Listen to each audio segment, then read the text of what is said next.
Welcome, ladies and gentlemen, to the draft brought to you guys by Blast and Nordman Gaming.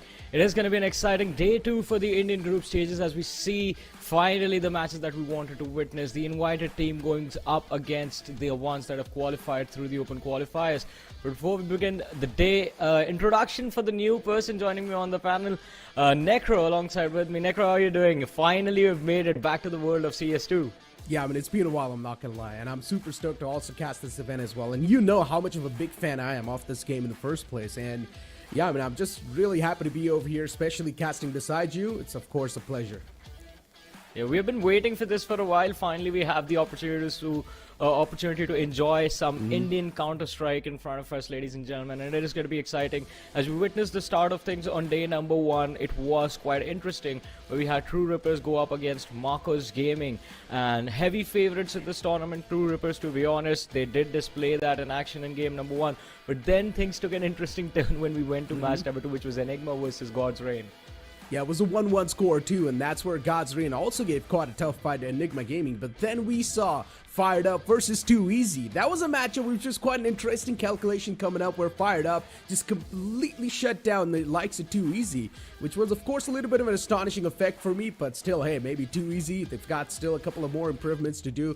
But speaking about today's schedule, even that's going to be really interesting. We're starting off with quite a fiery match.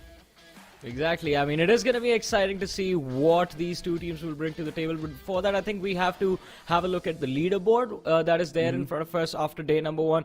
And of course, ladies and gentlemen, a reminder that there are days when a few matches will take place off broadcast. Like recently, yesterday, we had True Rippers going up against Enigma Gaming, a game that happened off air, in which True Rippers took a win. 2-0 was the scoreline. Both the maps won by True Rippers, and the maps that were played were Ancient and Inferno.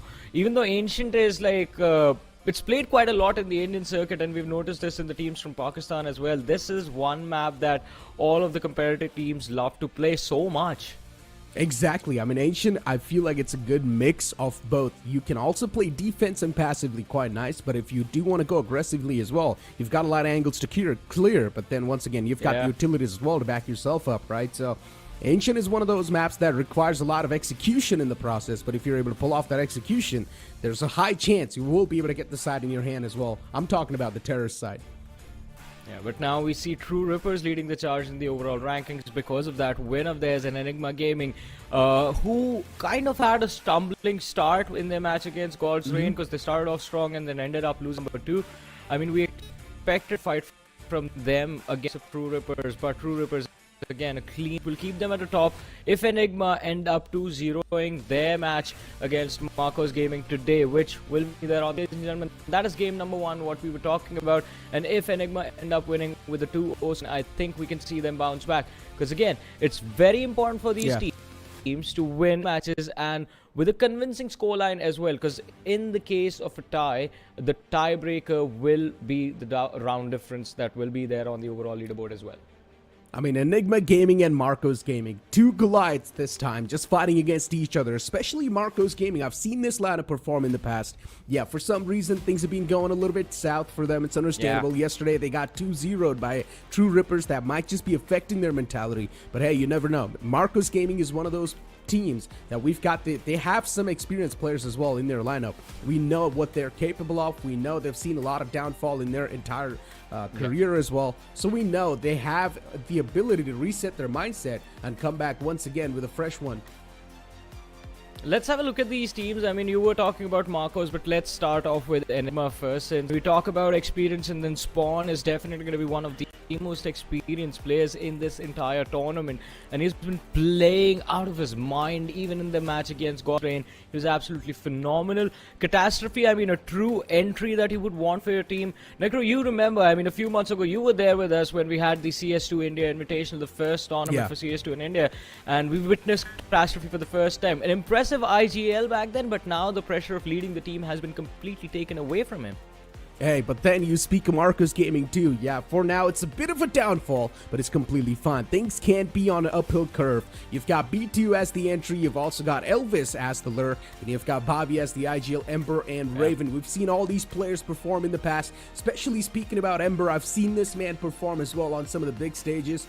Unfortunately, his team's not able to perform. That's a whole nother storyline, but I'm pretty sure once you do start to get the communications on the way, things will be okay. Most of the times, the execution is something that really matters as a terrorist side, and these teams do tend to struggle with the timings, and I hope that's not going to be the case.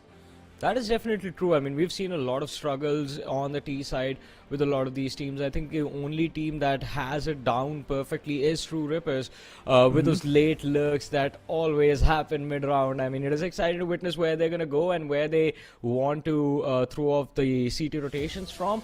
But I think we're going to have to wait to see them on inside of the server again. First of all, the first match of the day, ladies and gentlemen, we have Enigma versus Marcos Gaming.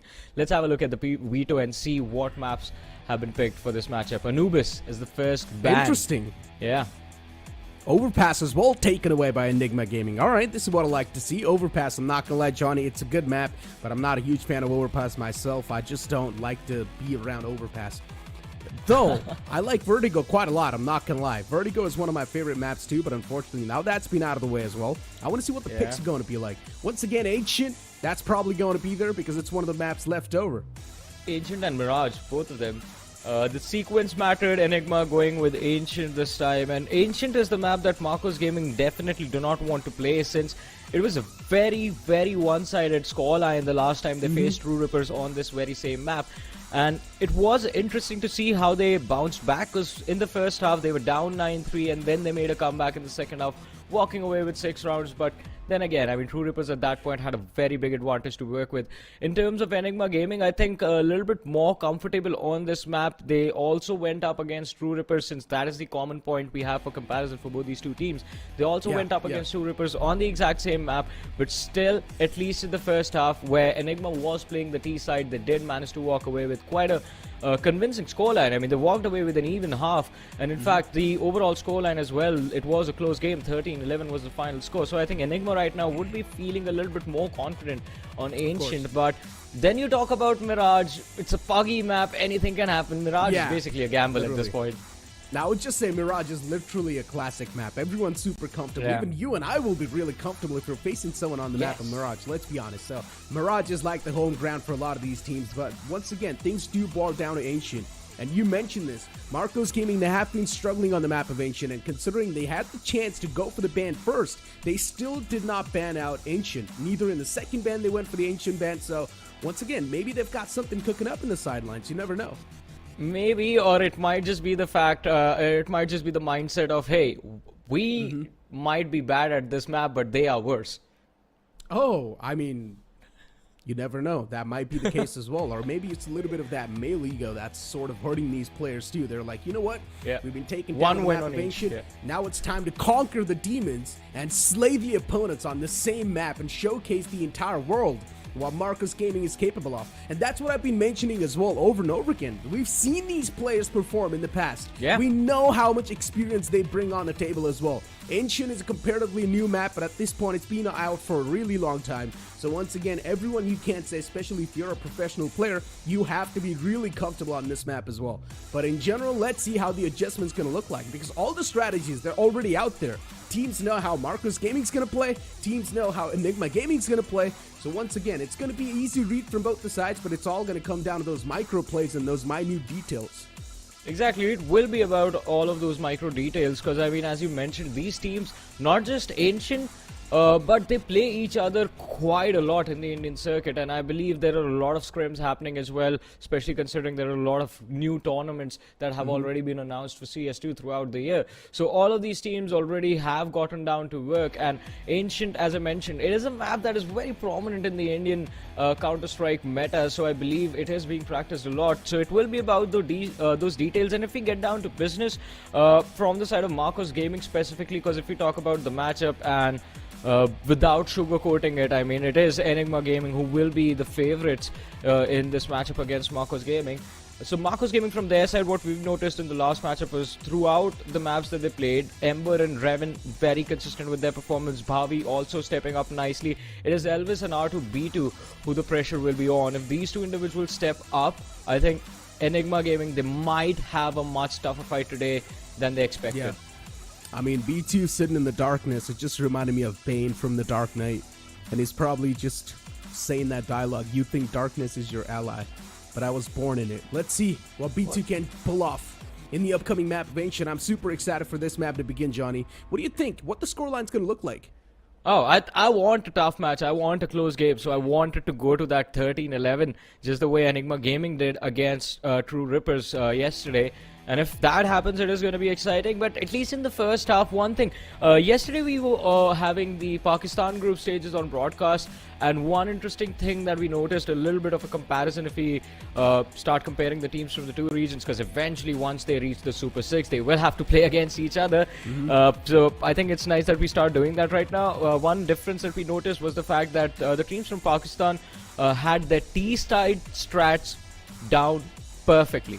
On the CT side, it was a little bit more intuitive that they were playing. They would wait a couple of rounds to try and analyze what the T-side players were coming with and then try and break it down in the next few rounds, get that scoreline back up, but the T-side is where the priority was. When we had those Ancient games on day one in the Indian group stages, it felt like everything, both CT and T, both of them were being played adaptive. Like, it was all reactive play. You would just even on the T side, even on the CT side, you would just spread out, look for information, look for that first pick, and then play from there. As a professional player, you need to be good at adaptation. That's one of the main key things you need to have. If you're not able to adapt on the fly, everything's going to come crashing down. Because last moment, the strategies can't change. Anything can change at the last moment. And if you're not able to adapt and adjust accordingly, you will be easily read. You need to be a little bit fluid as well inside of the strategies and the approach that you're taking inside of the game. And if that fluidity and if that adaptability is not going to be there, well, everything's going to be against you. And main problem is, and if you're really predictable, once again, the enemies are straight up just going to mow you down. So it's better to be a little bit more unique in the approach that you're taking. But as I mentioned, Marco's Gaming, they have been getting mowed down on the inside of this map. So maybe they need to make something happen over here. They need to come up with something new. A little bit of a pre-preparation is definitely going to be required. You have to be adaptive and preparation. It's a mix of both. But again, I mean, let's talk about the map itself. One more key difference in how the map was being played was the prioritization towards mid from the CT side. On the Indian servers, we notice the aggression from the CTs every single round. They're going to try and take control because it is easily available to them. You have multiple points from where you can collapse in mid. But let's see how these two teams are going to play today. Ladies and gentlemen, map number 1, Enigma Gaming versus Marcos Gaming. We are live. I mean, we've got dual Berettas in the hands of Ghost. And if he's going to be the one to welcome these players towards the B side, then it's going to be a little tough. And then you've also got Spawn with the dual Berettas. I'm not sure how good of a feeling I have about this, Johnny. I'm not going to lie. Especially holding that close angle. Got a tight little tour, spots out the first man, but still loses out on quite a lot of those shots. Initial duel goes in the favor of Enigma Gaming. An instant plant 2 is going to be there from the side of Marco, so that can be a big sigh of relief for them. Well, let's see, it's the Danger Man Spawn who's been picked off, but still... Enigma still undecisive from where they want to move, waiting for the pick on towards Sunroom, and it's going to be up to Ghost. He's ready for the peek and a nice little headshot. This can open things up. Indeed it can. Even going for the BQs as well in the back lines, and what a great shot that was. A little peek around the corners enough, and that's it. One more man to go in the name of Bobby, still in the back lines, just holding things together. The bomb's taken away as well. You do not have a lot of time. You just got to give up on the dreams now. Oh man, I mean, such a beautiful round, such amazing picks. The positioning was quite strong from the side of Enigma as well, but Marcos Gaming extremely well versed in just buying themselves a lot of time and walking away with the win on the pistol round can be the start of something new from their side. I mean, a strong start of the CT side is what they needed the last time as well. This time at least winning the pistol can be quite hopeful. The initial duel that we saw with the dual Berettas, it was quite scrappy. It was not clean at all. And that in itself was something that Enigma Gaming should have capitalized on initially. Yeah. Spawn missing out on so many bullets, and then later on as Spawn got taken down, the entire site was taken away from them. So yeah, makes a lot of sense. Marcos Gaming, they got some easy peasy site control in that one. But let's see. Now it's going to be Eco on the side of Enigma Gaming. Adaptation, you talk about it, it needs to be right here. Well, let's see.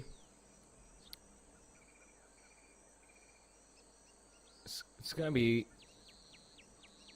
a pause that we get to witness. I mean, that's going to be kind of interesting, but let's see. I mean, the first pistol round, as you mentioned, the initial duel with the Dioli is quite interesting, but then we have Ghost, who managed to clear up the B ramp area, and from there I think they could have quickly collapsed into players on ramp, been a little bit quicker about getting those kills, but still, I mean, at that point Marcos, all they had to do was delay. But you have to give props to Marcos. I did not expect them to make this quick execute work.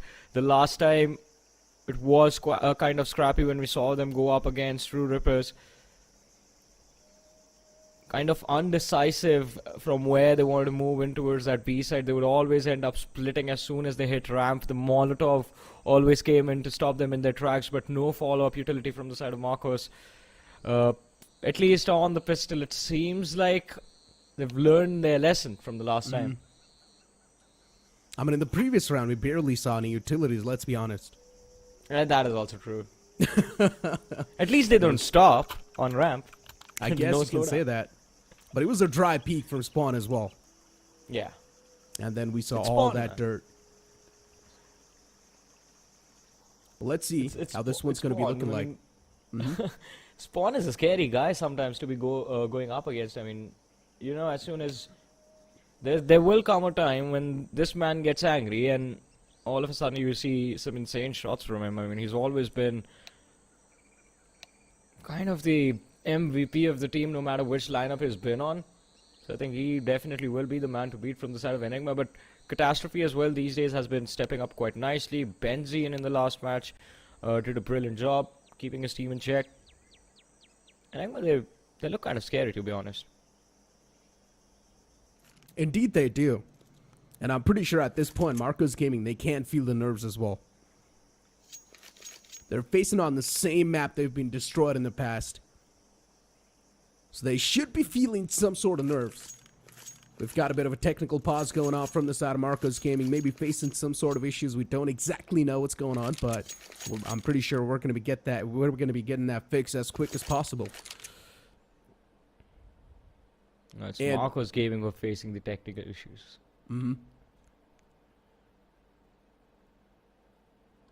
Well, I mean, at this point, alright. As we discussed, I mean, Enigma, they look like the favorites in this matchup. So, Necro, if you were on the side of Marcos, and you're the IGL, what's your call out to your team in this first half? Like, how do you take this first half? Oh, nothing. I would just be like, it's okay. It's just the pistol round we lost. That does not dictate anything. Let's just focus on the buy round. That's going to be there after this one. And inside of this round, just try to get as many picks as possible. So pretty much just play this eco round for picks.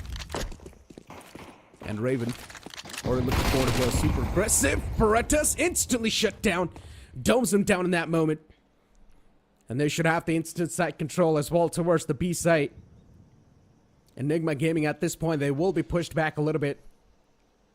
It was supposed to be an A stack, but unfortunately for Enigma, that trap did not work out. They moved in through B, through mid, and now they're going to collapse on that A site. And Enigma, they're not aware about this. Well, there's one man who's checking cave, but it's going to be enough. B2 is going to find CT.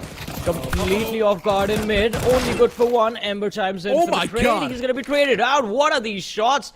Hattie God turning into a god. But now he's all alone in a 1v3. They've lost out on 2 weapons already. And Hattie has got his hands on the AK. And he punishes Raven. At this point, he knows he does not even need to go for the C4. Because he's got his hands on the big guns. Might as well just try to go for the save, and that's what Hattie's going to do. I like that decision. Enigma Gaming, this is a successful eco round. Yeah, I mean, got 3 weapons off of the T's. Quite a nice conversion from Hattie God, and definitely that debacle on mid was something Marcos Gaming did not expect. The read was nice, the play was commendable, but you had to convert from that, and B2 just whiffing those shots. Losing not one but 3 weapons. This can come back to bite them later on in the game. Depends on how this round goes. It's all gonna boil down to this. Let's see though. I mean, once again, Marcos Gaming looking forward to be aggressive. Smokes, of course, gonna block away. But still, for now, I like that passive approach from both the sides. No one really going too aggressive. Instead, just waiting for the moment to shine. And Ember, he finds that moment. Instantly strikes down Hattie. And the entire site once again collapses in the hands of Marcos Gaming.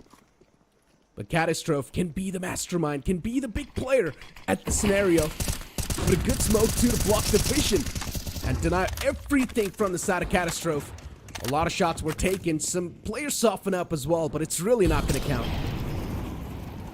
And the T's still managed to get that side control. The C4 is going to be planted. Catastrophe flushed out through the Molotov. Pushes the smoke, tries to take the duel against the player on T-spawn. Fails to connect. Benzine on the side. Finds the pick, finds the second. Bhavi shut down. Final 2v2. CTs have retaken the side, but do they have the read on the player coming through B halls? Doesn't even need to take that fight. B2 with the cleanup. Nice round coming in from Marcos Gaming.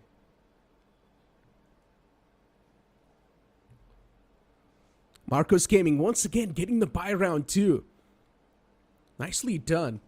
Johnny, I guess Marcos Gaming definitely did have something cooking up, huh? Yeah. Again, this is quite surprising, but I like this as well. I mean, you were speaking about adaptability, and I guess Marcos Gaming, they've done a great job doing the research on the opponents, knowing exactly what side to hit, what side not to hit. They're able to find those vulnerable spots.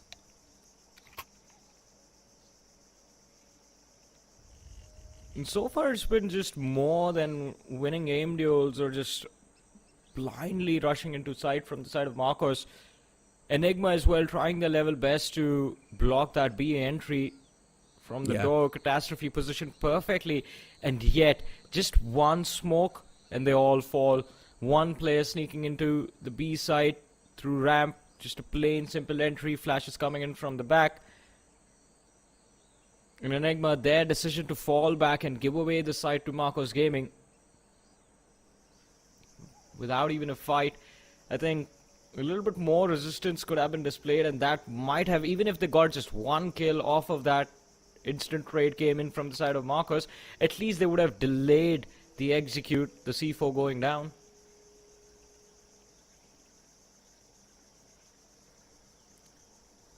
It's been more about the timings, Johnny. And I guess Marcos Gaming, they're able to get the timing right. They're able to catch these players in some good angles. They're finding those moments too. You saw Ember, he managed to squeeze himself so deep inside of B. The whole CT side just vanished. Wow. Now this is what you call facing a real technical issue. Yep. I mean, I guess all of them are in the boot camp. Yeah, all of them are together. Yeah, if something happens to one guy, it's going to happen to everyone. That's a real team right there, Necro. Yeah. You go out together. They took that a little bit too seriously, Johnny. Oh, man. And imagine if you're Marcos in this time, you have the momentum in your control in this game. What was supposed to be a tough match, you already have 3 rounds in the bag. And especially with how CS2, the FR13 that is there, every single round matters even more now. And a momentum like this being broken for the side of Marcos can definitely be brutal. They are the ones at this point who want this game to just go on.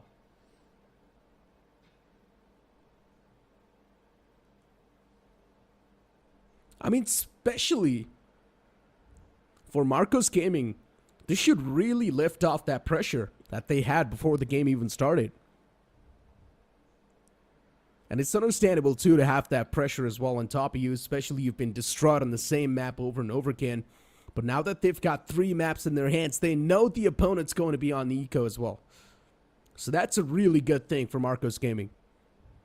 On the opposite side for Enigma Gaming, we're not exactly sure what's going on currently, but they've lost out in some crucial rounds. Yeah. Lost out. I mean, the buy round was pretty important. It could have just taken away the advantage that Marcos had at this point from the side of Enigma, but just failing to convert that. I think Enigma, every single time they're forced on an eco, it's just going to get worse and worse. But Catastrophe feels pretty confident about this. Let's see. I believe the CTs are back. Yes, they are. Well, Benzene and Spawn, we're waiting for them, I guess. No, all of them are there. You can see them. Interesting. Once again, as I mentioned, it's going to be an eco on the side of Enigma Gaming. Marcos Gaming with all the weaponries they need inside of the round. They've got the advantage, of course. Playing in some cheeky angles should be the way to go, and that's what the players of Enigma Gaming are doing. Raven, he cuts off the head of Benzene. Nothing could be done in that scenario. Already finding a magnificent entry. Marcos Gaming, they still decide to play this one a little bit more safe. Embers managed to squeeze himself so deep once again. He's just waiting for the right moment to strike. Ghost holding off the angle as well, making sure that the players are not going to be able to squeeze themselves in this one. But it's not going to matter. Pavi with a 2K replies. Oh, but towards mid is where Catastrophe was trying to make a play. Having made his way all the way towards connector, but fails to hit the shot. And Marcos Gaming, I think, a pretty straightforward round for them. Not a lot to do, not a lot of hope from Enigma as well. It's just Spawn left with the Deagle. Best case scenario, recovers one weapon. That could be it, but fails to do that. A clean round for Marcos without losing a single player.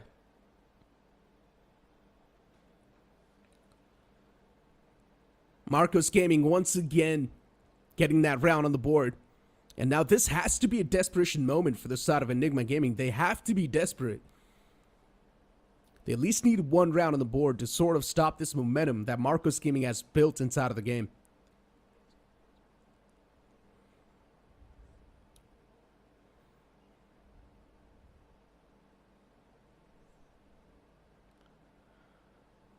Oh man, Once I again, mean, though. this is gonna get very interesting if this first half just keeps going on like this. 'Cause then, I mean, we'll have to reevaluate where we put Enigma in terms of these group stages. Because when the lineups were announced, when the groups were announced, the list of invited teams came out, I think we were hoping that Enigma would be definitely in the top 3. Marcos as well. I mean, it was quite difficult to decide which team would have a much better probability of moving through, Marcos or God's Reign. But now Marcos, they look very strong, at least at the start of this game. And they've also got some smiles on their faces. They're enjoying their time, Johnny and Ancient. Well, they're definitely enjoying the time right now. I just hope Mirage is the same for them. Once again, Mirage is sort of like the equal rounds. You never know what's going to happen. Yeah. Sometime one team is doing really good. The other team's going to start to hit automatically. You never know what's going to happen. And considering we're not really seeing some of the proper execution so far, on Mirage, I'm hoping to see those. Yesterday we saw a team basically play a 4v5 on Mirage and still win. Okay. I mean, there were 5 players, but one of the lads wasn't really doing that well because I believe he was a stand-in for one of the players who was running a little bit late for the match. That's why the lad was struggling inside of the game, but his teammates did not seem to care. They were like, all right, you get a few kills, we are good with that. And they still ended up winning the entire game. Kind of amazing, to be honest. That's what you call a warrior mentality.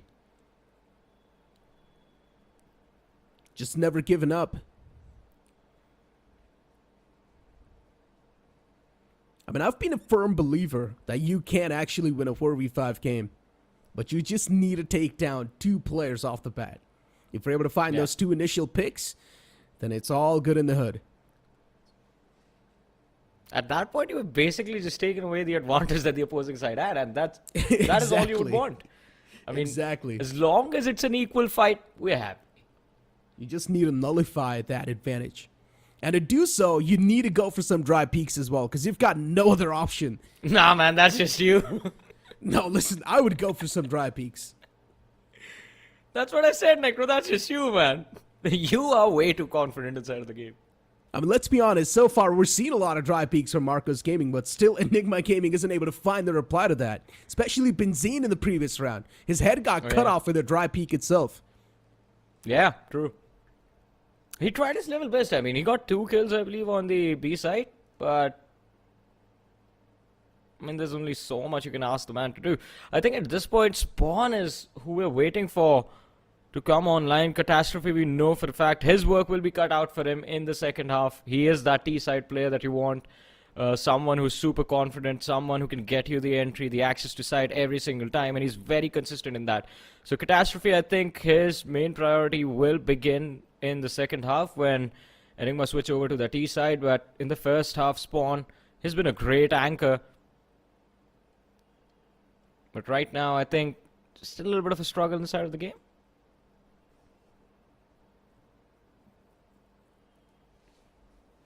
I mean, right now, I'm not exactly sure what type of struggles these guys are facing.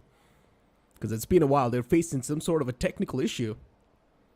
And for them, right now, getting that out of the way has to be the main struggle. Of course. So we know it's not Benzine who's having the tech issue, Catastrophe as well, because Catastrophe just seems to be jumping around. Maybe it's Hattie. He's looking super serious. Yeah. He's not having a good time inside of the game. You can tell just by looking at his face. Hattie's performance on day 1 was also quite commendable. I mean, he was phenomenal with how he played. Just a few rounds I remember, it was just him getting those 3Ks, getting 4Ks. A lot of clutch moments, but I think for a team like Enigma and their players, them just being in a situation where they're forced to rely on that individual brilliance, I mean, that should not happen, ideally. Because we've seen them play like a team, play phenomenal CS in the past, but I think as the other teams have gotten a little bit more comfortable with CS2 and all of the lineups that we have seen, the changes as well, everything just coming together, people are getting ready to go up against Enigma and True Rippers next. And I would say right now, True Rippers are the big dogs. Oh yeah. I mean, them taking down Marcos Gaming 2-0, not even breaking a sweat doing so. And then when we saw yesterday Enigma Gaming face off against Gods, even over there, things are quite interesting. So once again, for Enigma Gaming, we expected them to have a little bit more of a better mentality inside of the game, but so far that's not the case. Marcos Gaming's quite fired up. Marcos Gaming is feeling confident. I mean, again, I don't think they expected Enigma to just show up slacking in this matchup. And to be honest, I mean, the pistol round was a little bit off from the side of Enigma. The buy round was completely thrown. And Marcos Gaming, I think they're just happy that on the T side, half their job is done already. Like 4 rounds on the board. Anything else that they get from this point will be a bonus for them.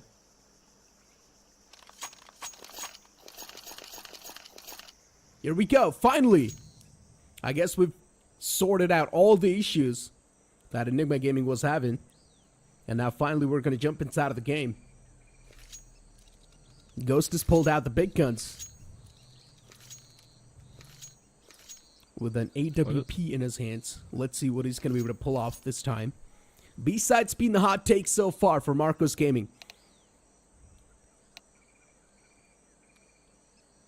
So all just been B executes. The one round they tried to go A, they didn't even need to go all the way. I think they just pushed Donut, not towards Donut, they pushed the Sniper's Nest, made their way towards the CT spawn.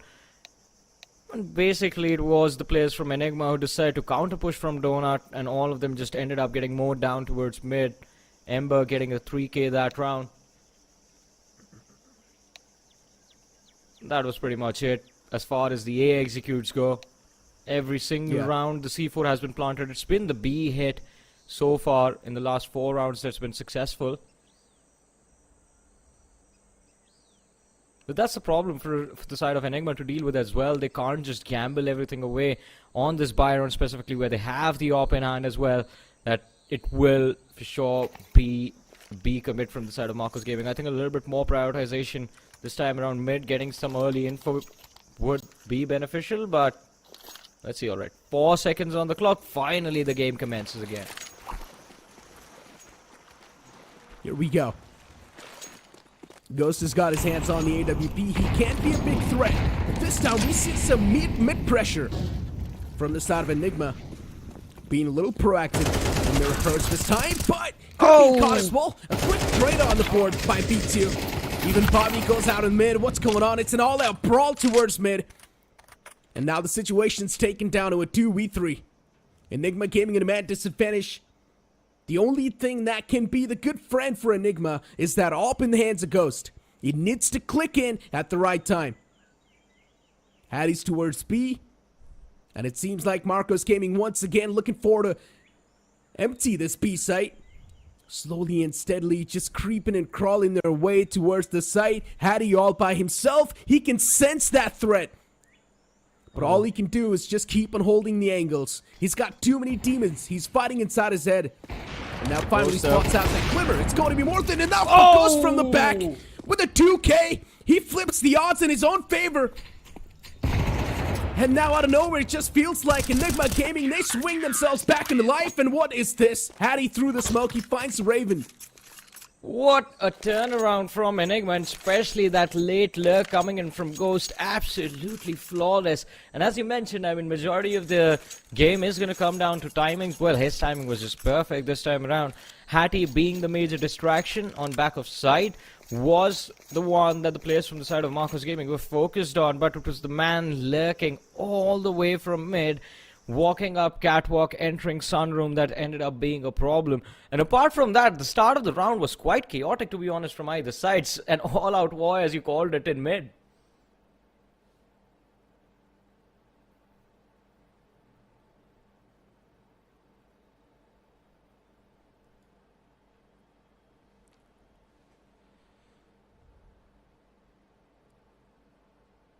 And then especially for Marcos Gaming, unfortunately for them, even though they felt like they've got the advantage, they still somehow mess things up. It's all about looking at the flank, and Ghost with a AWP, he managed to get a 2K. I'm not even exactly sure how he was able to get that deep. He pretty much ate him inside out. Yeah. I mean, the first shot was still fine. I mean, both the players were completely unaware of his position, but the second one was a nasty little flick. Perfect peek coming in from Ghost, and this is what Marcos Gaming need to be careful about. When you compare these two teams, 5v5, I think the matchup is still a little bit more even, but a lot more individual firepower on the side of Enigma. Extremely talented players, been in the circuit for a long time, all of them.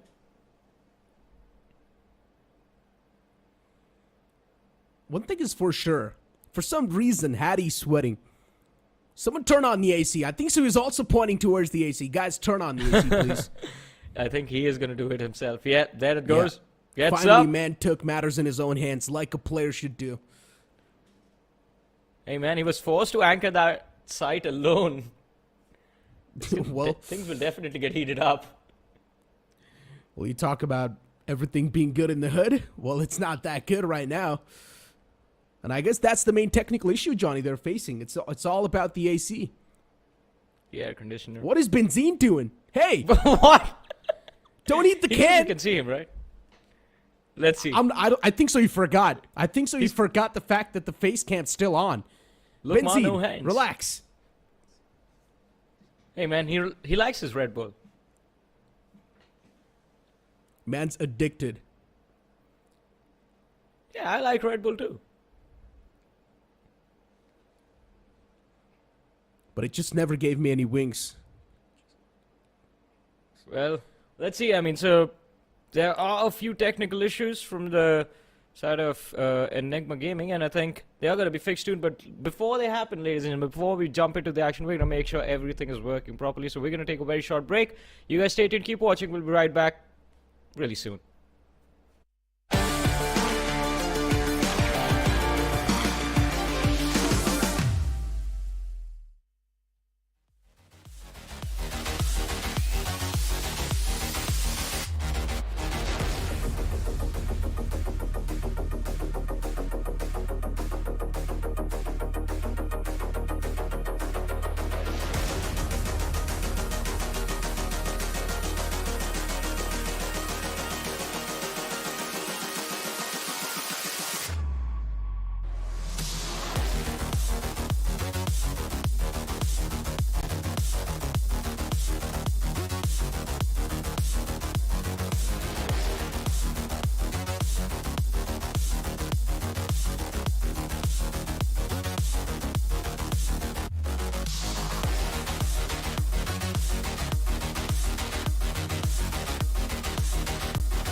We are back, ladies and gentlemen, once again with the draft brought to you guys by The Blast and Nordwind Gaming. This is Super Johnny, joined by Necro alongside with me. Match number 1 of the day, Yay. Marcus Gaming versus Enigma Gaming.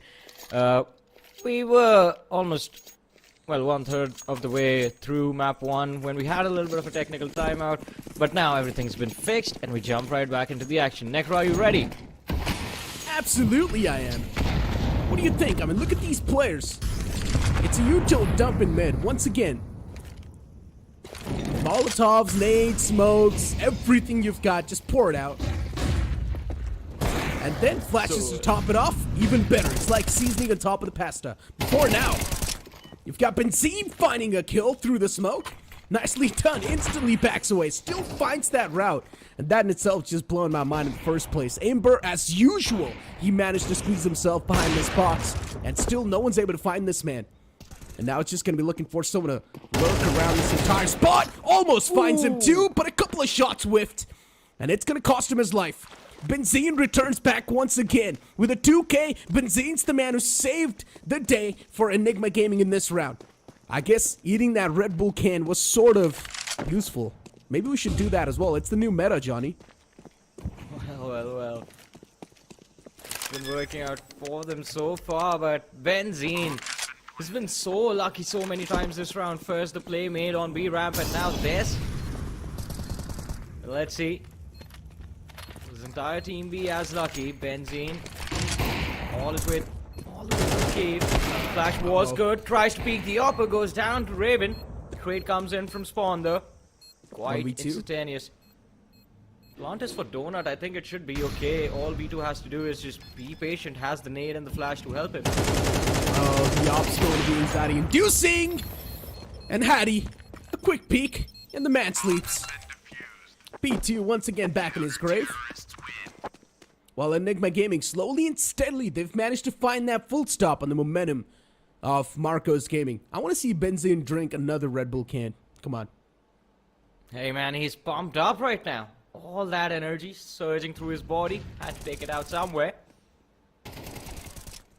Turns out Marcos Gaming was the target, but anyways, I mean, that last play, the 1v2 from the side of B2 should not have been that difficult. As I mentioned, had a flash, had a nade, used absolutely nothing. 2v1 goes for the dry peek instead.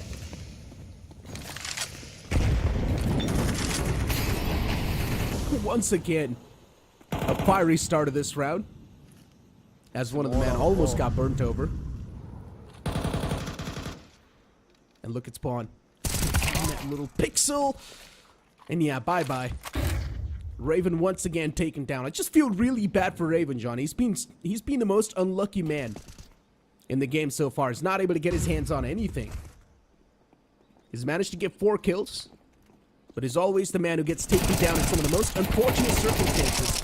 And now we've got Hattie all by himself. He still managed to return back with a 2K.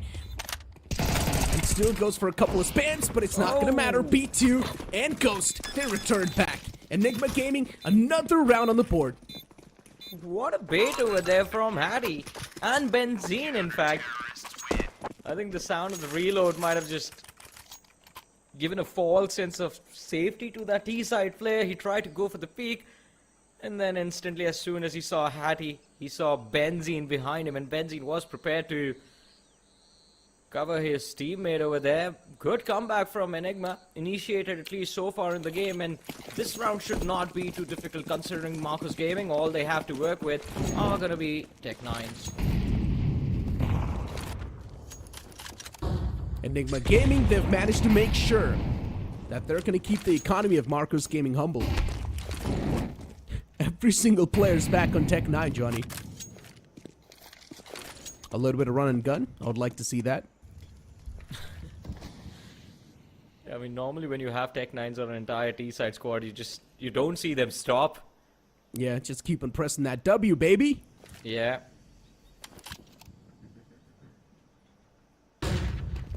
Flash. Oh, but nothing found in return. It's a quick trade on the board, but they also get their hands on the AK. It's going to be an essential weapon that they've found. And now let's see how Enigma Gaming's going to be returning back. It's a 4v4, But Enigma Gaming should not have lost that weapon in the first place.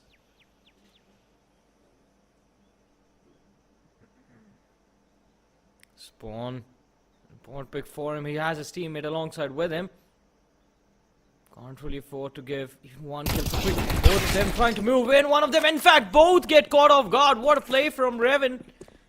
Tech 9 2K on that B side, and it gets them the side control as well. Ghost, look at him. They ignore the threat from mid. He had the right idea, but Elvis comes to life. Oh no, it was Hattie who got his own teammate. My goodness, blunders from Enigma. No. Okay. Things could have been much more cleaner.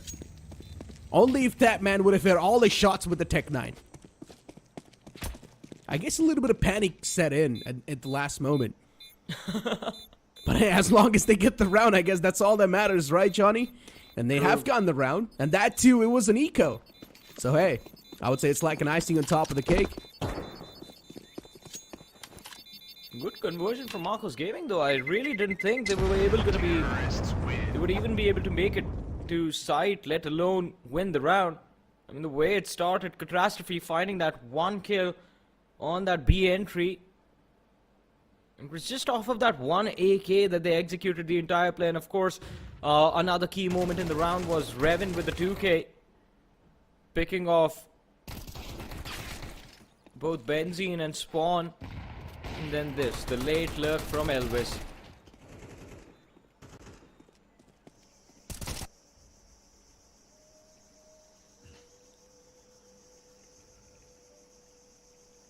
Another timeout. Oh, this time it's Marcos Gaming though. And thank God it's a tactical timeout. Oh yes. Because who wants to see a tech timeout at this point? You know what, Johnny? In the next tech timeout, let's bring back the podcast hours. Oh yeah, let's go. It's just gonna be... Yeah, but what do we talk about at this point? I mean, it's just been 2 days. True. You've got a point. We'll figure something out. Yeah, we'll figure something out. Yeah. But yeah, I mean, for now, the game's already started. And Marcos Gaming, once again, a quick hit towards the B site. Slow and steady approach is not going to be their way to go this time. Instead, it's going to be a meat grinder from Enigma Gaming. All the 4 players put to sleep, and Hattie, he's feeling himself. But unfortunately, he burns to his own death, but it's okay. Hattie is pissed now. He is upset. It was all about the AC. Yeah, it was all about the AC. In fact, as soon as the AC turns on, Hattie, the temperature is under control, and he lets Marcos Gaming feel what he was talking about. And also, of course, I mean, from the last round, all they were able to save was that off. That was all they had left to work with, and, well, what a brilliant job for the man.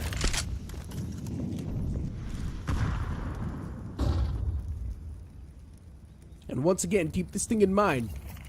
Look at the guns. You've got 3 Tech 9s and 2 AKs.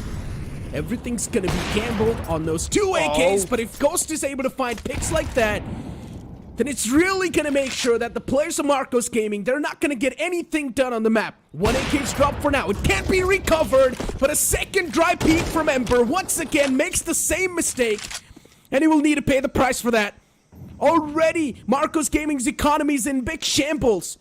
And I guess if the same things keep on going on again and again, it's going to be even worse. 1 more man to go. For how long he's going to be able to pull off anything? Raven's got no HP, and that's it. Marcos Gaming once again put down in their own place.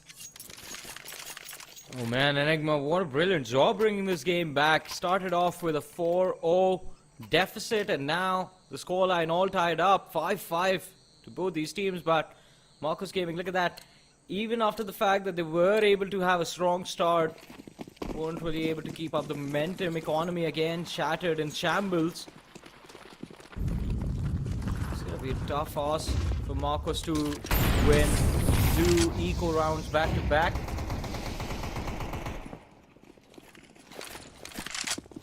Benzene, are you ready for this? A lot of damage dished out. He finds that dink when he was trying to fade away. Okay, I just feel really bad for Ember. Look at Bhavi. Yeah, well, I mean, it's an absolute mowdown. You cannot step inside of the site. Once again, the meat grinder activates. And Enigma Gaming. I mean, for them, it's... Oh, wow. Raven. Something was written on the wall, which our eyes cannot see. Well, last round of the first half. Another timeout incoming, Johnny. Be ready for the podcast hours. Oh, man. Yeah, let's go, though. I mean, it's okay. This time it is one of the players from the side of Marcus Gaming, I guess. And we believe they should be back soon, hopefully. Anyways, I mean, this is turning out to be a very interesting game, Necro. I mean, we were expecting... I was expecting this, sort of, but wasn't really expecting how it all came to start. It all came to begin. I mean, Enigma... Very, very slow start into this match, but Marcos Gaming, I think in the second half they will have to bring this game back, especially considering they are going to be on that CT side. As we mentioned, last round of the first half, so guess what? Double up from Enigma. The man's still not back, though. He's going to be back. Someone bring him back. A 4v5 once again. What do you think, Johnny? I'm down for that. We did see a 4v5 yesterday. Yeah, well, once again, make the history repeat itself. Yes. But this time, by And the they hands made of it someone work. else. I mean, the best part is they made it work. Somehow. I mean, hey, so far we're seeing a lot of those dry peaks, especially against the op as well. Hattie's literally getting those kills feed to him. I like when Ember was peeking the sunroom ghost, his crosshair placement was there. He was hard scoped into the corner, but Ember just crouched peeked straight in the center. Exactly.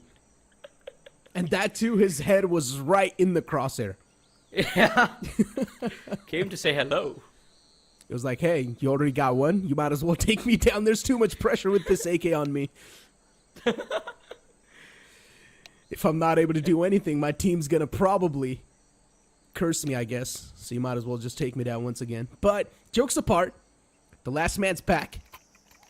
So it's W's in the chat. And Ember and Elvis are not having a good day. Look at that. Just one kill so far. Elvis 9 deaths. Ember with 3. But honestly, Ember's been playing a big role in the execution so far. I mean, there haven't really been the proper executions, but in general, Ember's been playing a big role when it comes to those side executions, squeezing himself in inside of the site as quick as possible, gaining that information as well, and conveying that info to the teammates. As I mentioned, finding the time has been the key essence for Marcos Gaming, and they're able to find that just because of Ember. Yeah. But again, I mean, why dry peek an Opper? That's gonna be a question that I'm like, yeah, I mean, Well, Johnny, that sometimes did not make sense. Yeah. So it's all about the ego. Necro, that's your answer for everything, man. Well, I mean, that's the only thing you can think of. Because I would do the same thing as well, let's be honest. I would think that I can probably one-tap that guy by peeking him out. And that's the same thing that has to be running through Ember's head. I mean, hey, at least you gotta make it work once then. Well, I mean, he's only got one chance so far. Yeah. So let's see. Maybe in the upcoming rounds he can. I want to see one more mid-dump. Everyone just running out in mid. Just W keying. Buy some I think that might P90s, happen. even better. I actually think that might happen this round, considering, I mean, there was that one play that Marcos Gaming haven't fully executed yet. It's just been the B-side hits that held them out at the start of the game. Then they started to choke them.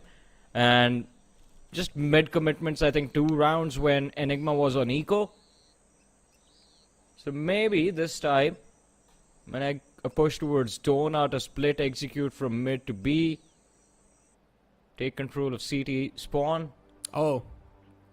Well, Wait, yeah, what? definitely you need to take control of CT spawn with that.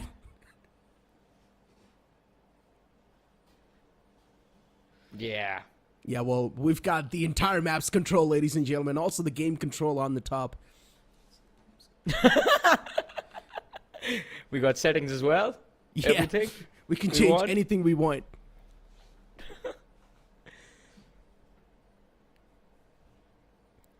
The players are still in the server. Is it just us? Yeah. Do we not get to watch the game, Necro? You know, sometimes when someone's watching you play, it just builds up that nervousness. And maybe the players were having that. So they just kicked us out. Is Revan playing from inside a music studio? I think so, he is. Yes, yeah, he he's is. got a guitar. He's got a mic arm in the back. You know what? In these type of tech timeouts, maybe we should get Raven to sing.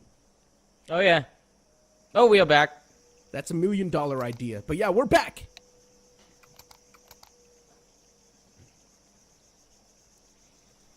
Now just the last round of the first half. After that, I mean, let's see. Pistol round.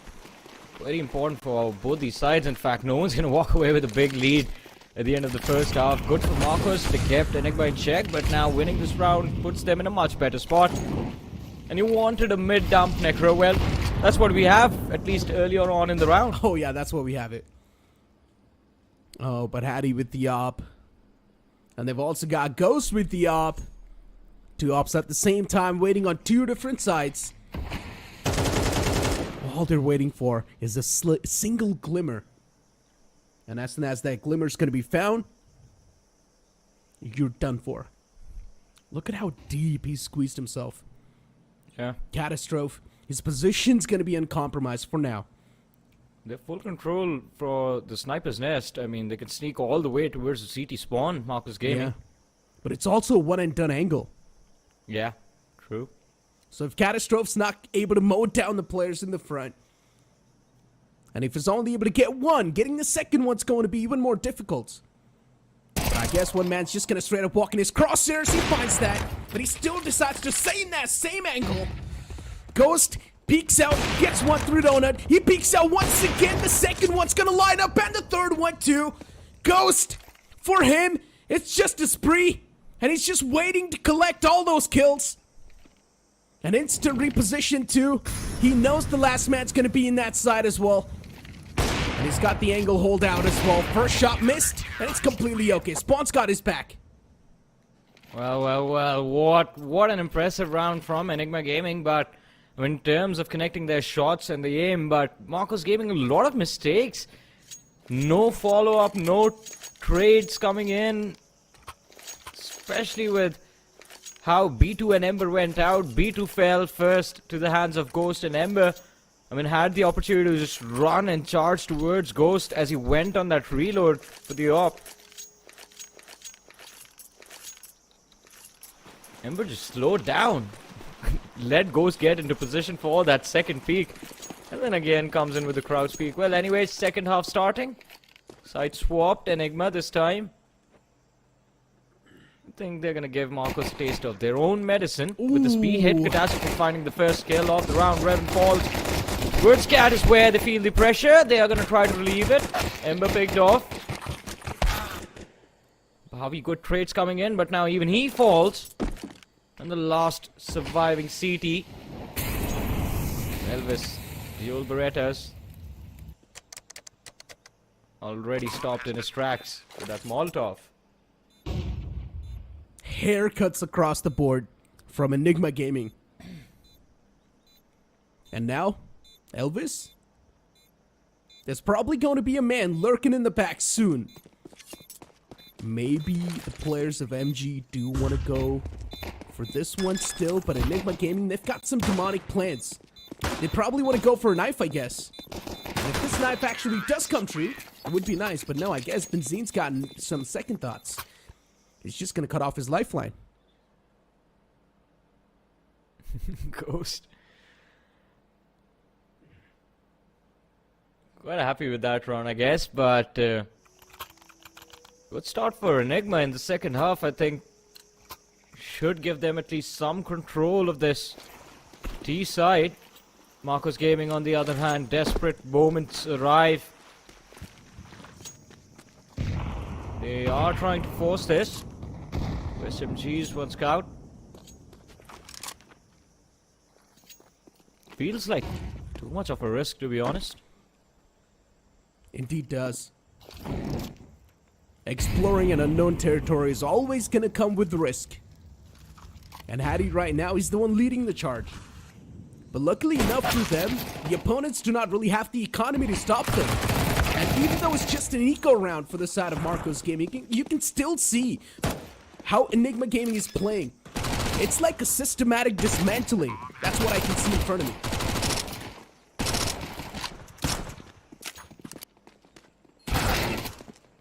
Oh! Ouch! That's gotta hurt. Anyways, doesn't even matter. Spawn! Haven't caught off guard over there by B2, but taking extreme patience finds one at least. Hattie with the shutdown. And a quick round coming in from Enigma Gaming. Again, the map control that they are able to gain for themselves. Quite nasty, look at that. Just a hunt from Enigma, not allowing Marcos to save anything after they realize the force buy had been made. Just want to make things easier for themselves, and look at this. Marcos Gaming forced onto the pistols means nice little opportunity for Enigma to hit double digits as quickly as possible.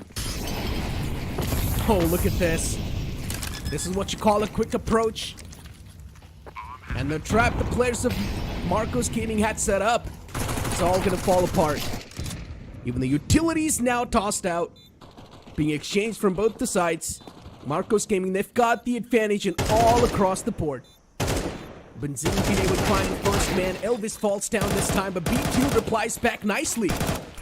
Khalil still in the hands of Ghost, and he's now causing a lot of troubles for Marcos Gaming, but nothing much can be done. It's going to be an easy takedown from the side of Enigma Gaming, but now this buy round's going to matter quite a lot for Marcos. Well, this should put them quite comfortably in the driving seat of this game. I'm talking about Enigma Gaming, but Marcos,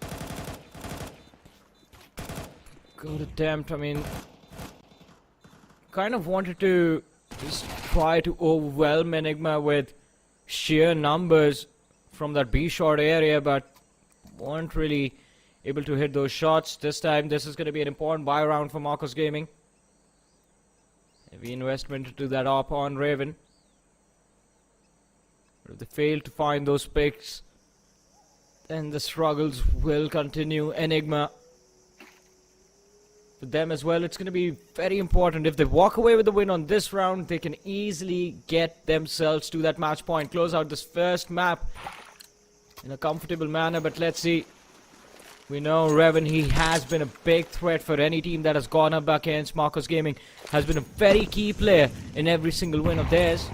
And even today, he has had a decent performance so far in this matchup.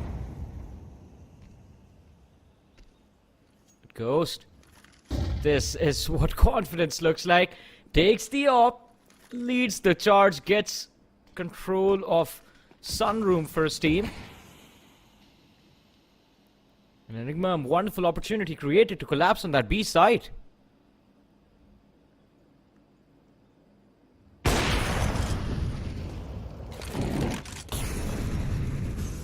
Ghost. I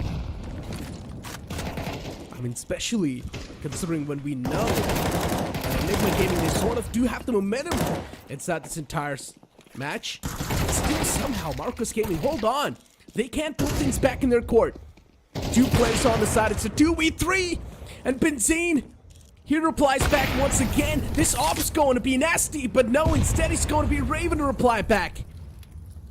Benzine now looking forward to squeeze himself deep in the back. He finds one. Elvis falls down. But Raven still, he's got some second thoughts. He doesn't exactly know where Benzine's going to be peeking out from. It's all going to come down to this timing. Raven, he can sense the peak coming through soon. But it's all the play of patience and time. Ooh. What was that? I mean, the amount of patience displayed by Benzine, just held on to his spot. Both the players just trying to get bait the other person. Step in front. Raven, valiant effort trying to go for that peak, but Benzene has been in a brilliant form in this entire game from the start till now, and even then, I'm surprised he had the flash, and again, a flash and a nade to work with. Could have set himself up quite nicely for that duel. It went for Roy in battle this time. Marcos in a massive full effort. Just the pistols, one AK has been recovered, one SMG, but still the trades, well, it looked like they were working out in the favor of Enigma Gaming, but no, Marcos Gaming have brought themselves back in. 3v1, just Ghost remaining with that op. Everyone just got picked off in mid. And Ghost, I mean, he's managed to squeeze himself quite deep. B-sides in his hands. And he's also got the C4 in the back. Oh, this approach is going to be filled with a lot of risk. Molotov out, going for the plant as well. Soon enough, he's going to hear the footsteps approach him. Still a slow and steady approach. He finds one, but that's all he's going to get. But I think the play like that does deserve an NT from all of his teammates. Especially, I mean, kind of a chaotic round. Everyone just charging up mid. The players from Marcos pushing Donut. The T's pushing Cat and Connector. Just completely back and forth. I think it was Veto and Bhavi from mid who were able to find those initial frags for their team. And Ember, of course, picking up that AK, finding the instantaneous trade. Bhavi, the flank from Connector, quite important. And that is where Marcos Gaming were able to gain an edge on towards Enigma, but I don't think Enigma got to feel any pressure from that round loss. The back-to-back wins in the second half did allow them to stabilize the economy. The bank was already built. And at this point, I think this buy of theirs is going to become an important one. A win can help them reset Marcos Gaming moving forward, but let's see how this one is going to go. I mean, things started off with Marcos Gaming in the big advantage, and now look at the scoreline, 11-6. Enigma Gaming, they definitely have managed to steal everything away from Marcos Gaming. But for now, Marcos do have the economy, so they've definitely got some heavy buys on the board. Same thing cannot be said for Enigma, though. Their economy is looking quite vulnerable. This round's going to matter quite a lot for them. And if they do lose out on this one, the economy is going to come crashing down. And look at the setup as well towards B. Somewhere down the line, Marcos Gaming, they've got the read onto this pick. But as I mentioned, it's all going to come down to the timing. It's all going to come down to finding that first kill.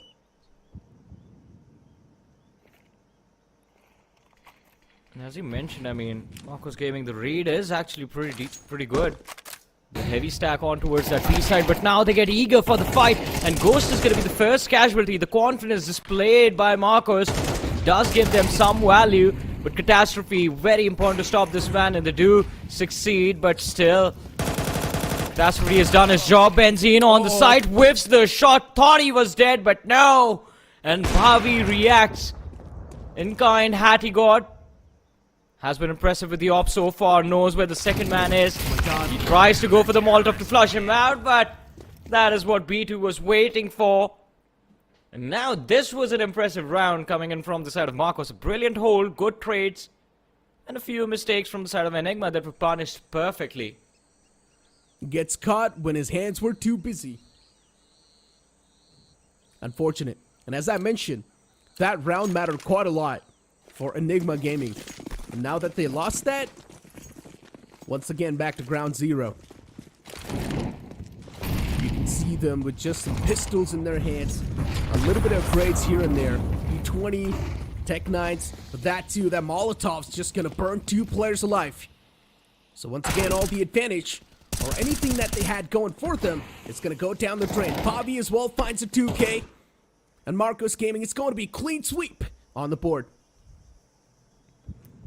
Well, Enigma again, and well, they can be in trouble again.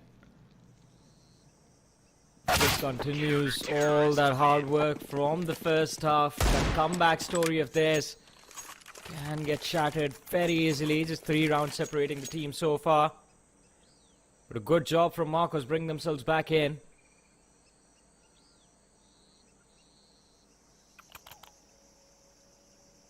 I think that this time, as soon as Ember finally starts to step up,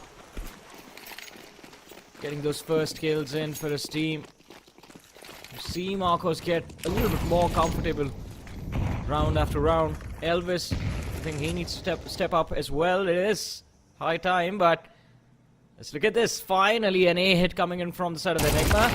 Bobby is going to be prepared for this, but Spawn a little bit more precise with the shots. Catastrophe finding the second, and they have the A side in their hands, or so they thought. But Elvis comes alive. 2 kills secured.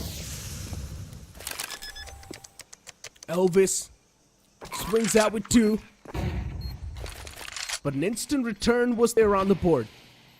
And now the situation's taken down to a 2v3. Ember looking to slowly and steadily creep up inside of the site. Benzin's got the key angle. But if Ember's able to find the first man right in front, things can come collapsing down.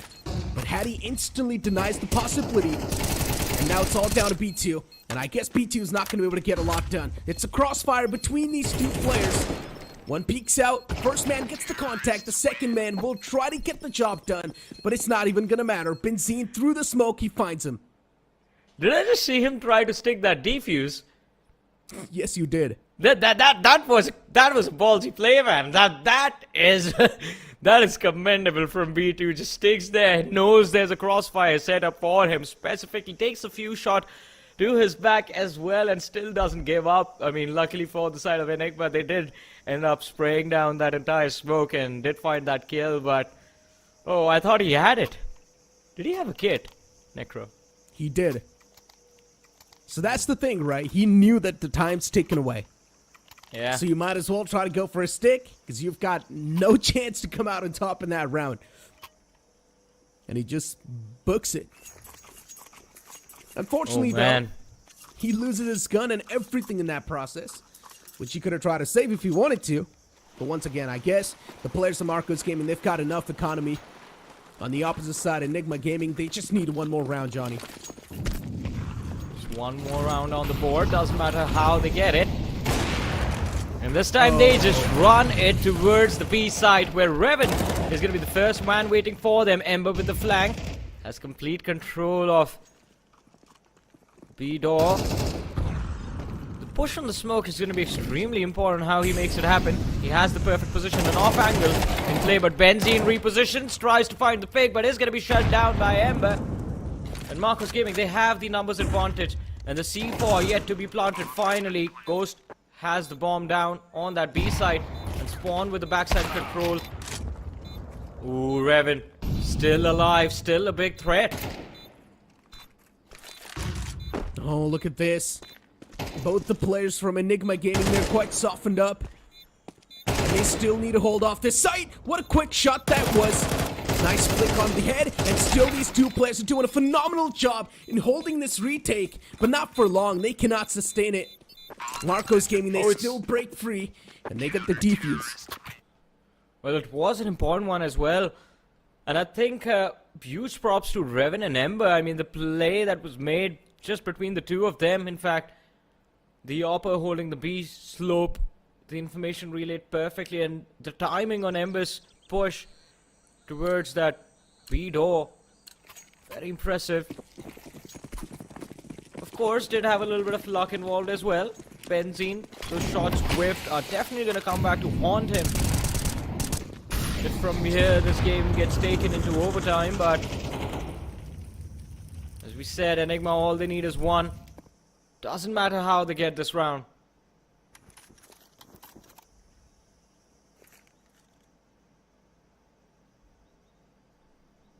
Ember.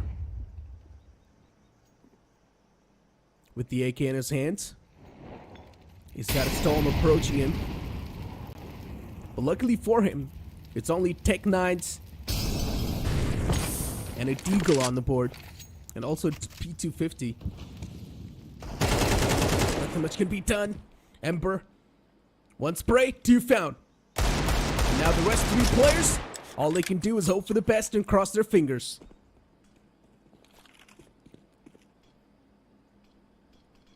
They've got some smokes and a flash.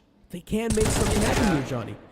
Maybe not. I mean, I've stopped questioning what utility these lads have and what they don't. There have been multiple moments where they have had a lot of flashes. Oh my God, hold on. Clear out position, but Oh! Ooh! 3K secured and finds the op. Oh, How? This is a big stinger. A big stinger for Enigma Gaming. And now let's see if they're going to be able to sting their opponents or not. He's got the AWP in his hands. Two more players to go. It's the big green cannon. Ghost can definitely make it happen. He's also supposed to be the opper for the team, so he's got that suitable weaponry, but unfortunately, he gets caught with his hands busy. Almost brought it back over there. Oh, that was scary. If you were one of the players from the side of Marcos Gaming, that definitely would have been scary for them, but still. Let's see, Enigma Gaming, an important timeout from their side. And as I was mentioning, I mean, a lot of the times they just hold on to their utility and just ends up being unused. I mean, all the util dump we see is in that early round. Very seldom mid rounds, post plants. I don't think I've seen a lot of utility being used for the retakes as well. It's always just been dry peaks after dry peaks. It has me worried sometimes, but I mean, it's also why the game turns out to be so exciting, because you never know who's going to end up peeking in op.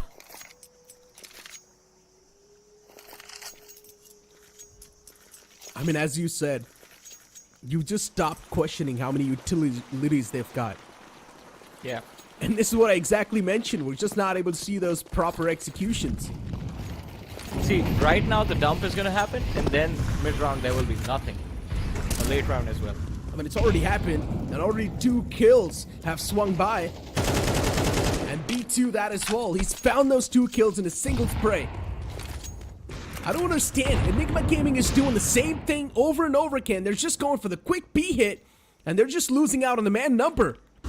They need to pull something new out of the books. Or maybe their book is too limited.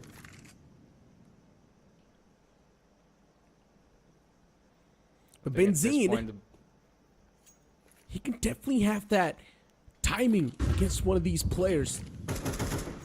Let's see though. Finally pulls out smoke. A life to see it. And what? It was a run and gun. Smoke turned out to be a bait. He wanted the other lad to think it was going to be a flash. And then instantly goes to the peaks, finds the pick. Numbers equalized. 3v3 set up for Enigma Gaming. And look at that. Look at Catastrophe. He's all the way in CT spawn. If he gets this flag, there's no way Marcos Gaming will be able to bring themselves back. And Hattie and Benzine, all they have to do is be a distraction. Set Catastrophe up, but they fail. And Ember, along with his teammate, they go and check the B backside. They go and check alley. Find Catastrophe in there. 2v3 Enigma with a massive disadvantage. Smoke finally set up to cover back alley, and Benzine being a little aggressive is going to find one. Brings it down to a 2v2. If he gets this second, this could be the end. And yes, it is. Bhavi, a lot of pressure on the IGL himself. Can he bring it back? Can he keep the hopes and dreams of Marcos Gaming alive? 1v2. C4's down. Benzine and Hattie in the advantage. All they need to do is play together. And Bobby with the approach. Well, not anymore. Well, he tried, but I mean, it was Enigma just toying with them up until that last moment. I thought they'd lost it all. Oh my god, Ghost. Everyone's just they want to say something to him, and I wonder if it's a friendly exchange of word, or did Ghost mess up in this game? I don't think he did. I think he played pretty well. Yeah, I think so too. Maybe they're asking him to chew another Red Bull can. It can't be a lucky, maybe like a tradition they've got going on inside of the boot camp. I'm not exactly sure what's that, but hey, it actually worked out. As soon as we saw that webcam feed, right after that, we saw Enigma Gaming just starting to dominate. True. Eats metal, shoots bullets. Exactly. Shoots lead. Simple conversion of shoots lead, but anyways, I mean, from the side of Enigma, I think one thing that that might be the point of discussion between the players from Enigma Gaming and Ghost specifically is, brother, you got to stop pushing with that op. I mean, I understand in this game you were able to get a lot of frags because of those aggressive plays, but it might not work every single time, especially on the upcoming map. I mean, Ghost is one of those aggressive oppers. We saw him as well, even on the defensive side. He was just holding some of the aggressive corners, which was also paying off quite in a good way because the players from Marcos Gaming, they were giving him some dry peaks. And as long as that's happening on the board, you do not even need to think that much with your brain. Just go and hold the angle and play complete game on your mechanics. And that's what Ghost was doing. For him, he was just getting those free kills fit up to him. That is true. And of course, I mean, Marcos giving props to them, the strong start that they had in this game, I mean, to be honest, was a little bit of a surprise because Enigma Gaming, I mean, a little too strong on Ancient for a lot of these teams to deal with. And this matchup, again, just showcasing how much they have practiced. Scoreline, I believe, from the last time Ancient was played, True Rippers versus Enigma. Yeah, this is a score from the previous map.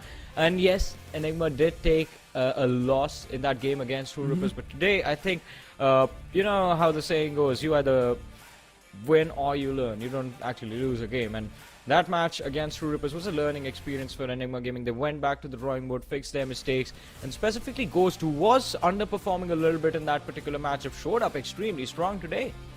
I mean, makes sense too, right? It's all about the learning curve, as we mentioned too. You don't lose, you learn. And I guess somewhere down the line, Enigma Gaming, they sort of learned as well. And for Marcos Gaming, once again, maybe it's time to ban Ancient now, guys. You guys have been banning Anubis off the bat. Maybe now it's time to ban Ancient and just get that bad luck out of the way and maybe try and face your opponents on some new grounds because you guys have played the same map in the past. You guys are getting demolished. The same thing happened right now as well. Not exactly demolished, but still, you guys lost. You guys were in the lead at the start, and then later on, the lead just started to fade away, so you might as well just give up on this map because nothing's really working out for you. Yeah, but I mean, I would say ignore the new grounds, as you said. I mean, I would say ignore the new grounds, ignore maps like Ancient or Anubis where things can get extremely complicated. Go back to where you know, even if one player starts playing well, you can turn everything around. Go back to maps like Mirage or Inferno. I think it would be much easier over there. Yeah, but then once again, you need to sit down and wonder why. This shouldn't be the case in the first place because you're a professional team. You should be comfortable on no matter what map you're playing. But still, for some reason, these guys are getting absolutely demolished on the map of Ancient. And they haven't even banned that. That's the main problem, in my opinion. Because, of course, they were playing quite better. Don't get me wrong. They were playing better comparatively what happened yesterday. But still, they lost. I mean, see, with how the format has been decided, I mean, in normal tournaments, it is going to be a BO3 series that you go up in. And in that sort of a situation, you know for a fact one of you is going to get one map's priority, right? You get one map. If the other team takes it out in Veto, of course, teams are going to practice 2 or 3 maps at a time, make sure they have a good map pool going. But for teams that are just forming and are quite new to the scene, a team like Enigma Gaming, of course, that has a mix of those new players, it has a mix of 1 or 2 veterans into that scene, are going to have a much easier time. But then for Marcos Gaming, I mean, it's just Ember, who's been in the scene for years and years. Everyone else is comparatively fresh, and they are still trying to understand how the entire circuit is going to function against them, how their maps are going to be targeted, and they're going to be put in the ditch in the Veto itself. So as long as that map pool doesn't grow, I think they are going to face a lot of these troubles. But then again, I mean, as you said, I mean, everything needs to be practiced. You in a BO2 format, as I was talking about it, you at least get that decider pick. And I think Mirage is definitely a perfect map to make a comeback, and maybe we see Marcos Gaming step back in. Exactly, ladies and gentlemen. For now, it's time for us to push to a short break. Don't go anywhere. We'll be right back.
After the first defeat for Marcos Gaming, now there's a chance they might just be on the path for redemption. The upcoming map is going to be the map of Mirage, and ladies and gentlemen, welcome back to Draft. I'm going to be your host and caster Necro, not exactly the host. Of course, Johnny was supposed to be the host, but for now, I'm just going to be the one to open things up.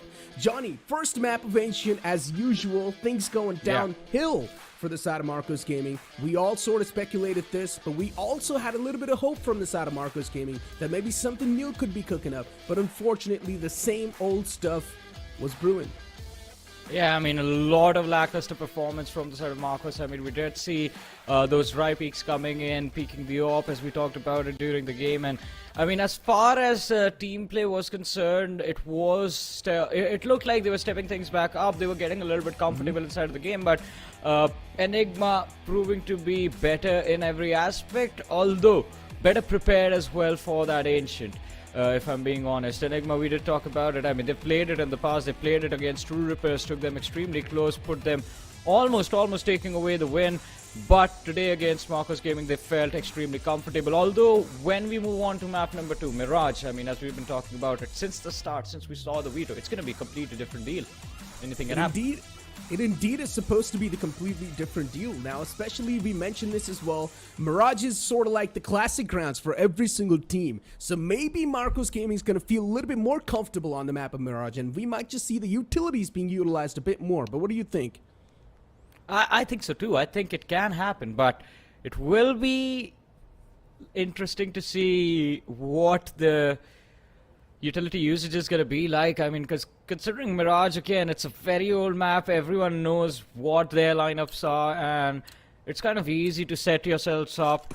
But on the CT side as well, I mean, teams have come up with interesting ways to counter all of those smoke flash setups. But let's see. Are we going to see some basics again? I mean, defaults work on Mirage quite nicely, so why complicate things when there's no need? Spawn though. Look at him.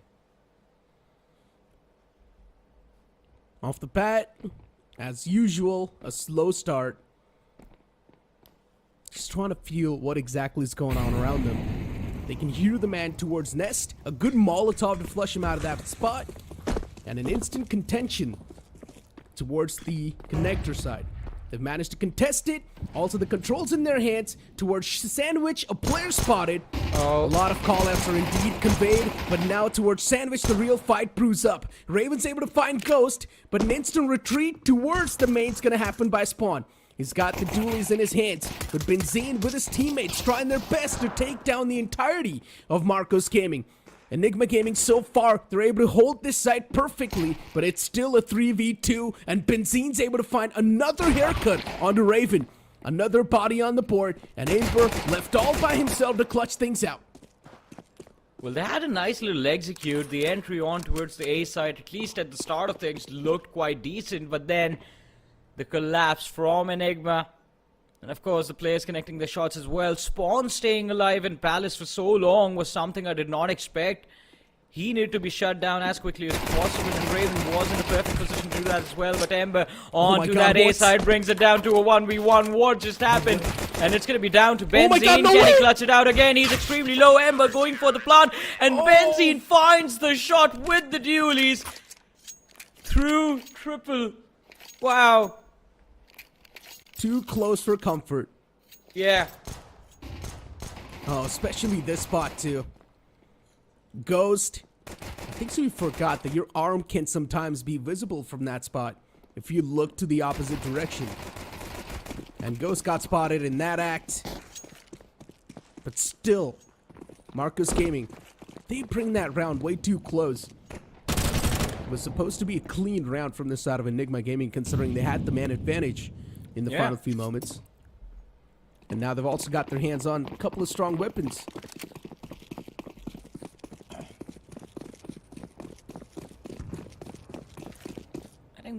I mean, Marcos, sorry. Feels like a little bit undecisive on what they want to do in this eco. Went to the TV room. Now finally the call has been made that they're going to execute A. No utility as well. So not a lot of options, I think. At this point, we're just gonna see them rush towards that A side. Harvey pushing through main. Oh my God. Everyone else falling in through Palace. They want to take the fight on towards CT Spawn, but it's not even gonna matter. Benzene and Spawn, the crossfire too precise, but at least they have the C4 down, so that extra bit of cash will be helpful to them in the next round. They melt down in the hot sun of Mirage. Unfortunate. Quick round on the board. Off the bat, Enigma Gaming looking really comfortable. But now big guns will be in the hands of Marcos Gaming as well. Somewhere down line, Marcos Gaming, they will have the guns advantage. But let's see. Enigma Gaming on the CT. What they can pull off. Op is going to be there too in the hands of Ghost, so that can definitely be a win condition for them. Bobby catches a bit of hurt with that Molotov. Spawn instantly pushes quite aggressive. A good flash in return. Managed to scratch up the players a little bit. They're softened up. The Spawn up close and personal. He's dealing a lot of damage. Utilities on point as well. The Nate's gonna find a 2K from Hattie, and the entire push from Marcos Gaming, it just comes crashing down.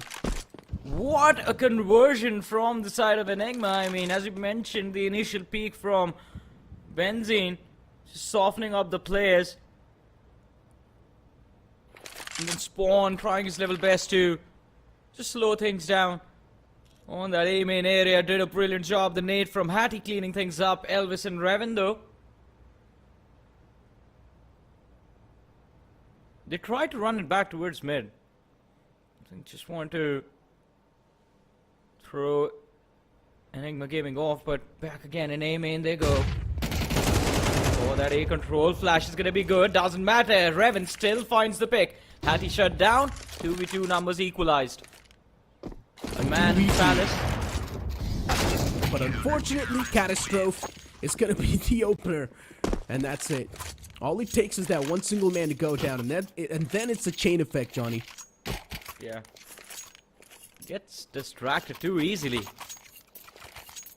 As you mentioned, I mean, Catastrophe from stairs finds the first, and then instantly as Elvis tries to react to Catastrophe, Spawn peeks from Palace, finds the last pick of that round. Enigma off to a clean start though. 3-0. And Marcos, I mean, we did see them convert a lot of brilliant rounds, a lot of brilliant eco rounds on Ancient, but on Mirage it's going to be extremely tough. Connector already blocked, and Hattie finding the first kill of the round through the smoke. Good find. I'm not sure how good of a position this is going to be from Benzene, but he still gets a 2K. Good advantage is something that really helps you out. And once again, Enigma Gaming just making sure that Marcos Gaming is never going to be able to return from that slumber. But now they've also got some good guns on the hand. Another chance for Marcos Gaming to stop this momentum, to stop this domination from Enigma Gaming, and make sure that their economy is going to be humbled.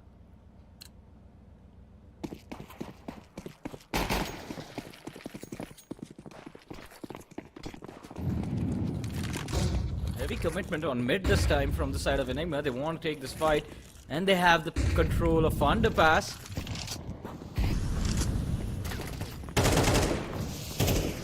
Oh, if Marcos end up collapsing B this round, they will have played themselves. They will have a better positioning late round, but Bhavi finding the opening. Danger Man Hattie out of the picture. Although look at the CDs, they already have control of the apps.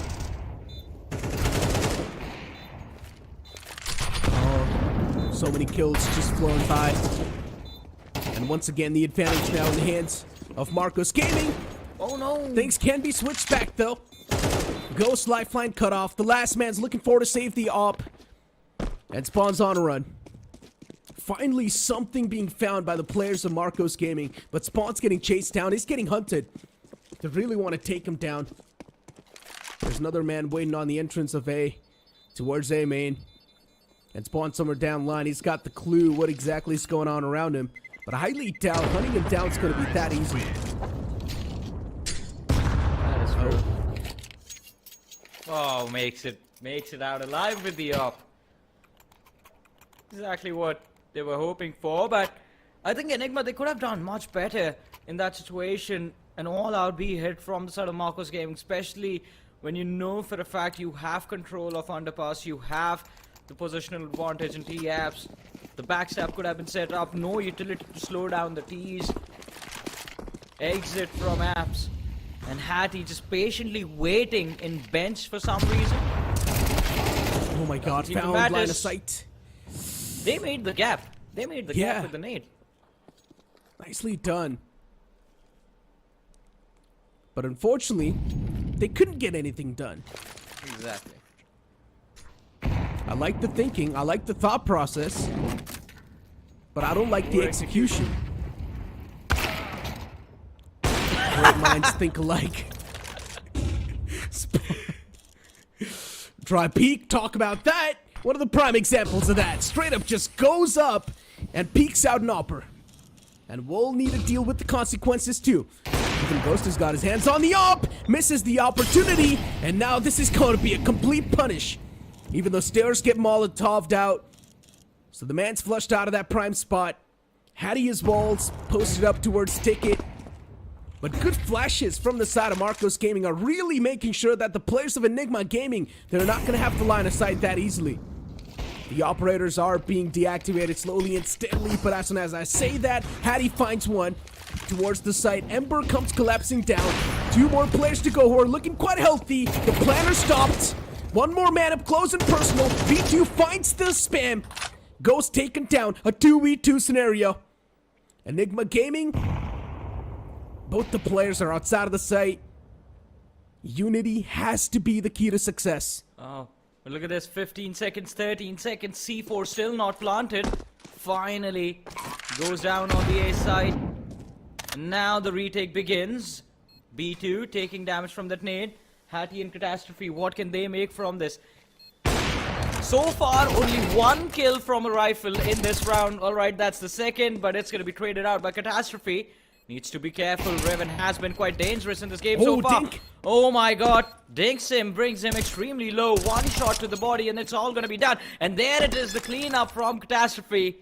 Nice little comeback from Enigma Gaming. But kudos to Revan. I mean, a brilliant start to this round for his team. Enigma Gaming. Once again, they pull things back. But Spawn, he could have made the situation a little bit more worse, Johnny. Especially when he peeked out like that. To an op.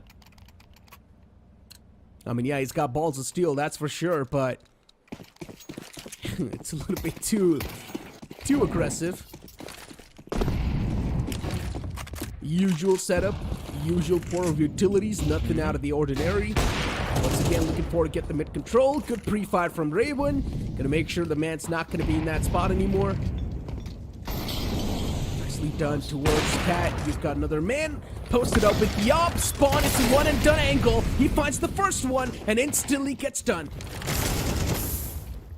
Massive risk being undertaken by the side of Enigma. It's not worked out quite nicely, or as nicely as they thought it would. To cover up bench, but Hattie still needs to be careful. 3v4. They don't really have a lot of utility to commit for this post plant, and it's going to be extremely risky. Hattie finding the opening, bringing the numbers down, and of course Bhavi, he's extremely low. B2 takes a nasty tag, survives. Bhavi going big in this round. Finds two, gets shut down. Hattie, he's already gotten 3 kills. A 4K can win it all, has the kit as well, but no, as you mentioned, clock running out, forces him to panic. Ember winning that duel. Oh man, still way too close to comfort. We're seeing a lot of these ego peaks, Johnny, and it's not making me feel that good. They're going for these solo peaks, and then they're losing out on their life. And then the round gets a little bit too out of hands. Once again, as usual, classic start. Nest being smoked out. A quick approach this time towards Connector. They know the opponents do not really have the economy to stop them anymore. Good nade as well towards the nest. Oh. But the domination keeps on continuing. It's a systematic dismantling off the side of Enigma Gaming, but Benzine still finds one. Gets his hands on the AK. This cannot be good. He's gonna try find at least a few more kills in this round if he can. Revan still on the hunt, and they don't want to let him be by himself close to that chair. And it seems like a repeat of Ancient once again from both these teams. Only difference being last time around we did see Marcos Gaming off to that great start of theirs, and then there was the shutdown eventually from Enigma. This time it's Enigma who are on the receiving end of things. Economy completely shattered. Well, at least they have a bye in this round. They lose this. Marcos Gaming, they're gonna have the equalizer quite easily in their hands. They indeed are. So aggressive towards mid. Just trying to pull something new all the time. Enigma Gaming. Benzine. He's managed to post himself up in a really good angle. He's probably going to catch these players too off guard. Javi decides to check that angle. Unfortunately, he keeps the gun away. And now Ember, he can still have the advantage inside of the fight. He does. Cuts him off instantly. Benzine taken down in mid, but the A site's now gone out of hands. Enigma Gaming, it's a mayday call. And unfortunately, even Spawn, he's got no clue. The man peeks out of the Molotov. And Catastrophe, he shuts down Ember from mid. Still a 3v3. It's doable, but the time's ticking away, and the C4's down as well. C4's been planted. Catastrophe looking to see if he can clear up Connector at least, but no. Hattie and Catastrophe both picked off. And it's just down to Ghost, the last man left alive. No, someone's gonna try and push him. Went. Really cautious about it. Does get spotted out. No. Oh no. And Revan still trying to finish him off. Realizes a little too risky for him as well. Falls back. The Ghost survived this.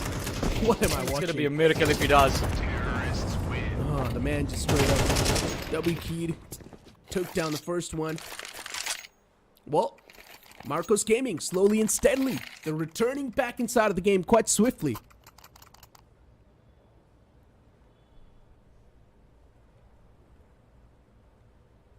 In this round, I think, should be quite easy for them to secure that equalizer that they want. No economy on Enigma to go for a buy.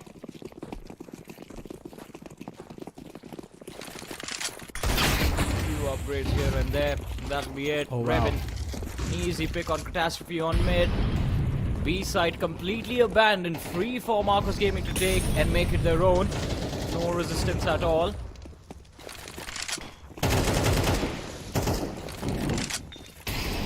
Pretty easy post plant as well, considering no utility on Enigma. Indeed. And no guns too. Yeah. Only pistols. But this USP just starting to do some damage. Only one found. An instant trade as well. A 3v3. What can they do? Raven just goes for some blind spams through the smoke. Nothing found. At this point, he's got to give up on the hopes and dreams of even securing this round. Marcos Gaming, they've got it easily, but still 2 guns were taken away. It's not really going to matter that much, but still something they can't be happy about. This Eagle can be surprising. It does find the first one. Second one could have been found as well, but the man softened up. He's quite scratched up, and well, explosion's going to catch Hattie.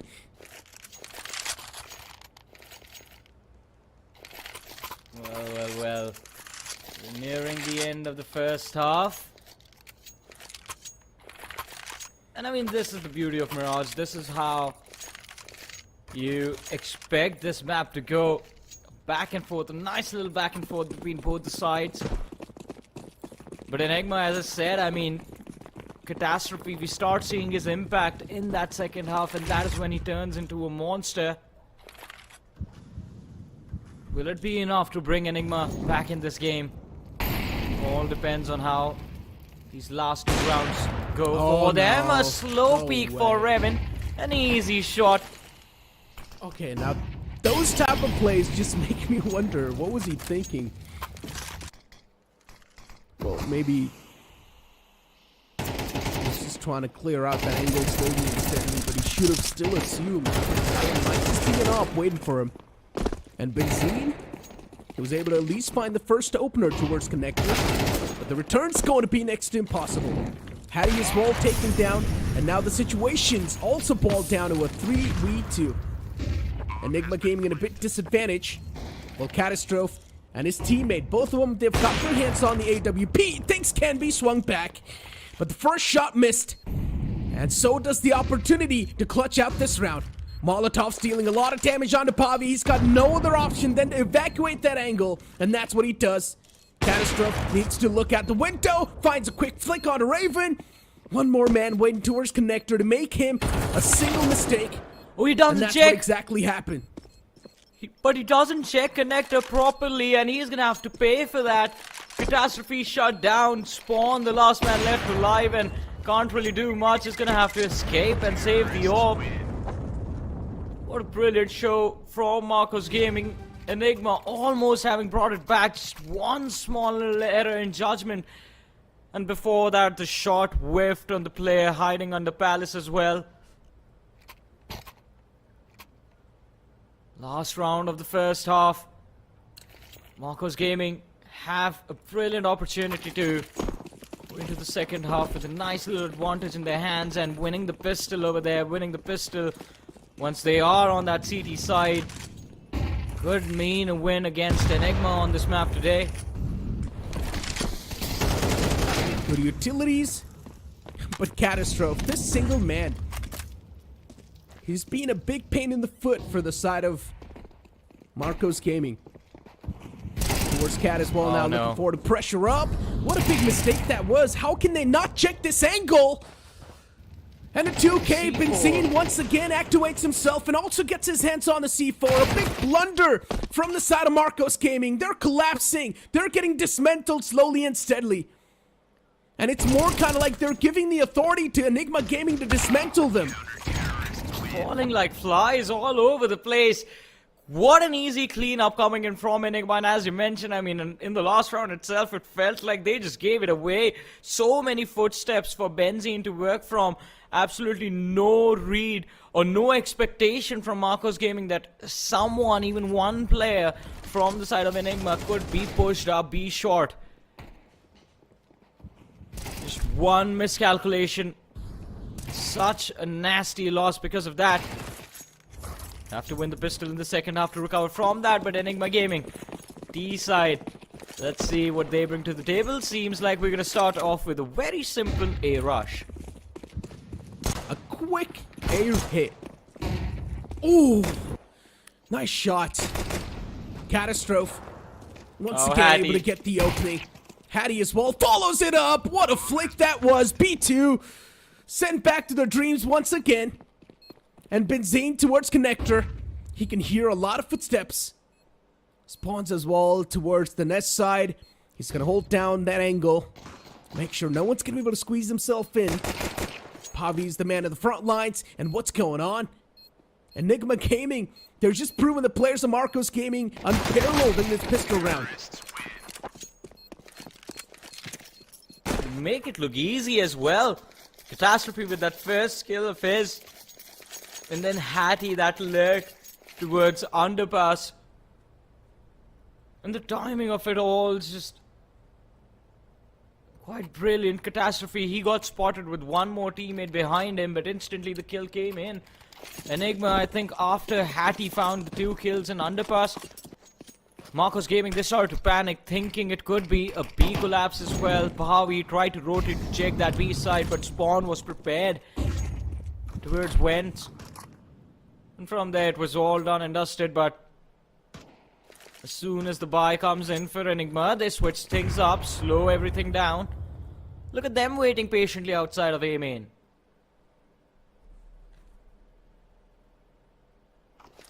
EG and MG. Sounds nice. Yeah, but it Before is now. ENGM for some reason. Yeah. Should be EG. But considering the players of Marcos Gaming They're in a big disadvantage because they don't have the guns. I'm expecting a complete loadout. And Catastrophe, he's walking inside of the site like he just does not care about anything at this point. And now, towards B short, there's a couple of players, they can't do anything, especially with just pistols in their hands. I'm not expecting anything out of the ordinary. I believe there's some sort of a beef going on between Catastrophe, Hattie, Spawn, and Benzene as to who gets the most kills this game. I'm telling you, this man, Catastrophe, he's been a big pain in the foot for Marcos Gaming. If Catastrophe gets taken down off the bat, Marcos Gaming wins the round. He's going to be a pain for anyone that faces Enigma whenever they are on the T side. Catastrophe, as you said, I mean, he does not care how many players are there standing in his way. He's always going to be extremely confident in those executes. A perfect entry that you want. Does not care if he gets picked off. He will try to set up his teammates for that easier kill or a trade. But that's the bonus, right? His aim is good as well. He's been quite consistent in finding those first kills, not just this game, this series, but even in the previous one as well. And then you've got a man who's backing you up like Benzene. Yeah. Even better. You know there's always going to be someone who's got your back. And Benzene is the best man to have. Catastrophe once again looking forward to pull off some shenanigans. Some sneaky moves. Elvis pushing up close and personal. Flashes out. The first peek's going to be in the front. A lot of shots missed, but at least the trade's going to be there on the board. And Raven as well, he managed to find one towards the short side, but Catastrophe, he finds the opening as well, and he keeps it moving up. B-side control for now, not taken away just yet. All they need to do is take down this man Raven, but that's not going to happen. My goodness, at least something recovered from the side of Marcos Gaming in the second half. Could have been a extremely difficult position to be in, but at this point I think they're gonna try to settle for the smaller wins. And this one is gonna be a little bit easier considering Enigma don't really have a lot to invest. Especially on Benzene and Spawn. We see that AK on Catastrophe, but is that going to be enough? Nice little tactical timeout being taken as well.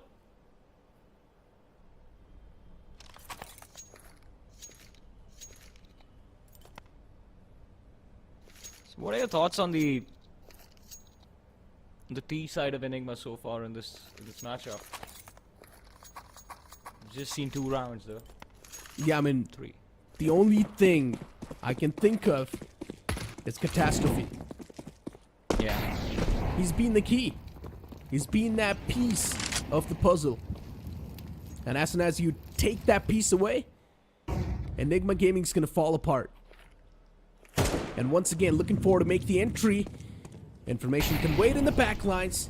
The intel, this man's also able to get away. It's quite incredible. But this time, the opening's going to be denied. And an instant retrieve with the AK finds him as well. But Bobby, he finds a 2K to back things up. That's going to be it. Nothing much can be done now from the side of Enigma Gaming. Well, I don't think they had a lot of hope from this round as well, considering no weapons. Just that hero AK on Catastrophe was all they had to rely on. Even going into the round, they knew it was going to be a massive, massive challenge for them. So not a lot to scoff about, but now this is where things get interesting. The equalizer that Marcos Gaming wanted, they have it in their hands. Either they run away with this game from here on out, just reset after reset being handed to Enigma is going to make sure that they're going to stay in that ditch of theirs, or Enigma bounces back, walks away with a nice little 2-0 at the end of the series. Oh, Ghost is not able to spot that head. Finally does, but gives away that he's also got it off in his hands. Ghost now looking forward to be a little bit more proactive. Ooh, once again, someone stop this man. Gets a 2-piece off the bat. first one starts off with just a one tap, and the second one with a spray. Catastrophe. This man's now single-handedly just carrying his team in the back when it comes to finding the openings, and considering 2 kills are already being found, Marcos Gaming's defense gonna come crashing down. Look at this. Ghost, he was traded out. Does not matter. Spawn chimes in. And Marcos Gaming down to the last 2 players. Both of them spotted out mid. Elvis tries his level best, but Catastrophe with an important shutdown.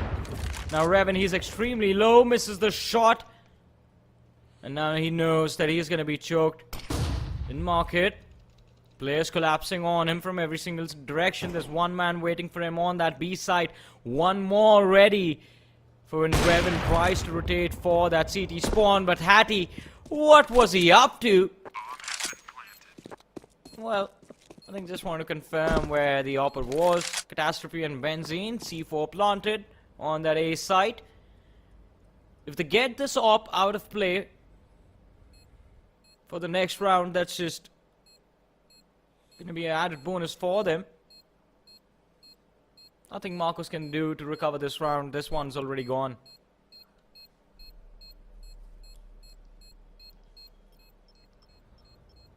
Well, I mean, it's better to just save up. And that's what he's doing. So far, this map's been quite close. As expected. A game of Mirage should be. Well, at least someone takes down Catastrophe.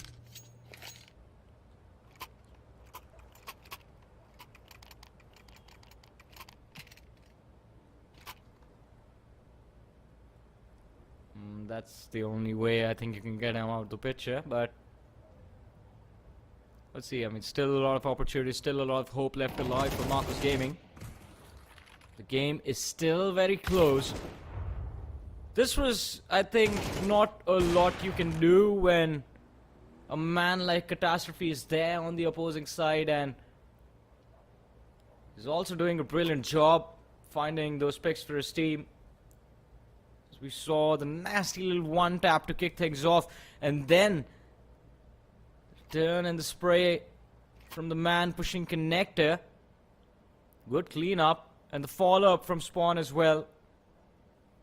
Complete control of that mid side.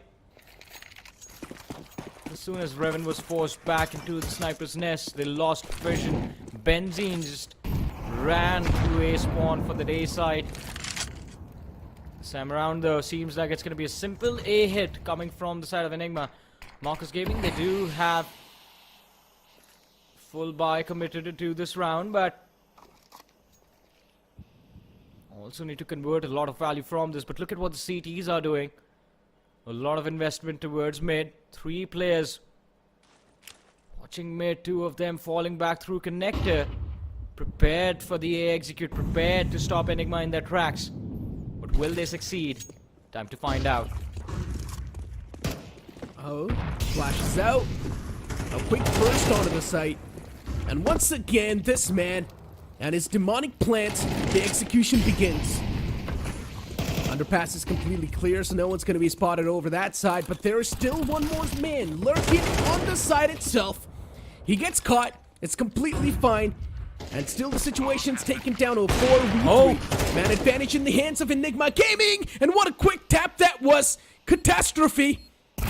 This man for now is just on an unstoppable form. But B2 gets a 2k. They line up for him. This still puts him in a much favorable position than before, but no read on where the 2 T-side players are going to be, and B2 tries to clear up the site, fails to execute. Enigma Gaming double digits on the board, 10-8. They have the upper hand now, and Marcos Gaming, as we were talking about them, economy, it started to fade away slowly and steadily. Not a lot of hope left alive unless they win the next round and bring this game back. And even in the previous one, Raven, I think the idea was there to take control of the sniper's nest. You had 1 player in sniper's nest, you had 1 player in connector, the third lad trying to fight from the CT spawn area. But then in a split second, as soon as that first shot from Raven whiffed, It was all done. Catastrophe finding the pick, clearing up the nest. CT spawn cleaned up. Last man B2 tried his level best, but position compromised. The T's knows where they knew where he was coming from. And a lot of time for Enigma Gaming to get themselves in post plan, but this time around it's a little bit different. Oh. Just pistols on the side of Marcus Gaming. Catastrophe tries his level best to find the entry, but gets caught off guard by Revan. Quick switch up from Enigma. They go for that B side. I just want to know one thing. What fuels Catastrophe's confidence? Because he's got a lot. He just does not care. Peeks out with a MAC-10, even though he knows on the opposite side are going to be Deeks waiting for him. But he still does the same thing. Well, I mean, it's a different thing that they're also losing out on this round, but it's a 2v5.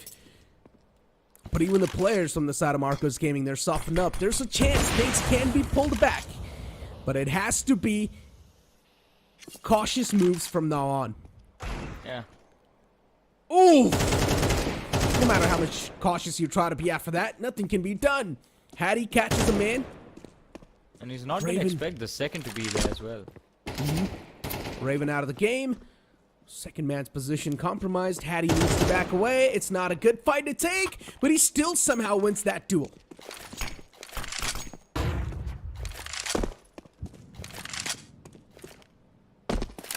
Does have the C4 on. Tries to bait the players into peeking. That man has pistols, so still a favorable duel for Hattie.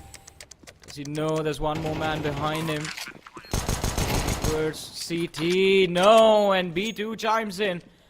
Nothing but a pistol, but still good enough for the cleanup. And as you mentioned, I mean, we can't really blame this round on Catastrophe. His job was to sell the fake on that A side, and he did a brilliant job getting one man extremely low. Unfortunately for him, the opposition was there. Revan all prepared to take that fight, did recover that SMG, but then everyone else from the side of Enigma just ended up running into that A side with the AK. You can't run and gun. They got a little too over-eager, a little too overconfident in Marcos Gaming. Brilliant job done. They stayed patient. They just held their ground, waited for the players of Enigma to keep making mistakes, which they, well, to be honest, did not stop.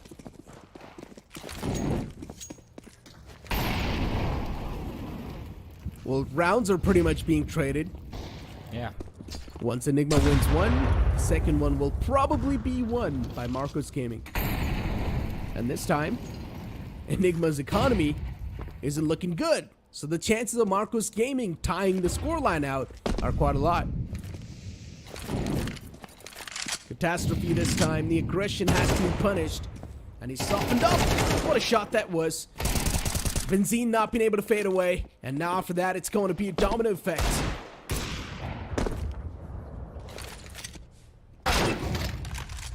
Oof, Hattie. Good returns. Deagle's now really starting to make a lot of work happen. But the P250 is going to reply back stronger. Well. What a nice little round being brought back here again. Worrisome situation for Enigma to be in, and to be honest, I mean, I don't think they walked into this game expecting this to be the result or to be how things were going to turn out. Look at them feeling the pressure.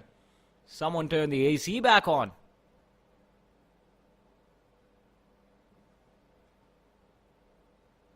I don't think so. He's sweating. He's just under a lot of pressure. Yeah. I mean, he's been carrying his team the entire game as well. Look at that. 20 kills on Hattie. Spawn and Benzine sitting on 13. Catastrophe.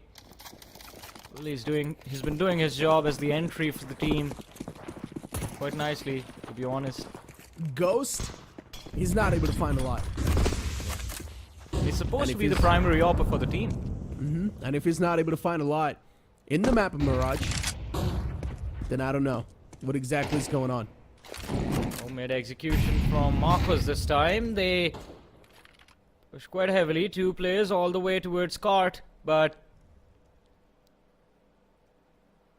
Enigma, they do not want to take this fight. Utility traded out from either sides for that mid control, but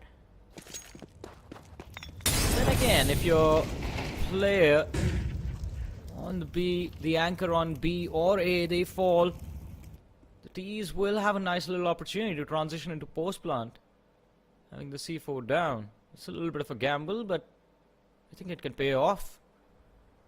It's going to be down to B2 if he finds catastrophe if he finds that first kill.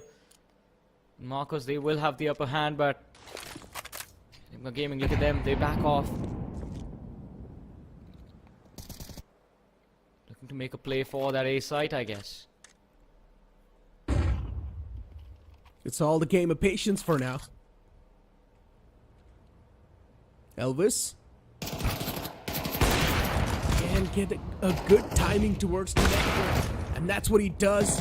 He finds that timing, but still now the floodgates are open towards the A site. And Enigma Gaming, they abuse it to the fullest. Even the plant's now going down. Benzine's gonna be the man who's going for the plant. Ember with a flank finds a 2K. And that 2-piece is going to be really important for this entire execution with the retake. Ghost traps himself inside of the smoke towards connector. Rips all the shots. Oh, he paid a hefty price for that. And now Catastrophe was left all by himself, but he does not have a lot of HP, and they also lose out on the round. Unfortunate. Oh my God. Ghost, he's having a rough time.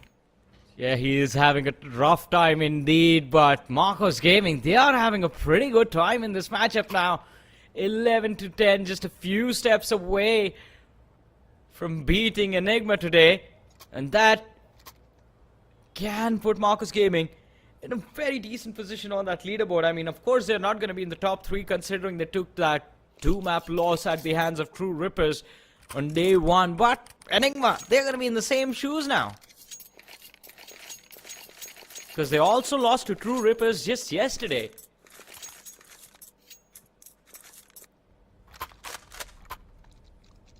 Things are going to get very interesting as far as the leaderboard is considered if Marcos end up winning this match now. Pretty much. Enigma Gaming, for them, they just need one more round to equalize things. They do not really have that good of a weaponry. They've got 3 Galils and 2 AKs. And the op in the hands of Raven's definitely going to be a big problem. But it can be overcome. Catastrophe from the underpass. He needs to pull off some insane play. But Bavi's holding that angle, considering one of the men from the side of Enigma Gaming is already pushed quite deep. And now Catastrophe, unfortunately, does not really get that trade instantly. Bavi being able to instantly escape with that 1 kill. Spawn being the second man to do the same thing as well, and a really good flash to suppress Spawn. But Spawn gets kicked down easily. A 3v4 scenario. A little bit of a TK happening.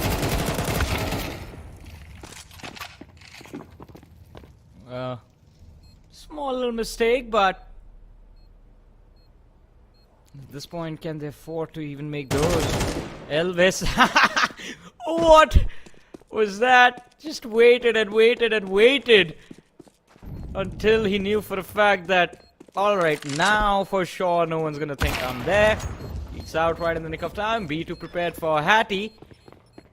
Easy round for Marcos Gaming. There it is. There's the match point. Well, they bring themselves to match point. 1 more round to go. Luckily for them, Enigma, not a lot of economy. Well, on 2 of their players at least, so should be enough to help Marcos close out this map. 1 more round needed, as you mentioned. Yep. Match point in the hand. This should give a bit of a sigh of relief for the side of Marcos Gaming. And considering Enigma Gaming, they're also on a bit of a weaponry disadvantage.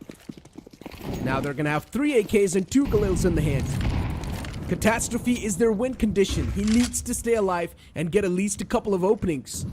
And then only Enigma Gaming is able to do something on the board. But once again, defaults from the side of Marcos Gaming. Couple of flashes to find yourself that breach on the site. Good Molotov as well to force out Ember from that position. He gets caught instantly by Spawn. Bowie's position's compromised as well towards Ticket. Pushes up towards Triple on the site. But he still managed to get one and instantly back away. Turns around, gets the second one too. Marcos Gaming, they flipped the odds in their favor somehow. And it's done. Yep, final nail in the coffin. Benzene, the last man alive, and as you mentioned, it is done, it is dusted. Look at the amount of players waiting for him on the other side, and there's the final shot. The cleanup from Marcos Gaming. What a brilliant way to bring themselves back into this series. After that loss on Ancient, I did not think this is how we were going to see Mirage, but no, they didn't give up. And of course, even the first half of this map was in control of Enigma Gaming, but Marcos Gaming, and especially these lads, I mean, Revan in particular, brilliant performance. B2 as well, a redemption for B2, because he wasn't doing so great on that previous map of Ancient, but this time on Mirage, he felt extremely comfortable. Ghost was just not having a good time on this map. Oh yeah, Catastrophe was the win condition for Enigma Gaming. The moment he was not able to find the openings, he was not able to find that hole in the strategy, everything was the problem right there. So Enigma Gaming, unfortunately for them, in the later phase of the game, Marcos Gaming, they sort of found a cure to Catastrophe, and they were just shutting that man down over and over again a lot of the times. Good utility utilization as well in the later phase of the game. We saw some good flashes. I do agree with that. I mean, Catastrophe does bring in an interesting move for Enigma Gaming, but they rely on him too much. I mean, that is what needs to stop happening. They rely on that one person, especially on the T side, way too much. If he finds the first pick, they get the round. If he fails, the entirety of Enigma falls like a house of cards. And if that is the case, if that is how the T side executes are going to go, then this is the result what we are going to witness again and again.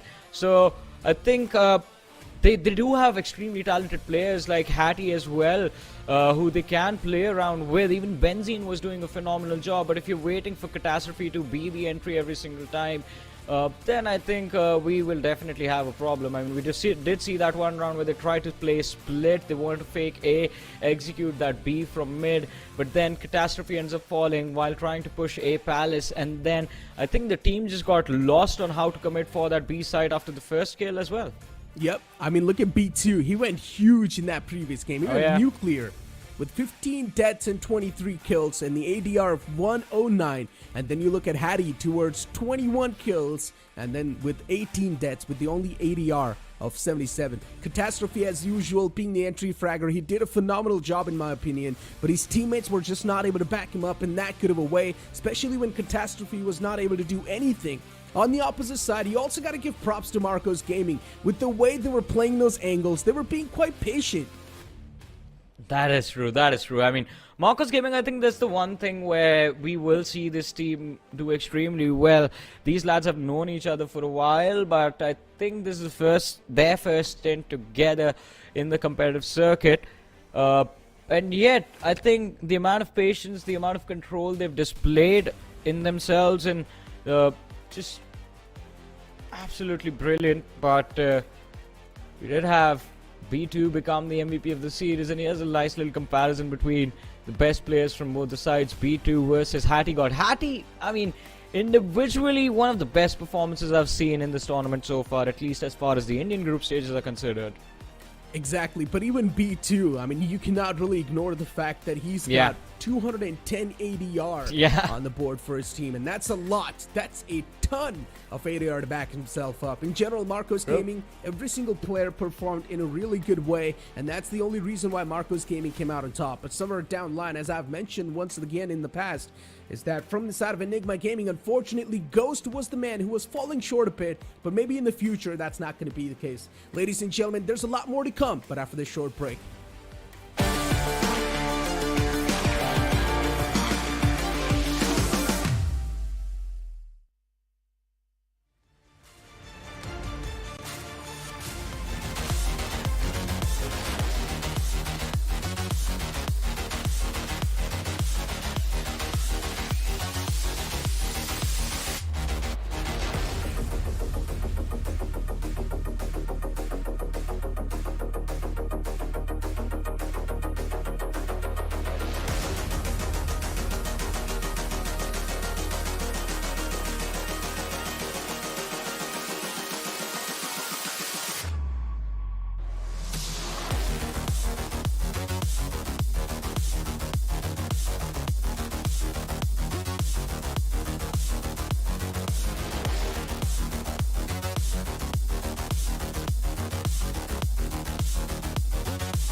Welcome back once again, ladies and gentlemen, to the draft brought to you guys by Blast and Nordwin Gaming.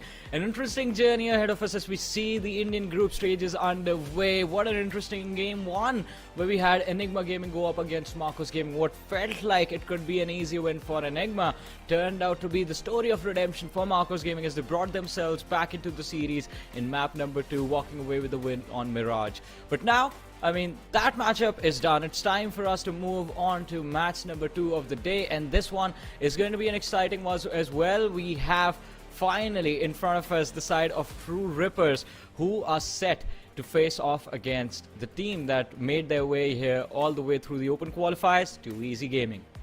I mean, True Rippers, a team that is truly ripping the competition apart so far. Yeah. They're the strongest team that the Indian region has to offer. You've got some of the best players as well inside of the squad. You've got Ghost, McGills, you've got Defaulter, Die Stealer, and Rossi. We've seen a man like Rossi play inside of this competitive CS pool for such a long time, but now finally he's got a chance to showcase himself and his skill set to the world. Well, and it's going to be interesting to see what he brings to the table. The last time around in day 1, the opening match, he was absolutely brilliant. McKills as well, a lot of experience under the belt of this individual.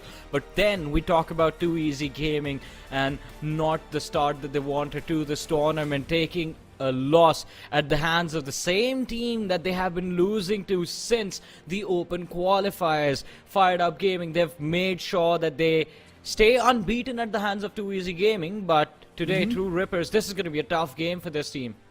By the way, Johnny, what's going on with this B1, B2 type of names? I'm not exactly able to get my head over it. I have no idea, man. Yeah, now initially I thought it B1. was... Yeah, initially I thought it was going to be like a Star Wars reference from a lot of these players, but I don't think that's the case, because R2B2 changed his name to just B2. I liked R2B2 more. You know what? Now it's time to take a look at the map Veto, though. This is going to be something really important. Off the bat, we're seeing the classic map being banned out. Mirage being banned out from the side of Too Easy. Then True Rippers instantly reply back with an overpass ban. Even Vertigo's going to be out of contention. Interesting. They got to ban Ancient now. I mean, at least True Rippers too good on that map, and if True Rippers, they walk away with that Ancient pick, oh man, it's going to be Ancient and Inferno.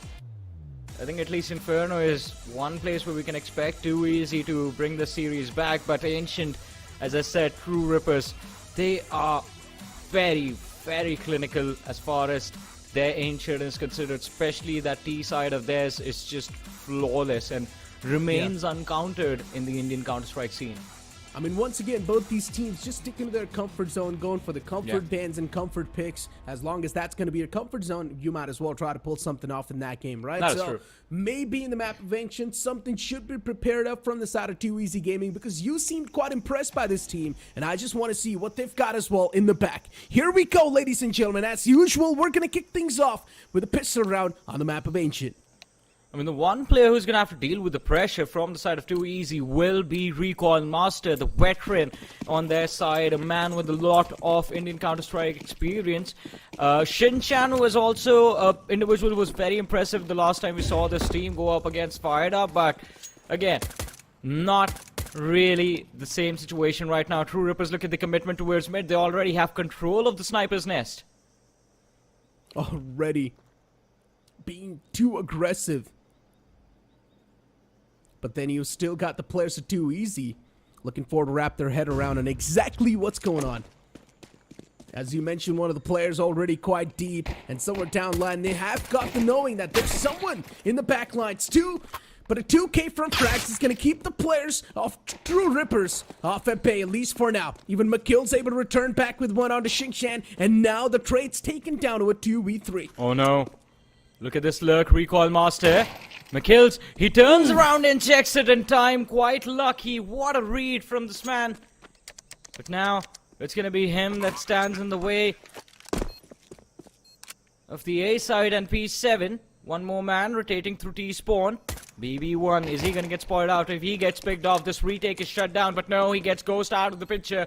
McKills, the last man left alive in cave, needs to find the first kill, but fails to connect. BB1, a nasty little pick, a quick peek from A main, a quick headshot, and Too Easy Well, they make this pistol round look too easy. We saw some clean taps. Yeah. We saw some clinical approach from these players. Because off the bat in the previous game, Spawn, with the dual Berettas, we saw something quite scrappy. So thank God we did not get to say something like that. But now too easy. With a good start in their hands. And also a couple of weaponries on the board. Even True Rippers, they're going to go for an instant force. With a Tech 9 in the hands of Dice Dealer and the rest of the players having Galils in their hands. But utility is going to be the compensation. Let's see how True Rippers are probably going to pull this one off. They've got no utilities to back themselves up. They're pretty much going to try to play this map, or play this round, on their mechanics and their aim and their firepower. I think they have enough utility to go for a simple flash and run through the side, but oh, the flash is going to be dodged, and the spray from BB1, he whips it completely, and True Rippers just ripping too easy apart, have that A side under control. Recall Master managed to find one kill at least, Wossi out of the picture. Did take a lot of damage in return, an easy kill for Defaulter. PP7 and Frag easy now, the last two players left alive. It's going to be a simple retake, both of them trying to pour into that A site from CT spawn. Not be as easy as it looks. Oh my god, what? Still he managed to take down 2 guns. And still keeps him going for more. P7. Down line, he realizes the fact that he still needs to go for that M4 that was down on the ground. Yeah. Well, I mean, you might as well try to save at least something because you know the round's already gone. So I guess you want to save that M1.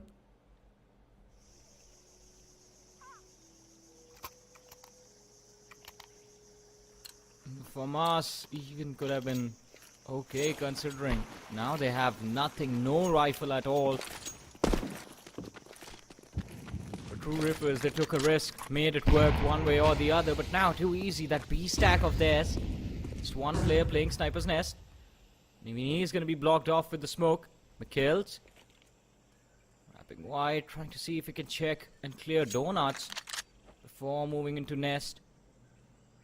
And this Nest push is what worries me. Does he have info? He's given away the footsteps, it's going to be picked off, and an SMG is going to be recovered. Good stuff. Definitely not enough to bring back the entire round, though. Maybe not. Oh, checks that corner. I, for a moment, thought he's not going to be able to check that. He's going to forget to check that, but no, at the last moment he does. And yeah, an easy sight take in the hands of True Rippers. For them, it's going to be an easy entry. And True Rippers, once again, they rip through and shred through the competition to breach inside of the site. Muckles, look at his reaction, dude. He was like, what is this? Why is this man just standing there, waiting for me, so patient? But props to Sinchan, I mean, that was a brilliant off angle. He was able to position himself in, and McKills a little too over-eager to take control of that nest. I think that will be the set game plan for True Rippers for a while now, at least in this game. They have the advantage this round. No The way. kills with the entry, No way. finds the opening, Dice Dealer finds the second. What a cleanup from True Rippers, a quick execute on that B side, but these Deagles are proving to be extremely deadly, especially in the hands of BB1. 3 kills secured, has an opportunity to recover a weapon, but no. Ghost on the side, the final 1v1. Is BB1 going to clean this up? Oh, no! Shot through the pillars. Still too close for comfort. Almost lost that round, True Rippers. At least they're trying to keep the economy humble. Yeah. And look at this, Succeeded in doing McGill's. so far. Yeah, it's got no money, Johnny. Yeah. So that means in the upcoming round, True Rippers, there's a chance they can break down. Let's see. Too easy considering they managed to win the previous round, or almost win the previous round. They definitely did quite a lot of damage, economically, to the players of True Rippers. And now McGill's once again looking forward to go really aggressive out mid. But the aggression can be seen even from the side of Too Easy. Both the players pushing out from both the pressure points. And McGill's found Frags as usual. This man's able to find a couple of openings. That's really keeping the players of True Rippers off at bay. But then Rossi returns back with one. AK in the hands of Rossi can be quite punishing. And Frags this time gets caught from the back. And Dice Dealer turns around and shuts down P72. True Rippers out of nowhere. Once again, they swing themselves back in life inside of this round. Oh, but Recoil Master, that shot whiffed. He's gonna have nightmares about it. Shin-chan now all alone on the B side. Nothing, well, not a lot he can do. Picks off Defaulter, but the instant trade is gonna be there from Dice Dealer, who's there in the alley, right behind the site. Interesting start to this game. And especially Frag Easy, he was spotted out on Cat so early on. So Defaulter going down over there was an unfortunate incident for True Rippers, but then Rossi putting up pressure on Frag Easy, forcing him to stay Cat, while the rest of his team, the rest of True Rippers, pour in through that B door. The sandwich was created, and Dice Dealer finding 2 more kills for his team. Extremely important. 4-1 too easy. Now their economy has also taken a hit. They can't really commit full buy in this round, but I think BB1, he's been very impressive with that Desert Eagle, especially 2 rounds ago. Getting that 3k in. This time, if they can get that kill early, recover a weapon, maybe they can turn things around too easy. I mean, he's got the most amount of kills so far. So let's see if inside of this eco round there's going to be any type of conversion. But no, I guess it's going to be from the side of McGill's instead. Through the smoke, cuts off his lifeline and head. And now 2 players in the front lines. A little bit of a scrappy spray, but in the back lines was BB1, but he whiffs that shot. One single opportunity, and he misses that one too. And now McGill's for him, it's going to be a long strafe. Oh my goodness, 5-1 True Rippers. Just that pistol round loss, and it was enough to wake them up from their sleep. But a lot of individual plays being brought to the board by McGill, especially finding that entry every single time, even in this round. Just shutting down Shin-chan through the smoke, extremely important. Valiant effort from the rest of the team. A few easy to try and stop True Rippers in their tracks, but at this point they have contest to work with. Even the economy has stabilized. Kills 7. This is not good. Frags once again. This man's going aggressive from the same angle over and over again, Johnny. And he's also able to find some punishment. P7, of course, been taken down. He took a lot of damage from that Molotov. Yeah. So he's not going to be able to survive for long. But then once again, Recoil Master 2 joins alongside, and he gets a 2k. But True Rippers, they've still got a fighting chance inside of this round. BB1, Frags, both the players on the same site. They can have a good crossfire, but a quick flick on the target will shut him down. Oh, this is not looking good. BB1, all it takes is one single bullet to seal the deal, but Ghost himself is fighting demons in his heads. He doesn't exactly know where the peak's going to be from. BB1, maybe thinking that there's a chance Ghost have backed away from the site, but then the plant comes through. Oh! What a way to close the round. Ghost patient. I was wondering, like, has utility to work with, has that Molotov, has that dash. Just goes for the dry peek. One, no answer for that Ghost. What a round for this man. Finds the trade on Cat, a quick scope to clean up the side as well. 6-1. True Rippers definitely getting comfortable in this match. Oh, early aggression from the CGs this time around on mid. Oh my god. And even that is not gonna work for kills. Still finds the first kill, looking for the second. Fails in front of BB1. No Rossi, way. now it's his turn to push up. No way he won that duel in the mid with just the MP9. An awkward instance. But still Rossi comes out on top. And now the AWP as well from the side of Ghost. Not able to find the perfect click, the exact click. And P7, he finds the timing on a Dice Dealer. BB1 as well falls prey. A 3v2 scenario. Too easy.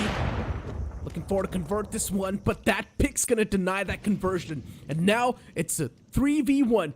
iFrax can't do anything all by himself, and he's only got an MP9 in his hands. Johnny, this is next to impossible. Yeah. Unless you find a way to recover an AK or something without losing any HP. But Ghost, iFrag easy, crouch peeking to that AWP. He's gonna be forced to kneel down in front of it as well. And too easy now, finally feeling all that pressure upon them. A timeout is gonna be forced. BB1, at least in the early rounds, this man kept his team in a fighting position, but it feels like even he has been cut short. Shin-chan again and again and again getting killed off in mid. No answer to that this time around. They did have BB1 commit to that fight for kill shut down, but then Rossi chimes in, and Rossi takes control, takes heavy control of the map all the way towards CT spawn. And as soon as you have a T posted there, a T side player that deep into the CT's area, especially on Ancient, you know it's going to be that A side that they're going to be eyeing for. Donut was cleared up, site was cleared up. Two remaining counter-terrorists positioned towards B. Now McKills, his eyes are set on that CT side, gets the first kill like every time. Very consistent McKills. Looking for the second, but find it while being slashed as well. For the third time, it's not going to work out. Shin-chan finally converts. And yet, the advantage still in the hands of True Rippers. What's even going on at this point, Johnny? They're able to find those quick strolls on the site without any issue. And now they've got the site completely on a lockdown. Ghost! Oh, he scopes out at the wrong time. That could have been an easy kill. Speak of timing, man, that was one of the perfect ones. I'm pretty sure BB1's going to be really happy to be alive. And even Recall Master. They can't really do much. Either they lose their life or they go down to the C4, but no, before they go down, Rossi and Defaulter are going to be shut off. Ghost, the last man surviving. But True Rippers really care about losing their lives anymore. They have a lot of money in the bank. So, nearing the end of this stuff and too easy, they've taken a very, very nasty hit already in this matchup. But you know what's the interesting thing about this game, Nick? Especially from the perspective of True Rippers. That we see them being extremely good on the T side, but they make a lot of mistakes on the CT side as well. Well, I mean, let's see.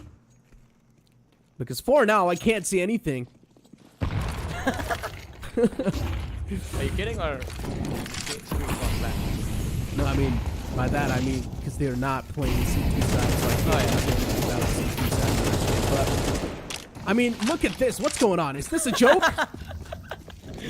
Oh, everyone was flashed. No one could see anyone.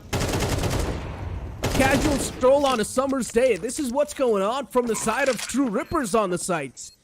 Yeah.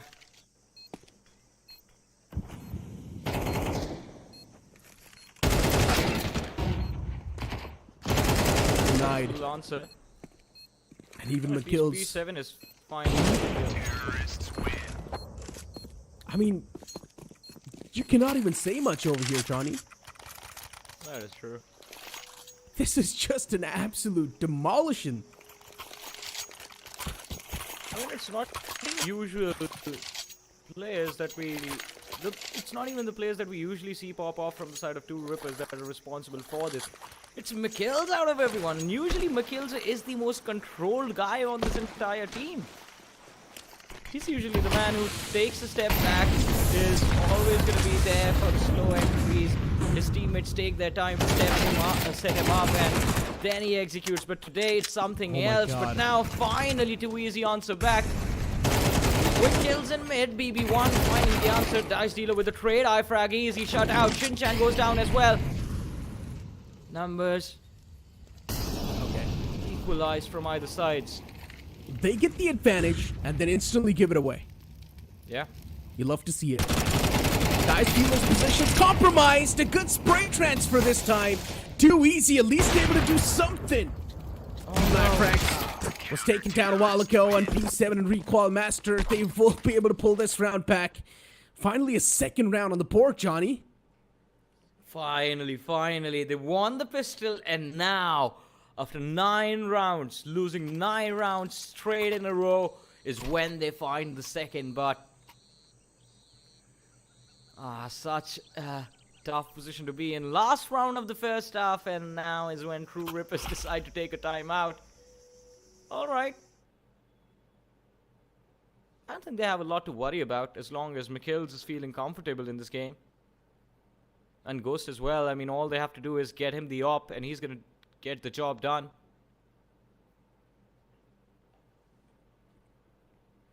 I mean, you don't really see a lot of expressions on the faces of True Rippers.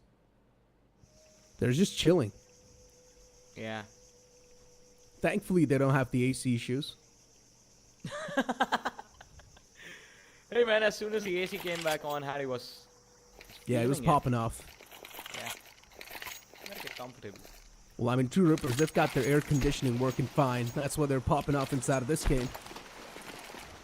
We saw Dice Dealer dancing, so I feel these players are already extremely comfortable. Don't let go of your hand. Don't let go of the mouse miss round, Rossi. I want to know, where did he get this name from? Dice Dealer. What was he thinking when he came up with this name? For now, though, I'm gonna ask him maybe. Once again, a bit of a proactive approach. Too easy, doing the same thing over and over again. But they're not being punished for that. All the players stacked up towards the entrance. Another smoke tossed in, making sure that True Rippers cannot peek out of that. And they're also burning through a lot of time. Interesting switch up from the side of True Rippers. This is the first time they've not gone mid, by the way. And there was a little bit of a early commit, but I believe that was just to see the aggression flashes in. But no, the crossfire a little too good for them to deal with. Dice Dealer only able to find P7. That was somewhere else on the map.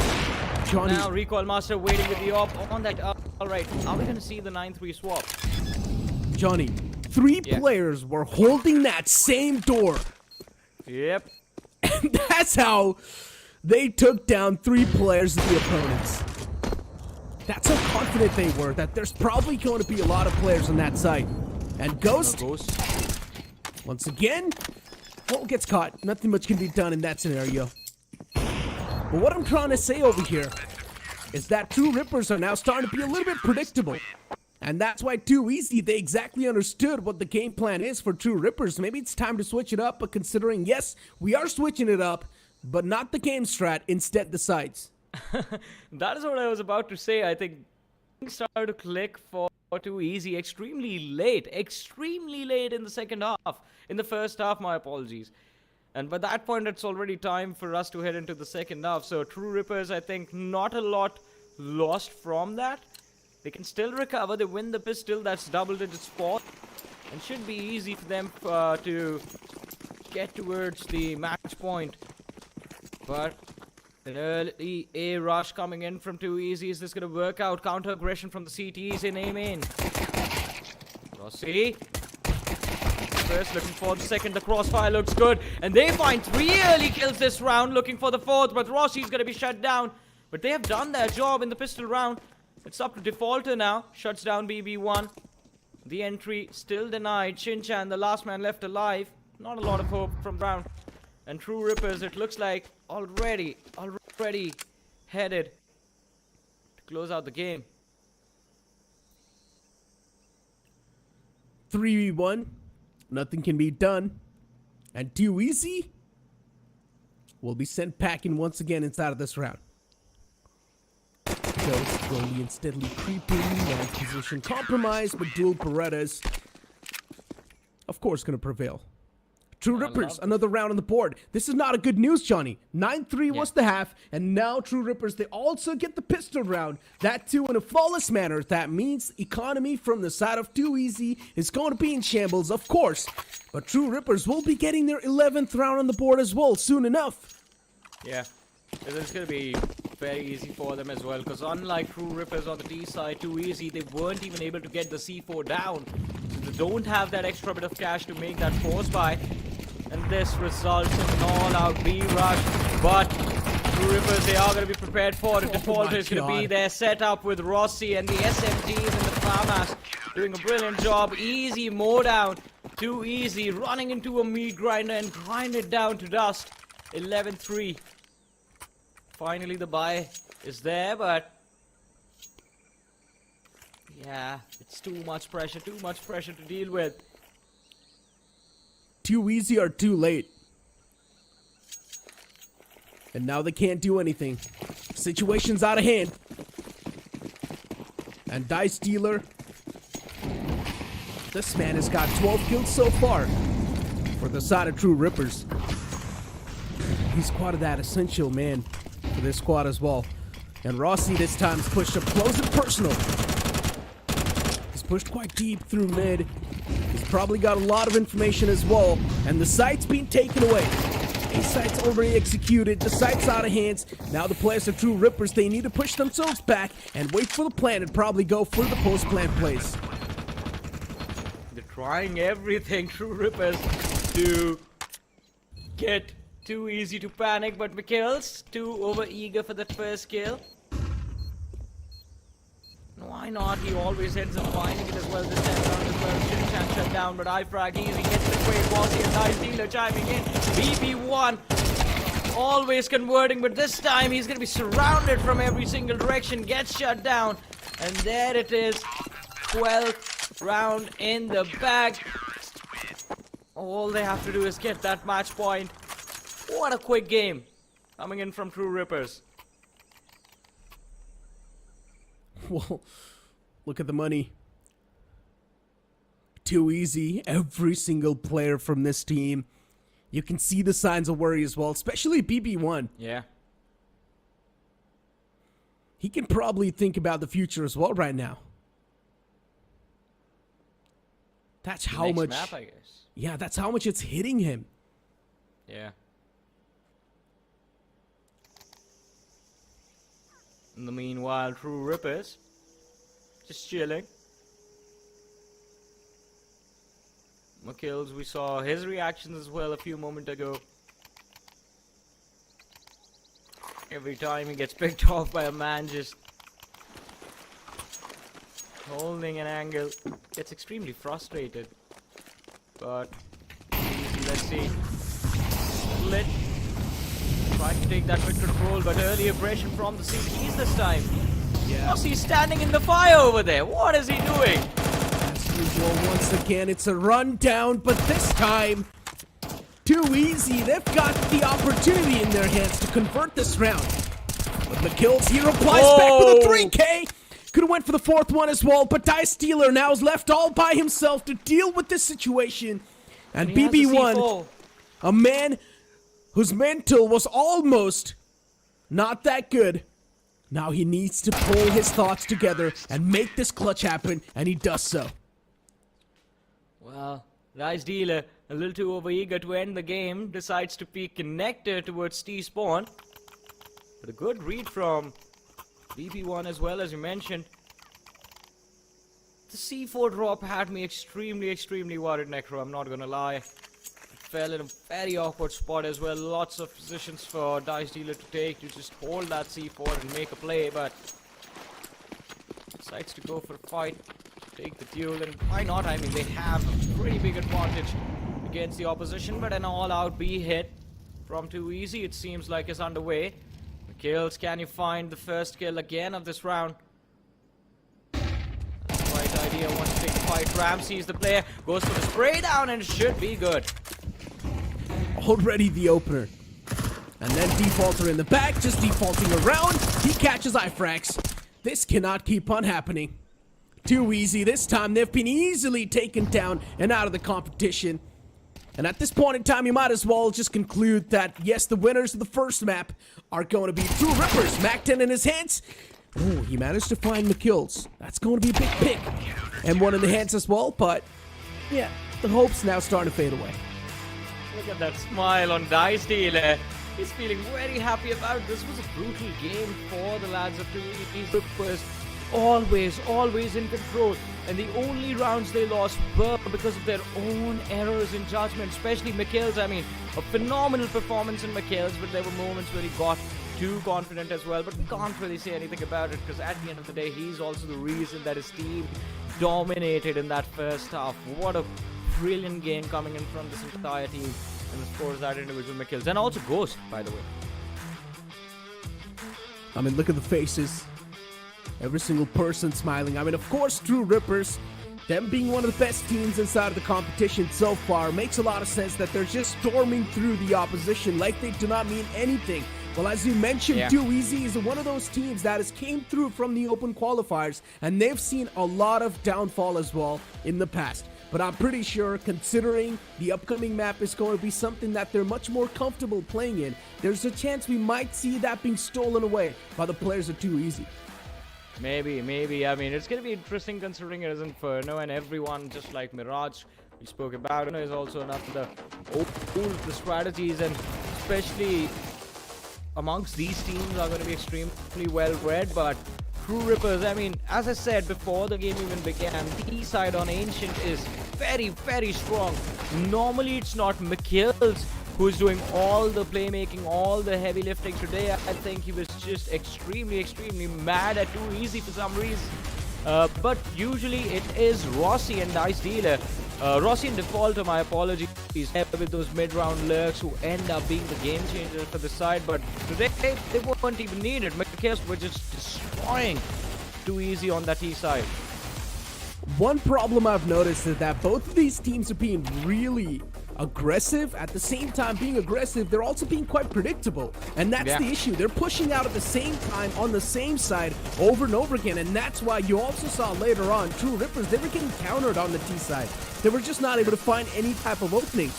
So a little bit of switch ups later on, maybe in the future, if they do decide to play the map of Ancient, can be good. But even then, the adaptation from the side of 2EG came extremely late into that first half, and by that point, True Rippers, they all have a very big advantage to work with. I wish that adaptation, the stack towards that we came in a little bit earlier on, but earlier on in the rounds, they were just trying to defend that B ramp with just one player pushing the sunroom area, and that CT got sandwiched every single time. And why not? The T's already have control of the connector. There's no CT pushing for mid control to try and hold them back. Shinchan was so scared of McKills, he always would stay in the sniper's nest waiting for him. Well, I mean, we've got the scoreboard from the previous game, and McKills, of course, leading the charts from the side of True Rippers with 20 kills and 13 deaths with the ADR of 126. Then you've got BB1 on the opposite side from 2EG Gaming with 15 kills and 13 deaths with the ADR of 100. In general, McKills, he was having a blast in the previous game, especially when he was able to get those multi-kills and save the round for his team. Yeah, and it was impressive, but BB1, he could also only do so much for his team. I mean, at least in the first half, at least in the earlier rounds, he was doing all the heavy lifting. But as we saw during that one tactical time, expression on his face just completely changed and felt like all hope was lost, at least as far as Ancient was considered. But Ancient isn't the only map that we'll see between these two teams. They have one more map to go, Inferno, coming right after this break.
Welcome back after the break, ladies and gentlemen, to the draft brought to you guys by Blast and Nordwind Gaming.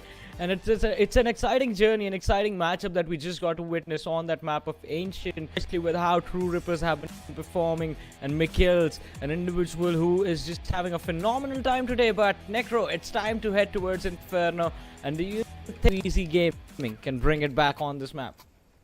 Well, I mean, it is one of the classic maps, as you mentioned, right next to Mirage 2, so I guess it shouldn't be that big of a deal for the players of Too Easy Gaming to bring it back, and considering it's also their pick, I think so they should have it in their bag. But you never know. You're facing against the Mechanical Gods, you're facing against True Rippers. It's going to be a tough affair, but I'm expecting a close game.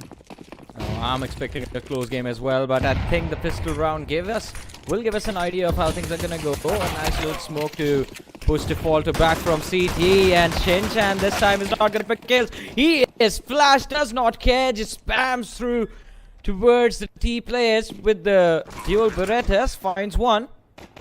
Rossi picked off by P7. Now this can spell trouble for the side of True Rippers, at least in this pistol round, but nice little quick B execute coming in from Too Easy. They have complete control of this round, and I think they might already have. Yeah, the Glocks are finding heads. While on the opposite side, the USPs, they're missing a lot of shots. Even Dice Stealer, he needs to back away. You can hear the footsteps approach him. Good shot in the back. It was an intentional one, but still. And now the approach is going to keep on happening. But unfortunately, Dice Stealer can't get anything done. And also, the main objective is completed by the players of Too Easy. They have managed to get the first round on board for themselves. It's a great start. It is a great start indeed, but this is how Ancient started off as well. The pistol round, they made it look easy, but then everything just fell apart from there on out. This time though, one key difference, Shinchan is off to a brilliant start, getting that 2k in the pistol round. Let's see the rest of the game is going to turn out. Nice little flash to prep anyone trying to get cheeky towards mid, but look at this Defaulter. Nothing but pistol, but does not care. An aggressive push down Banana, and they instantly fall back.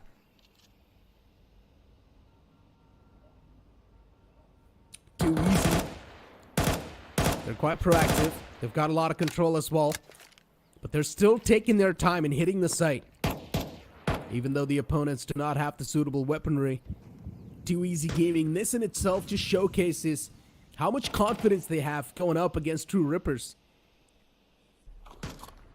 While if you speak of True Rippers, and if True Rippers were the one to have the better weaponry in their hands, they would already shred through. But I respect the patience. Even the utility tossing. And now moving up towards the archway, giving away a lot of foot cues too. While doing so, Frags finds the first one.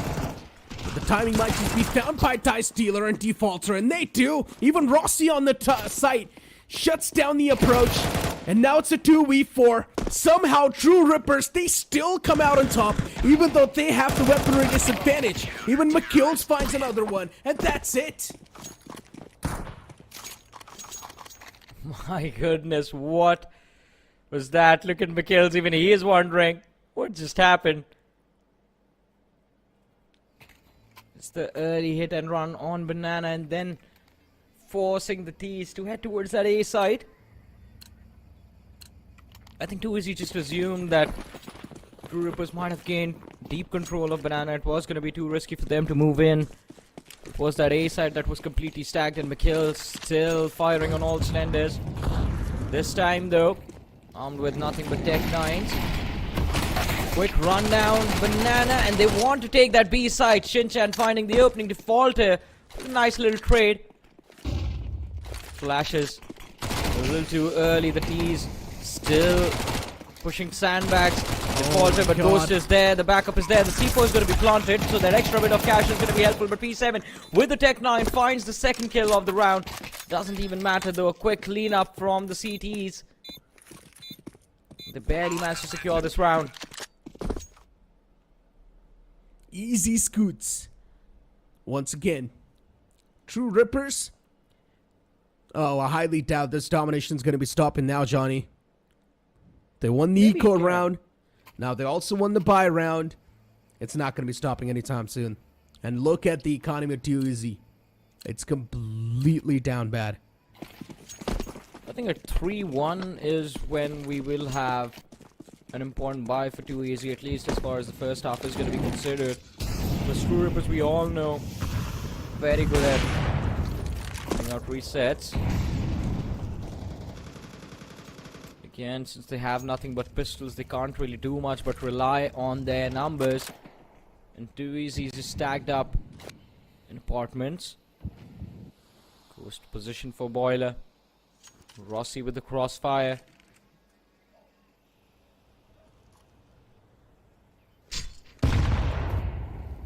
High frags.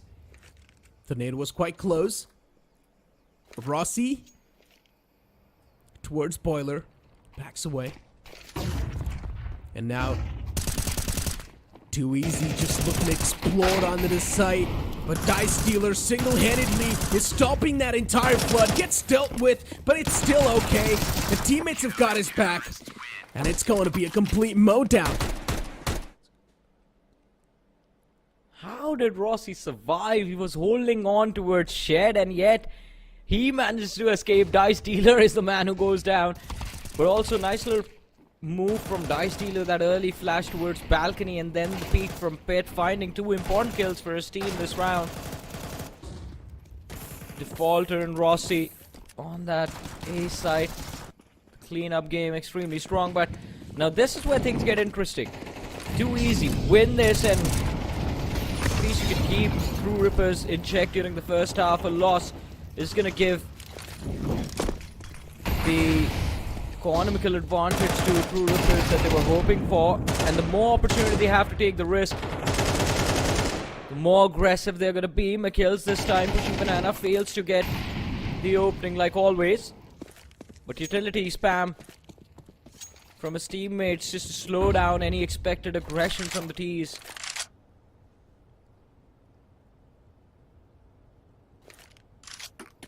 Four v 5. True Rippers with the man disadvantage for the first time. But still the op in the hands of Ghost. It's just looking to find that single flesh connection. And Ghost, even he's playing quite tucked in. A-side's got 3 players, and it feels like Too Easy's gonna step into this trap soon enough. 2 of the players moving in, quite up close and personal towards Archway, but still BP1! Even him being flashed, he still finds that kill. He's all by himself towards the A side. It's a good distraction, but he's not gonna be able to get away. B side almost was free, that's what he thought. But Ghost catches him with the op, finds the second flick too. What a quick shot that was. And now the situation's taken down to a 2v2.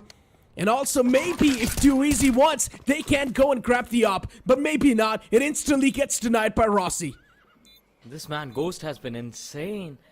Hitting some nasty shots, but that C4 planted. Shinchan is waiting towards that CT area. CT spore in. Shinchan's going to be smoked off, but no. They need to watch this. Need to watch Shinchan. And well, Dice Dealer, he was prepped for this. He was also the one going for the defuse, but I guess did not trust Rossi to find the kill. He instantly got off the defuse as soon as Shinchan was spotted. Both of them peeking together, and True Rippers, they managed to hold on to their advantage. 4-1.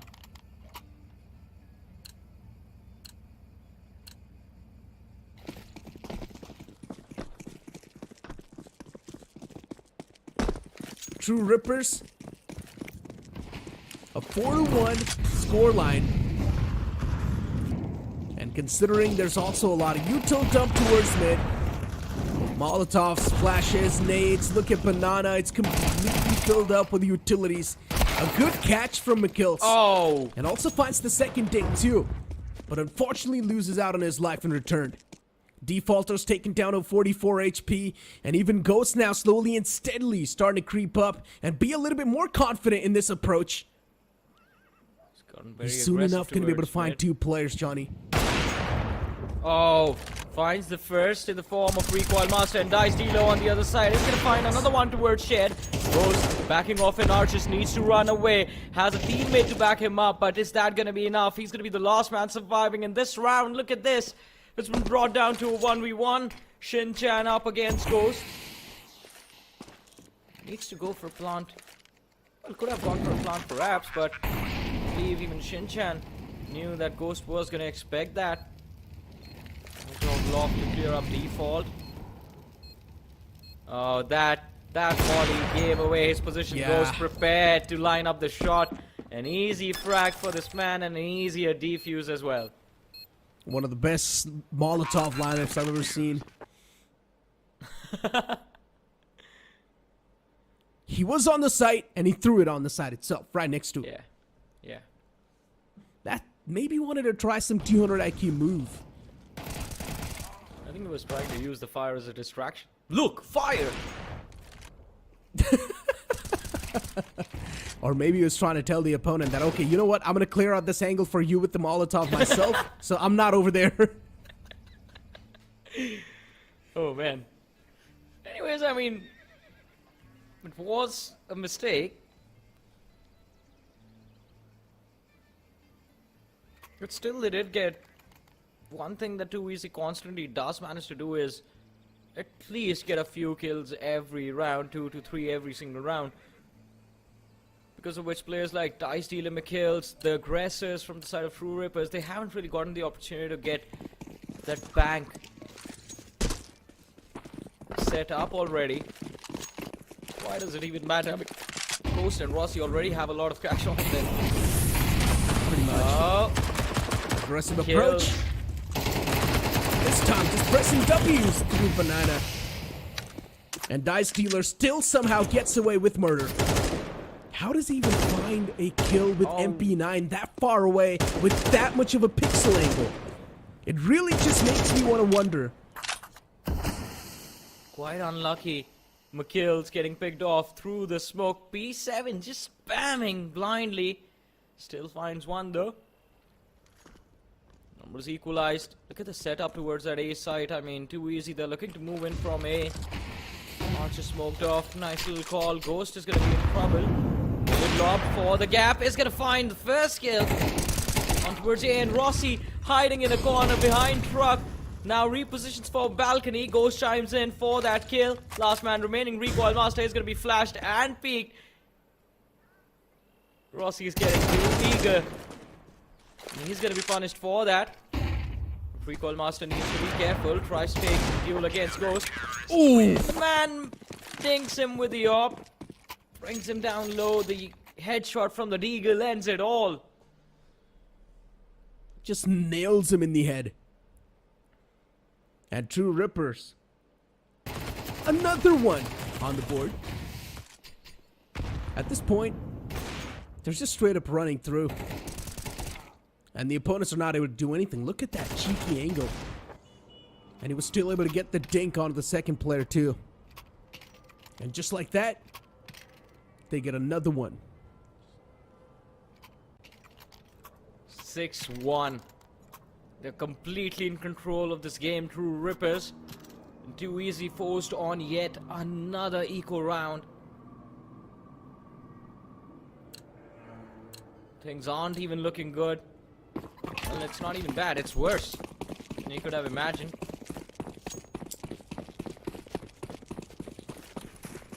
Normally you're gonna see the first take and early weak towards either mid or banana. This time banana dominated by the man McKills himself. And he has defaulted to help him out. The first kill on that B side secured. The T side execute slowed down. And defaulted survives nice way shot. longer than he should have. Rossi chimes in for the crate from CT. And well, that was a quick cleanup on that B side. McKills, look at he's very upset, McKills. He was the only casualty from the side of True Rippers in that round.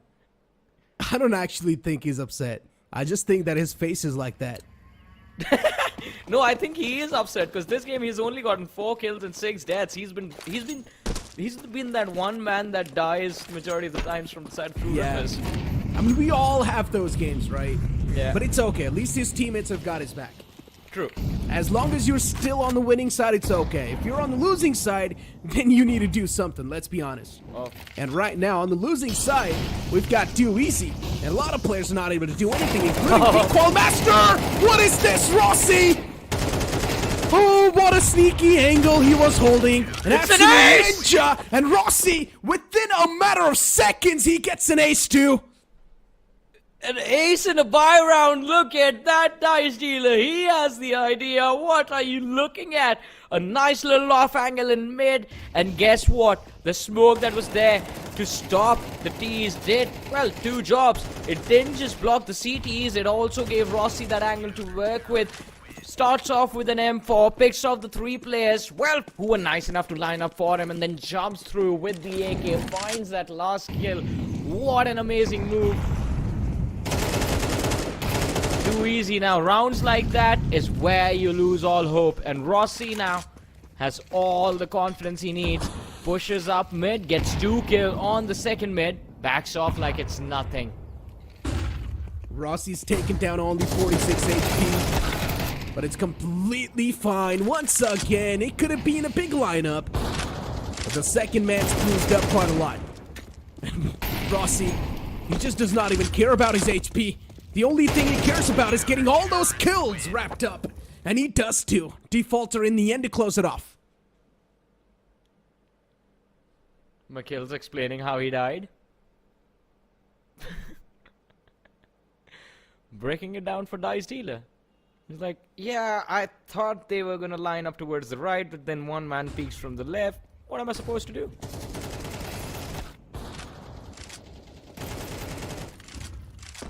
And of course, I mean,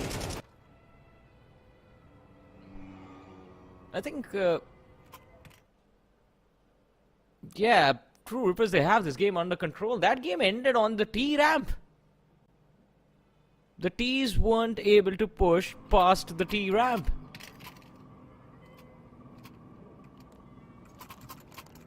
Well, I mean, And he has a there's an shotgun invisible now. wall there, Johnny. McKills has a shotgun now, by the way. What? Yeah. Oh no! I hate that gun. I've been killed so many times with that same weapon. And now look at Rossi. Once again, as usual, the aggressive approach hits, and Rossi does not even back away! Are you kidding me? He stays in that same spot, gets away with the 2K, and now is looking for to reposition himself somewhere else. I think Towards he also Banana got is team McKill's. flash. Oh no, this auto shotgun's going to be an absolute menace. It's going to be the destructive force that True Rippers needed. And McKill's, he's just toying with his food at this point. Does not even realize Defaulter in the back did clean up that second kill on Banana. The last kill going in the hands of Ghost and Rossi, as we were talking about him. The man got team flashed as well, does not care, stays in bedroom, finds the 2 kills. And McKill's, I think he's just upset, he wants those frags. Hence, the shotgun being used. He's like, I'm gonna push Banana anywhere, all you do is just flash for me, I'm gonna take care of the rest.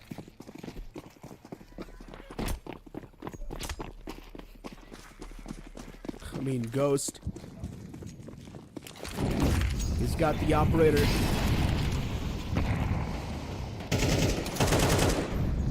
And now still looking forward to find a couple of more through the smoke. AWP as well hasn't really found the chance to click in just yet. Now finally he might just find some picks. AWP in his hands. And Ghost at this point doesn't even exactly know what to do. Spots up that little head though. Spots up that head. He knows there's someone there.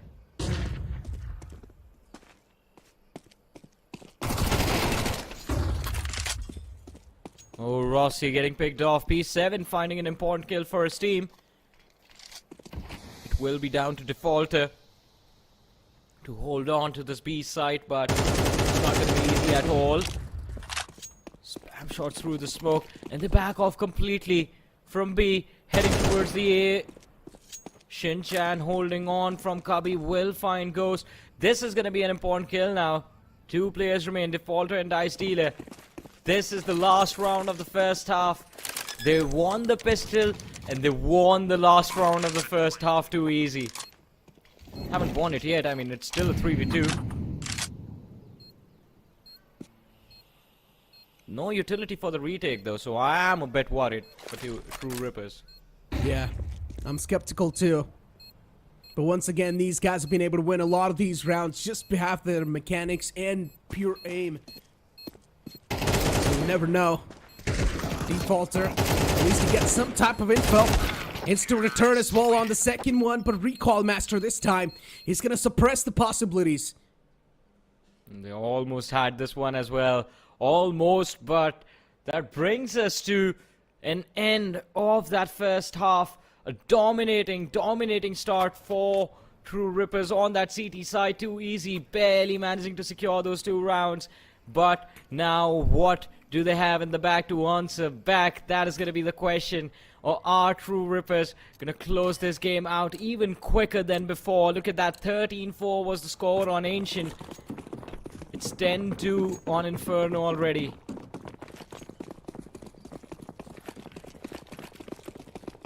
And a quick rundown towards second mid. True Rippers. I mean, once again, it's the pistol round. And look at the players, what they're doing. True Rippers. Yeah, they lose out on 2 players initially, but then Defaulter instantly returns back inside of the round. Shinchan able to find a 2K himself. It's all down to Defaulter. And he peeks out an instant headshot to P7. True Rippers is goofing off. They're trolling. Did you see those 2 players looking at the floor and just hopping towards Cubby and Arches? I saw that. They don't care about this match anymore, Necro. According to them, it's over. And the P90 comes online for McKills. Oh no. I don't like this. McKills is probably like, I've tried every single weapon in the game. I've also tried a shotgun. I've also tried the M1s, the AKs. Nothing's working out for me. Now it's time to bring out the P90. First time I've seen someone jiggle out a corner with P90. Usually it's just W keying all the way. I mean, McKills, yeah, is taking his time in approaching the site. Luckily enough for him, no one's really holding the side as well, so it's going to be an easy one. Ifrax found, instant trade, could have been there, but a lot of shots missed from P7. But 2 kills, 4 McKills with that finally gets shut down. Rossi though takes care of BB1. Recall Master falls at the hand of Ghost. 12-2. Time to clean it up, True Rippers, I guess.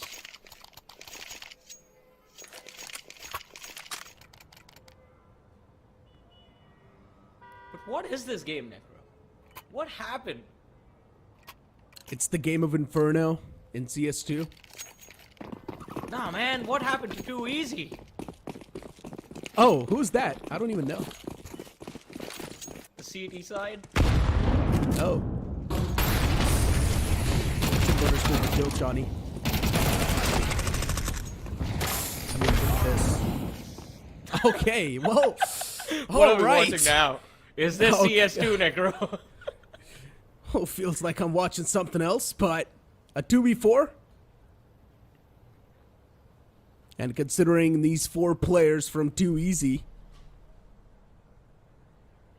Frags is taken down way too low as well. Not exactly way too low, but he's still got half of the HP to work with. A 2v4, especially if it's True Rippers, it's doable. Shinchan's towards the pit side. Still just holding that off angle. I highly doubt the players of True Rippers are going to be expecting Shinchan in this angle. But he should have the advantage, and he does so as well. A good flash to return back, and Defaulter falls prey. Falling midair while being flashed, I think there's no easier kill for you to secure than that. 12-3, another opportunity for Too Easy to shut down True Rippers, bring a few more rounds on the board. This time though, I have to say, I mean, True Rippers, they are getting way too overconfident. I don't think so they're being overconfident, Johnny. It's just that they've tried everything on their books, and most of the stuff is not working out. I mean, for True Rippers, everything has worked out, basically. I think they're trying to figure out where do we draw the line, what stops working. Finally, Molotov and iFrags. iFrags with a 2K. Able to at least do something, suppress the players of True Rippers for now. Situation's taken down to a 3v4. And Rossi just looking to find that pixel angle. He does take a couple of shots. Shinchan once again in the off angle. This man in the same spot has been a big menace for True Rippers. And now Ghost towards Library. He could have found the pick, but unfortunately doesn't. Oh. And now towards Boiler as well. Recoil Master with the op. Misses the first shot. The second one will find the connection. McGill's the only man left alive, but even he's being held at. Now we're gonna see True Rippers in some trouble since they don't have any money to work with in the next round. But too easy, nice little hold from them, especially on that B side. iFrag easy stepping up and getting those 2 early kills, putting a little bit pressure. Rossi had the opportunity from balcony when he was trying to push, but seeing that player on that A side got a little too distracted. Forgot about the fact that one more player could be holding balcony and he did not have any information. Goes with a dry peek. Nice little shot from Recoil Master. Damage dished out. McKill's extremely low. He's got his hands on the deagle though. Oh no, that chicken just burned to his death. Sad life. Roasted. Now it's cooked. Ooh, good shot from Shinchan. He just keeps on getting a lot of kills from that same angle. But then, the players of Too Easy, they just got open arms on the A side, and they welcome every single person. McGill's being the only man, not anymore.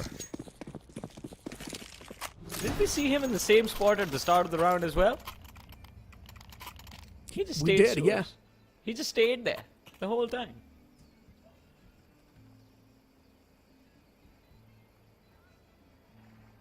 Well, maybe he feels cozy over there. I'm not sure. Yeah, I think he's done trying now. Like, tried the P90, it was fun, but yeah, I think Rossi's believing in Rossi too much. I mean, to be fair, McKill's, I mean, I'm pretty sure he's not enjoying this game, especially after how Ancient went for him individually. In this game, he's been trying to get those openings, the same kind of openings again and again, but Banana did become a point of frustration for him. He's gonna be happy about the win though. Recoil Master should be an easy kill. I like this. Tracks. They've got each other's back, Johnny. Rossi though showcasing so many patience. Let's see. But then decides to back away. All the patience for nothing. But then, Shinchan, even he's making sure that no one's going to be beaching through the smokes. But towards the B side is where the real breach is going to be. Defaulter, right around the wall. What? His own teammate took a lot of damage from that nade, but it's okay as long as they do get the opener. Got that, even flashes out. It was quite a well-placed flash too. Dice Dealer, he takes down the second man, B7. But once again, things are just going quite back and forth. The new tech on display, elbow out the smoke. An easy kill for Recoil Master to secure. Dice Dealer and Rossi though. C4 planted, the crossfire has been set up. A lot of utility available on BB1 for this retake. In fact, Shinchan as well has that Molotov to clean up and flush out the players. Look at that, Rossi is going to be pulled out. Dice Dealer is going to be next. Peeks out for the spray, but gets killed by Shinchan instantly. Maybe we might have lost hope in this game, but Too Easy never did. Necro, 6 rounds on the board. Yeah, but let's be honest. The opponents are not being that serious. That is also true. Well, true to a certain extent. Well, I mean, they are True Rippers. Let's see, though. They should be able to get some broken buys on the board, if I'm not wrong. Should have a decent amount of money to get some stuff on the board, too. For True Rippers, yeah, somewhere down line, they indeed are getting countered. But then you ask them, how much do you guys really care? The answer is probably going to be not a lot.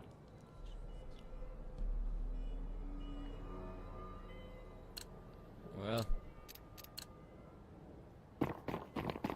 let's see if they can close out this game in this round, or will Too Easy have the opportunity to drag it further. The more rounds they win, I think the more hopeful they get about that overtime.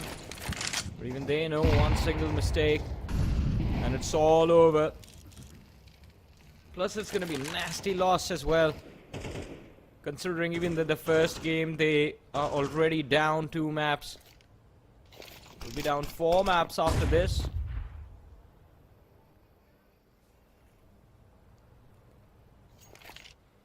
Defaulter. Oh, just 1 pixel away from actually showing his body. And Recall Master finally loses his patience and now falls back.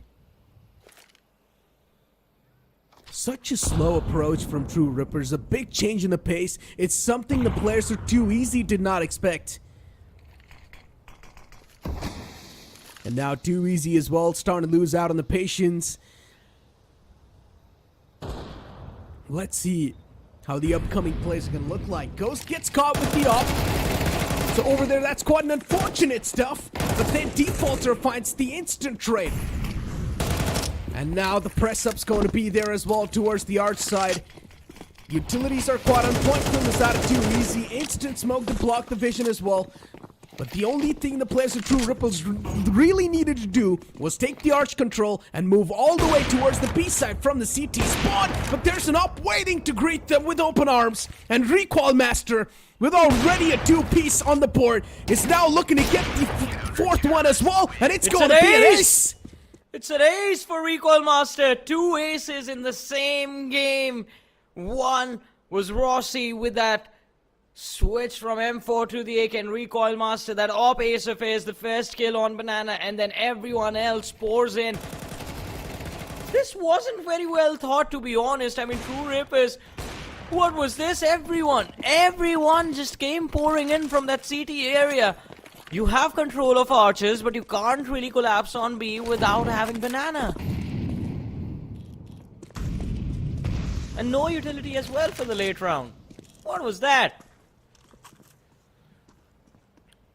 Well, you ask him. I'm very upset, bro. Tech 9s. And I'm pretty sure True Rippers are probably going to win this round. I have a feeling too. Yeah. They're pretty much going to win this round and just get done with the opponents. Oh, maybe not. If the same stuff keeps on happening. Recoil Master once again just being a big menace, being a big problem. And he gets the second one too. Will this eco round for the players? Off the side of True Rippers is not really going to be that happening. Ghost, tucked in the corner, is all by himself. 3 players in the front. And to pull off this clutch, it sounds too much. Well, we're down to 1v2, but then Heartpeak's library, P7 already waiting for him, and he felt the pressure of the player inside library as well. So wasn't really able to set himself up for that fight. 12-8. What started as a 10 round, well, an 8 round difference at the start of the game, and soon became a 10 round difference between the two teams, has been cut down to just 4. Again, True Rippers at this point are stuck in that vicious cycle. Every buy round loss, and the next one is going to be an eco. The op spotted out, but Ghost takes care of BB1. Head ripped right off. What was he even thinking, beating down with an M4 that far away? I'm not sure what was going through his head, but yeah, he lost that later on. A 4v4. P7 softened up with only 36 HP. While on the opposite side, True Rippers, everyone is fresh. Rossi is going to be the one to take the first contact. And Recall Master still just busy with the operator. Instantly gets taken down. Now the AWP is out of the way. Sights open as well. And it's up for grabs. iFrags and P7 are the only two players left.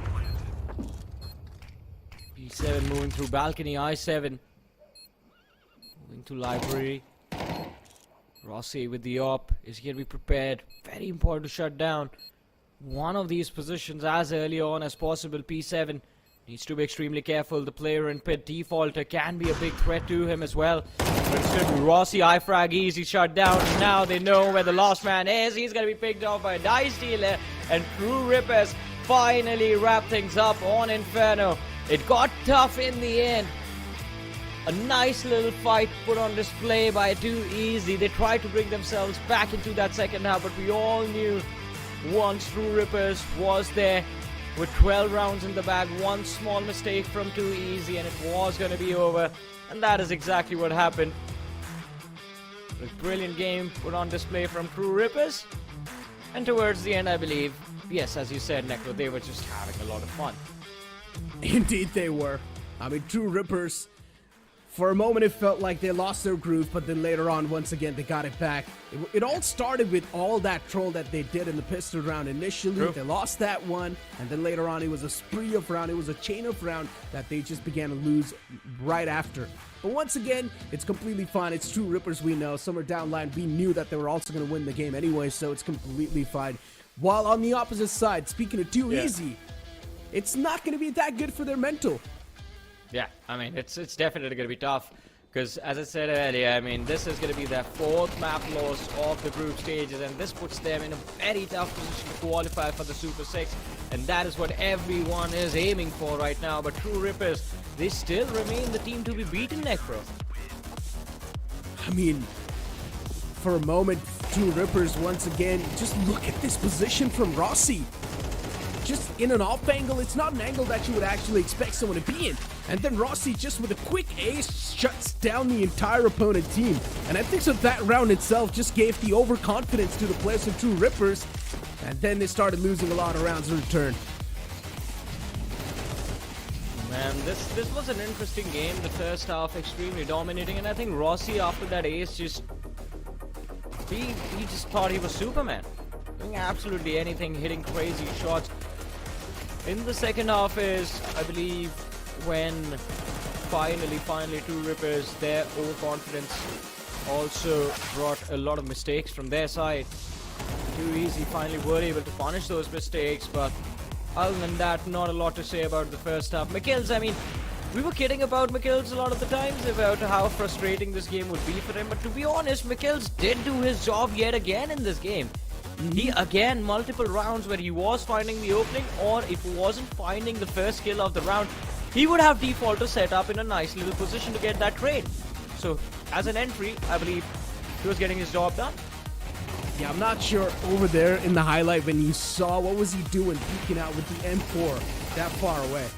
Especially to an op. Yeah, when you know that the opponent's going to have the economy to buy the op for themselves. Well, we've got the match scoreboard of the previous game in front of us. It's going to be Rossi with 27 kills and 11 death with the ADR of 127. That was a nuclear performance dropped in from Rossi. Yeah, I mean, it was an impressive performance from Rossi, but this is what we expect from him, to be honest, every single time. As I mentioned, one of the best aimers that was there in the last few years of CSGO, and again, he stuck around with Counter-Strike all this time. Now, transitioning into CS2, he's back to regain that old form of his. And I believe he's just getting started. KD ratio 1.61, 200 ADR, average kill split map 18.5. Rossi was just an absolute monster. But I think for me, Mikils, again, another key player from this team. Dice Dealer and Defaulter as well, the unsung heroes, along with Ghost. Ghost is extremely consistent once, but you have to wait for him to get his hands on that op to see him perform. And Ghost, I mean, sometimes it's also an on and off. And if you do want to get your hands on the AWP, it's, once again, too much of an investment to be speaking about. And you're not going to be getting the AWP in your hands initially in the initial rounds. So once again, if you're not really able to perform in the initial round itself, it's going to be a big problem for your teammates too. And considering if you're not going to be able to perform, it's going to be a big problem for your mental as well in the upcoming rounds. But McKills, as you mentioned, at the start he was not really able to get those kills flown up, but then later on he started to get that momentum, he started to feel himself, and he was sort of getting back inside of the groove once again. But let's have a look at the leaderboard now and see what does this change for these teams. I think one thing that's not going to change for True Rippers is they're still going to be number one. And there it is, round difference 29. But you want to see something even more exciting? Look at that, too easy. I mean, not exciting, it's going to be a little scary because now they are 0-4 in terms of wins and losses on those maps. And also the round difference, a -31. Ouch. The second team, then you see, fired up with 2-0 so far. They haven't even lost a single matchup, Johnny. So yeah, that's a really good thing for Fired Up. The upcoming matchup is going to be a crucial one as well. If they do want to continue that flawless streak in the overall standings in the leaderboards, then of course it's going to help them out quite a lot, yeah, especially when they will be facing against True Rippers in the future to keep their mental even in a better state. While you speak about True Rippers, they've of course got some of the best players without a doubt inside of the region, so their confidence is all-time high no matter what matchup they step in against. And most of the times we're not even seeing those proper executes on the board, so nothing much can be said when it comes to the tactical standpoint. Yeah, I mean, nothing much can be said, but as you were talking about Fired Up Gaming, they are going to be performing next and going up against God's Reign. What is going to happen? Well, we'll find all of that out, ladies and gentlemen, but after this very short break.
Welcome back once again, ladies and gentlemen, to the draft brought to you guys by Nordwind Gaming and Blast. It's time for us to begin and in fact head towards the last series of the day, where we have God's Reign, an invited team, going up against Fired Up, a team that won the open qualifiers. Necro, expectations from both these two lineups, what are they going to be from your side? I mean, God's Reign, one of the known lineups, then a team coming in itself from the open qualifiers. Oh man, and also the team Fired Up, it feels like they have showcased a lot of potential as well. Before now, let's look at the God's Reign roster, because as I mentioned, it's one of the known teams inside of the region as well. We have a lot of expectations. Sometimes they deliver, sometimes they don't. Yeah, sometimes they do deliver, and they do deliver quite nicely. Just like last time when we saw them on day one go up against Enigma Gaming, God's Reign, they did end up winning Anubis 13-9, a convincing win, but then once they head on to Mirage, it was a 13-8 defeat at the hands of Enigma that they faced, and it was quite brutal to witness that. So I believe today maps like Mirage and Inferno are what they're going to try to avoid, especially against Fired Up. Even Nuke can be a challenging performance, a challenging map. But we do have Fired Up in front of our screens right now. From last time, I think Robin was one of the key players for the team, along with Lynx, who seems like a young prodigy in this game right now. Exactly, even championing the IGL, a man who is in charge of making all the decision, as you mentioned. Even Lynx, one of the young prodigies that we're seeing so far. Then you've also got a man like Electra to back themselves up with the op. So far, the oppers are not really having that good of a day when it comes inside of the CS2, but let's see what's going to be the case with the side of Fired Up. One thing is for sure, there's a chance that we might just see some nerfs settle in from both the sides, especially from God's Reign as well, because the previous matchup they played, the scoreline was 1-1, so even God's Reign, they lost out on one of their matches. Exactly, they need this win to bring themselves back into the top 3, but let's have a look at the Veto and see what are the maps that have finally been decided to be played in the series. Right off the bat, Nuke banned out by God's Reign. I mean, Fired Up did look quite strong on Nuke going up against Too Easy a few days ago. Then Anubis taken care of by Fired Up Gaming. Vertigo ban coming in from God's Reign. Ancient is going to be out of the picture as well. Inferno banned out. Wow. We go to Mirage and Overpass. Classic. We're going to kick things off on Mirage, and it's also a pick of Fired Up. It's understandable, but that also showcases some sort of vulnerability from the side of Fired Up. So I want to see how the performance is going to be looking like from the side of God's Reign, because once again, Mirage, as I've been mentioning over and over again, it's the classic grounds. Every single team is quite comfortable with this map, including God's Reign. The same thing will be said as well. So I just want to see how the adaptation is going to be looking like. And God's Reign is one of the known teams, so that means if you do want to do some research, there's enough amount of intel available on the internet. You can just move on, do a lot of research on the strats. While you speak of a team like Fired Up, there's not going to be a lot of VODs available for you to do the research.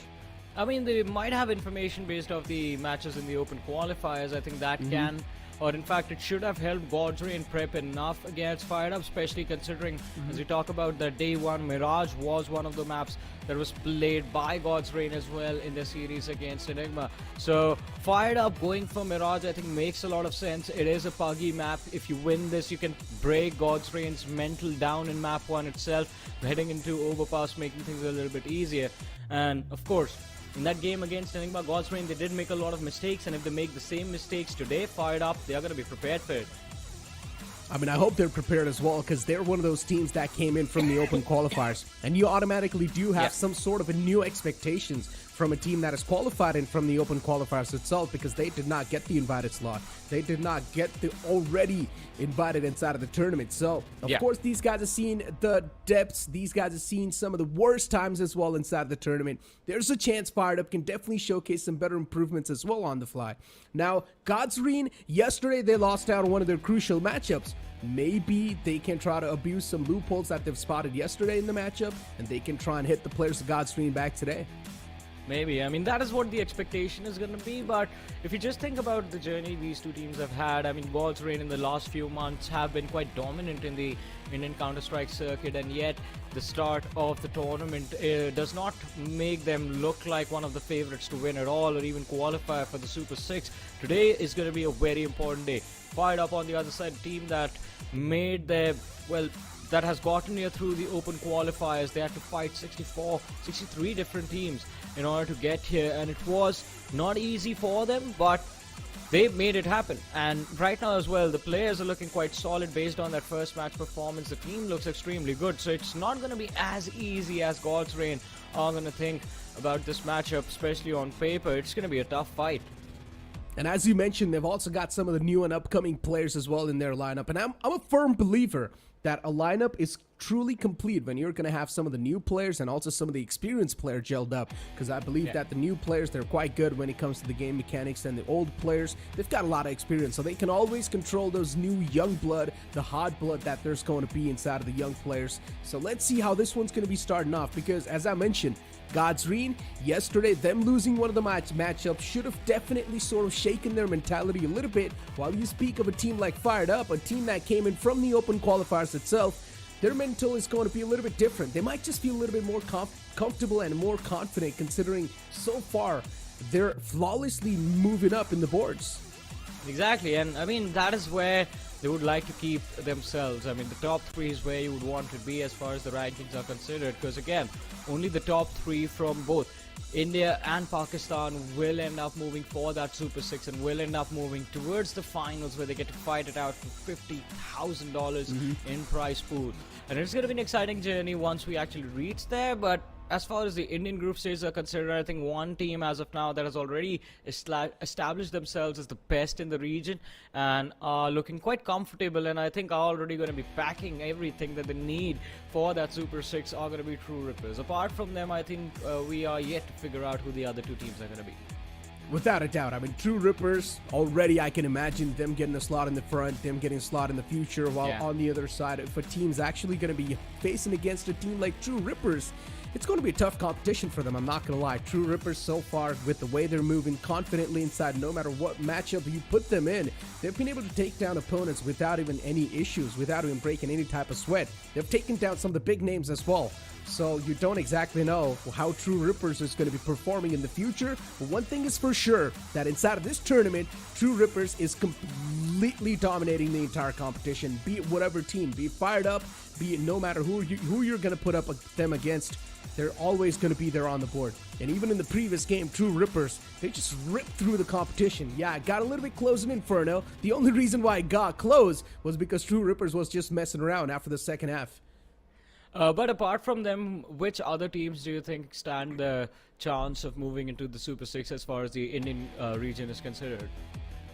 I would say God's Reign as well can definitely stand a chance, and so far with how the run for Fired Up is looking like, I think so even they can stand a chance. Marcos Gaming, in the upcoming matches, they need to be really flawless, and it just sounds a bit too much for me considering the stats aren't really showcasing anything like that. Exactly. But ladies and gentlemen, before we jump into the action, we're going to take a very short break, but you guys stay tuned, keep watching. We'll be right back after this.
Welcome back after the break, ladies and gentlemen. And guess what? We aren't going to delay it any further. It is time to jump into the server and begin the action. God's Reign versus Fired Up Gaming. Map number 1, the map of Mirage, picked by Fired Up Gaming. But Necro, what are your expectations from this map? Are we going to see Fired Up take the win, or is God's Reign going to walk away with the steal on Mirage? I mean, let's be honest, it's quite difficult to say anything. But I'm expecting a super close matchup, which is probably going to happen, let's be honest. Fired Up, a team that's came in all the way from the open qualifiers, and they've dominated the open qualifiers as well. God's Reign, a team that got the invitation, but so far, the run's been kind of shaky. It's really hard to see what can happen inside of the game, especially on the map of Mirage, considering we're back on the equal grounds, and anything can happen. I'm expecting a close game, but you never know. And off the bat, the players are fired up, looking for a rush towards B. All the players just stacked up, making sure that no one's going to be pushing in as well from the underpass area. Even Robin leading the charge is going to be able to get the first encounter in the front. Good flashes on the board as well, but it's not going to matter. Grimm's going to be the one to get the opener, and now their site also is opened up. All the players are just going to blast onto the site, and the site control's taken away as well. The only option the players of God's Reign have is to wait patiently for the plant, and then maybe try to make the push happen. But they still somehow find the floodgates, and they open it. But they still need to pay the price for that. Lord Grimm, phenomenal in this round. 3 kills secured by him. Playing bench, Crazy Gamer. Pushing down Market. It's going to be the duel against Lord Grimm. That's going to give him trouble. Finds the kill though. Time running out. Has the kit to go for the defuse, but looking for the last 2 players in Champ and Nick Ace. They just stay hidden. Final peek from Nick Ace in the apps. And that's going to be the end. The final nail in the coffin. The pistol round going into the hands of Fired Up Gaming. But Lord Grimm, let's talk about this man for a second. A stand-in that was there to replace Electra for the side of Fired Up. And even in the last match that we saw them in was quite phenomenal. Definitely will be the key player for the team to play around. Interesting. But I mean, these switch-ups do sometimes tend to play around with the psyche. Yeah. Either of your own team or of the opponent's. And considering this switch-up can actually play a lot with the players of God's Reign, because they're missing out on one of the key pieces of the puzzles. How the adaptation's gonna look like, only Fired Up can know. For now, Cyclone just going for a jump spot around the corner. As usual, just making sure that no one's going to be pushing through. And even if they do, he will get the first call out. Smokes out in the hands. Instantly smokes out the entire entrance. Making sure that exit is not going to be that easy. Drop down's going to be there on the board. Trades happening back and forth, and Fired Up finds a kill through the smoke, and Nick Case as well was able to return back, but it's a 2v3 scenario. A deagle in the hand of Finn, and even Finn gets shut down. A 2v2, but Robin, oh, he taps him in return. Those spam shots with the scout from B short definitely did cause a lot of trouble, but now Nick Case is looking for the last player. And Crazy Gamer position and Market quite patient. Nick Case goes down without a fight. Now it's down to Robin playing bench. No idea where the last man is. The spray down is going to be good. And Fired Up, they have 2 on the board. A start that they wanted, a start that they have, but where did it go from here?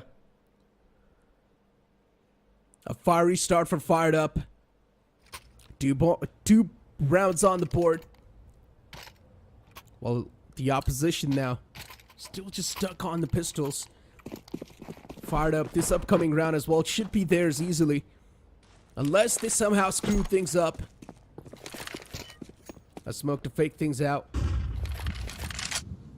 And once again, all the players just stack towards the B apartments. Let's see. Reed has to be quick enough. There's 4 players onto the A site. And already, their trap's going to be a big waste. The stack onto the A site's not going to come true that well. As every single player from the side of Fired Up, they're already on their way towards the B site, and they're way too close. Well, it's going to get very intense. They need to get those on duel set up, but look at this Crazy Gamer. Lurked through on the pass. He thought he was going to get a lot of value from this, but turns out Fired Up. They had the read, they were prepared. Crazy Gamer shut down. 3 players waiting for them on that B side, but the backstab from Finn gets destroyed as well. Now the switch up from Fired Up Gaming, running it all the way back through mid. Oh. And then they have the pickup on B side. The round looks extremely easy for them to close it out. Catches him while trying to fade away. That's an In AK the case, right there. yeah, if he wants, he can definitely try to go for it. But if he would have picked that up, an instant push would have came through as well. So it's understandable why Nick Ace did not really pick that AK. As long as you're going to get the round secure, that's all that's going to matter. Only one body drop down. It's completely fine. But the AK still recovered. The 3-0 start for Fired Up Gaming. Now that is something that I did not expect, but God's Reign as well. They're getting caught off guard so much in this matchup. There's a reason why Fired Up wanted to play Mirage. It's the first map. But again, I think this can be much worse for God's Reign losing this map than for Fired Up Gaming. They need to be extremely careful. Early push down mid. Looking for control of top mid.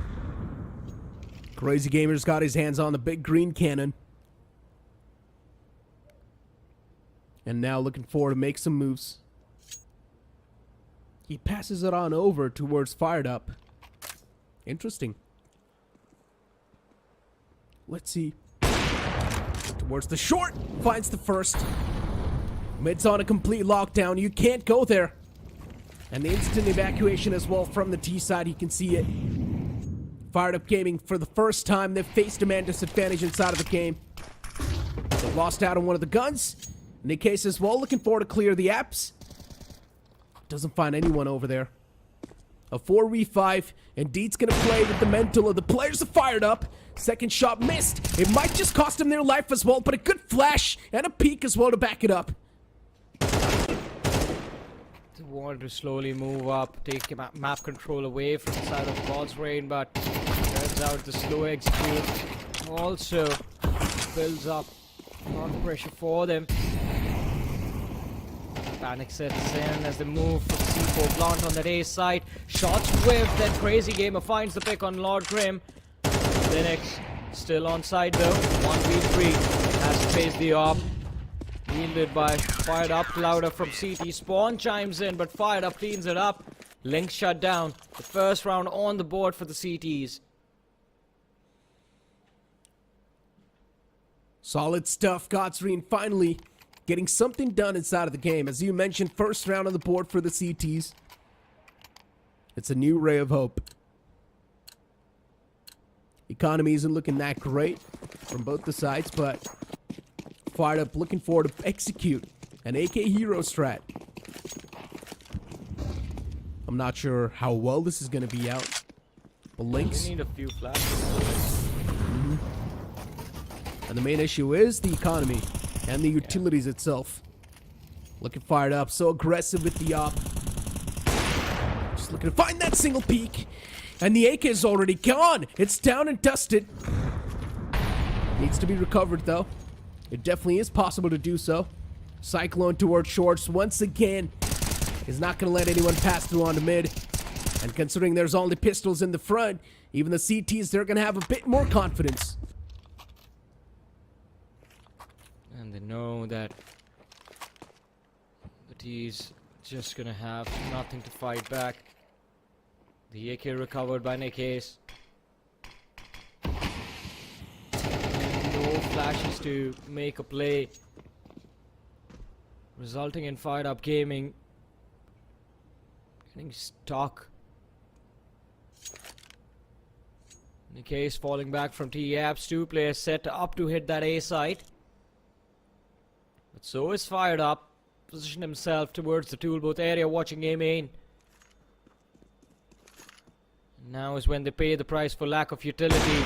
There's the first kill. The second one will follow up soon, but no, he misses the shot. And Nick Ace, he makes him pay. But stuck in a 1v4, what can you do? Not a lot. There's the final kill. Crazy Gamer with the cleanup. Oh, and they failed to recover the op. Sad life. Well, I guess at least It's a good news for the side of Fired Up Gaming that the upcoming one, they do not really have to face the op anymore. Godsreen, they instantly go for a tactical timeout. I'm not exactly sure what this tactical timeout is for, considering even the opponent's economy is in shambles. They're doing quite good as well. They've got the momentum, but they still decide to take a timeout. Maybe Fired Up's pissed because his op's not there.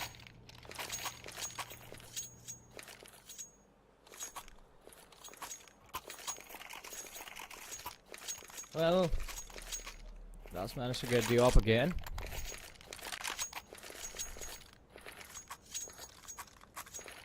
Fired Up Gaming, I mean, no economy still. God's Reign should be an easy equalizer for them to get this in the bag, but Fired Up Gaming, they need to figure out the quick hits on that B site working out quite nicely. It's when they try to slowly push up mid and take mid control. God's Reign started reacting. Again, all players grouped up mid. The first kill already underway. Finn finding Nick Ace. Falls back with his team. Jungle is where the pressure will come from. That is where the op is posted. There's the kill. Robin taken down instantly. 2 more players to go, and both of them are at the same site. And Fired Up is indeed feeling quite fired up. He takes them down all single-handedly. Double digits already for the opper.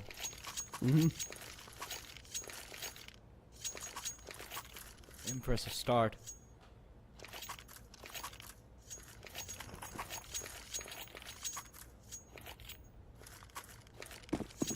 Right. Finally an important buy round begins for Fired Up Gaming, and this is where things can either take a turn, they can make a comeback, or things just go extremely wrong for them from here on out. Crazy Gamer again with the push from underpass. He was expecting the T to be towards the TV room area, but Nick Ace, having already crossed over, just a smidge, and Cyclone F. The CT is now getting too aggressive, Necro, because look at that. One man pushed in towards the apps, one man pushed in from A main. They had the push from underpass that got shut down. But now comes the push from connector. It's confidence speaking for itself. Yeah. And Finn, with that off angle, still just waiting patiently for someone to step in his crosshair. And Champ, the utility's on the board. Good shot from Robin. A little glimmer's gonna be more than enough to catch that player lacking. And Champ as well backs it up with Finn. Fired Up's gonna be the only ray of hope alive for Godsreen inside of this round. Fired Up, a clean scoop away from the side of them. And Godsreen just left wondering what exactly hit them. But he's still going for that clutch as well. Caught off guard, caught jumping through the market window, and Linux was ready for him. 4th round on the board for Fired Up Gaming, but still, with the previous 3 wins back to back, God's Reign, they have enough economy to come back with the buy, so it's still not over. The pressure is still not off of their heads. They need to win another one to reset God's Reign, but win this and you get the next one for free. So maybe I think they can be motivated by the fact that it's going to be a 3-round advantage for them again, but this time fighting for the control of top mid, but Fired Up prepared for it. Smoking of the player as expected. Someone to get a little too aggressive. Robin to realize, spots the feet now, he's aware, wants to go for the duel, fails to connect, but the trade is instantaneous. And now comes the push towards this B site. Cyclone's on the site. Position towards default. It was actually a complete fake. Godsreen once again left wondering what exactly Fired Up is trying to pull off. Finally, we're seeing some mind games settle inside of the game. And that's what we like to see. Finn's towards connector. He's going to make sure that he's giving away all the callouts necessary. They're also stacking up the flashes as well. That means a quick burst is going to be there on the site. Every single player is just waiting patiently for their turn. And Lynx is going to be the one to lead the charge as usual. He's the entry fragger, and here comes the flashes. Op is still posted up. It's not going to do anything to fire it up, and he gets that first one. Lynx instantly looks for to return back the favor, but fired up single-handedly is just shutting down anyone that stands against him. But eventually, he gets put to sleep. But it's the early kills of the round that build the advantage for Fired Up. It's a 1v2 for Crazy Gamer. Not gonna be easy. One man on site, one moving towards B short. Crazy Gamer, he might have the right idea, but the timing is not going to be right for sure, as he's looking towards B short, looking to clear that position, and Nick Ace from side just peeks with the opposition completely unaware. An easy kill secured, and as we said, Necro, the economy for God's Reign completely shattered. It's going to be difficult to win this round since they're going to be on an eco.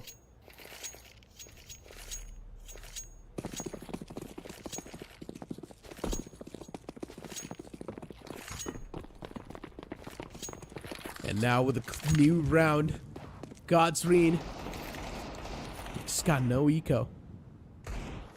And now it's just going to be pistols on the board.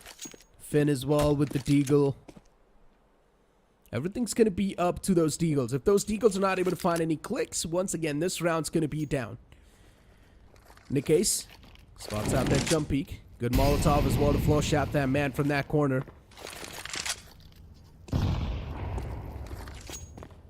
Nick Ace, he's causing a lot of distraction towards B. And one thing I've noticed from Fired Up is that they've been heavily stacking towards the B side for a long time. They always get the apps control, they fall back, give a couple of foot cues away, and then comes the demonic plans.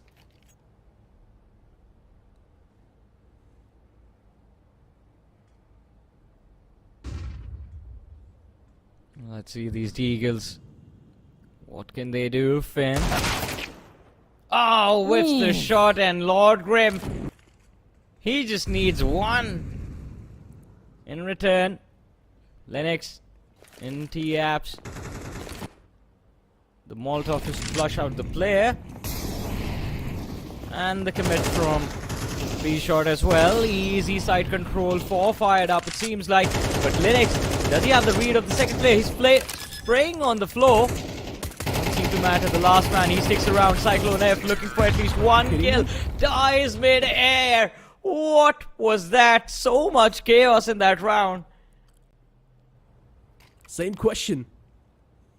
Inside of the smoke for such a long time he was alive. He almost could have kept the enemy's head on a swivel.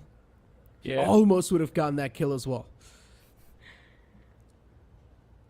You see that last shot of him flying in the air, and there's just one thing I would like to say. Whee! A timeout from the side of Fired Up. Let's see what exact conclusion these guys are going to come up to inside of this timeout. So last 3 rounds of the first half. I think at this point they have pretty much broken the economy of God's Reign, and they know every alternate round is going to be a reset from here on out. The intentions might just be to win this one. The next one comes for free, turning the scoreline into an 8-3. And then, I mean, can use any one-off strats for that final round of the first half. But let's see, this is going to be an important one for Fired Up Gaming and God's Reign as well. Oh, Crazy Gamer takes down Robin instantly. Off the bat, finding the openings. It's now starting to be a big issue. Molotov as well, tossed out. Deals a lot of damage. Lord Grim as well is able to return back. But his HP is taken down only 25. So he needs to back away from that spot. Even Finskill gives away the nest. And slowly and steadily, the players are Fired Up. They make their way towards Connector. It's a big stack towards mid. And getting the mid control back by the players of God's Reign. It sounds too much. But once again, utilities are something the players of Fired Up Gaming are lacking on. They've only got one more smoke left over in the hands of Champ. And if that smoke's going to burn through, they won't have any other visual denying utility. We'll have a lot of flashes and Molotovs, but just off of that, I think it's just going to force them into setting up duels for each other. Not a lot. And look at that, a quick flash play to clear up B short while Linux moves through connector for that A side control. He's going to be able to spot out one player posted on towards that tool booth, but crossfire too much as it turns out for Fired Up to deal with. They do find the trade a little bit late in the round. No one to relieve the pressure from B short now. Clouder shutting down and picking off the C4. It does get recovered, but no time to have the C4 planted. And God's Rain, what a brilliant way to secure that round.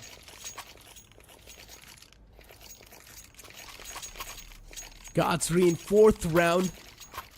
And that's also going to be a bit of a sigh of relief. They finally managed to escape from that loop of just losing money every other round.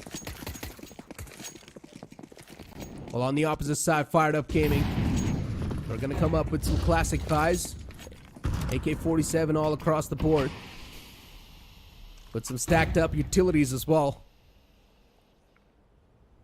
And every single player from the side of Fired Up, or at least 4 players from the side of Fired Up, are stacked up towards the A main.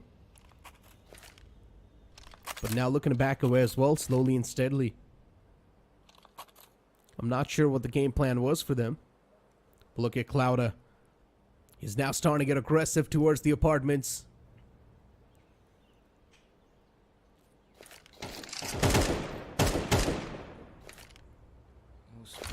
Maps in the case with the tap shots. Want to go for a push, I believe, with one shot stopping them in their tracks. In any case, the counter push from the inside. Is there a read on this? Doesn't matter. The angle he wanted to push. Straight in the line of fire, and Clouda does not miss these shots. First kill of the round in the hands of God's Rain. 40 seconds on the clock. And Fired Up Gaming, they have no control of this map. Finally, they start to move towards the A side, but it's definitely going to be a challenge, especially with Crazy Gamer positioned right behind that firebox.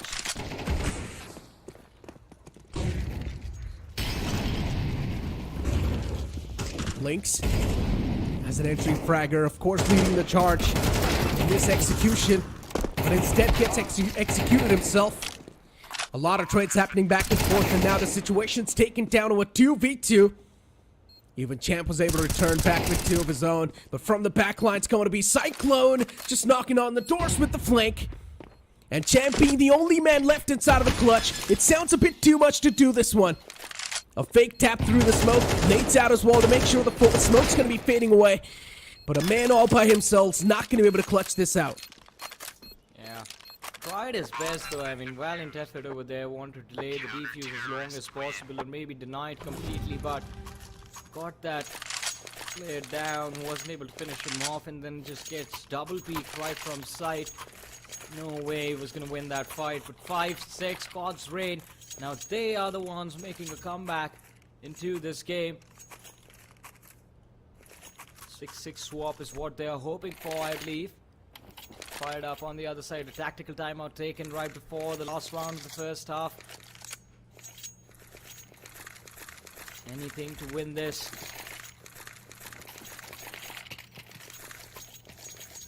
I think even in the last round, too much time taken. After they lost the first man in B apps. And then during the rotation, I mean, they did get themselves on side, but no proper positioning for post plant or no transition into the post plant positions. Scrambling to recover, scrambling to survive the retake from God's Rain. They got back on side extremely quickly. Last man was completely pinned out in connector.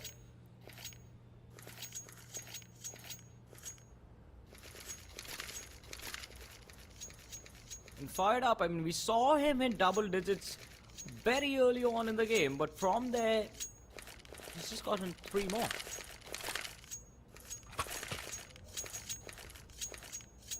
One round away is Godsreen from equalizing the scoreline. And fired up, looking forward to keep the momentum rolling. Keep the lead going in their favor. Man, at this point, I heard these guys switch up the knife so long. It just feels kind of weird. Yeah. That sound's just in my head now. Oh. Good nade. A good combination as well. Fired up's not going to find anyone. Maybe a late approach towards mid can be the way to go for Fired Up Gaming, but it's not the case. Patience all across the board for now from the side of Fired Up Gaming. Considering they know this round's going to be a crucial one. If they lose out on this round, the economy is going to be back to 0. Even if they win, the economy is going to be back to 0. The first half. True that.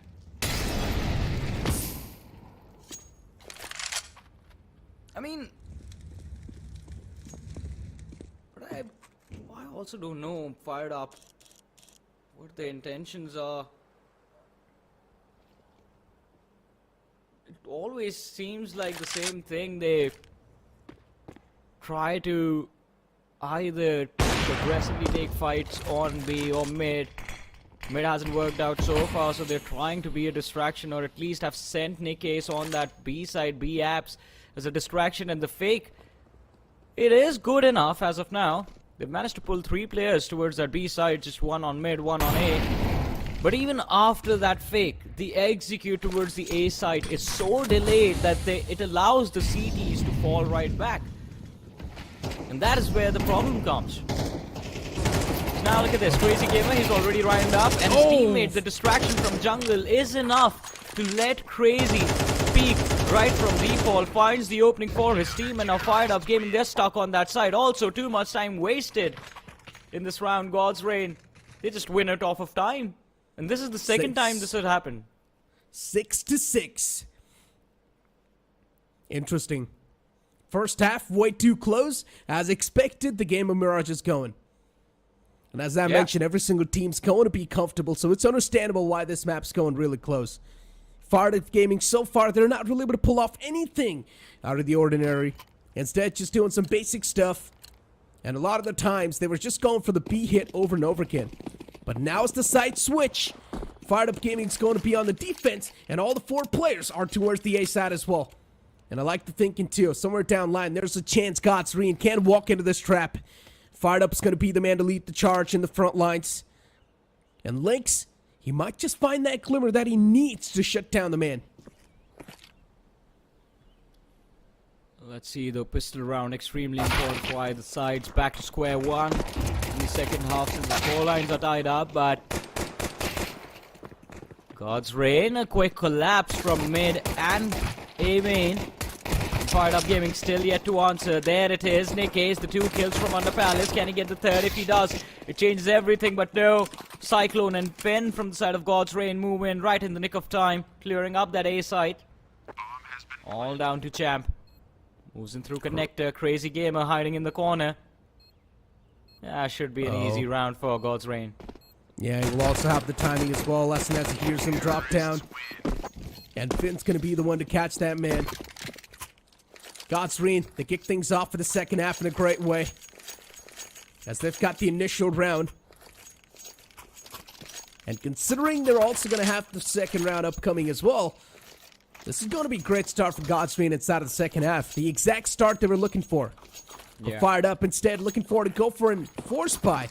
This might just catch the players of God's Reign off guard. It can, but will it be enough?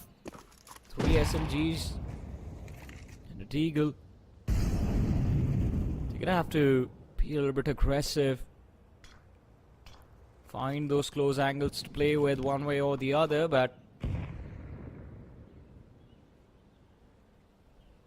the stack on the A side. Just 1 CT positioned on B. Champ playing B short. And if he falls, God's Reign, they have full control of mid, can easily rotate through B short.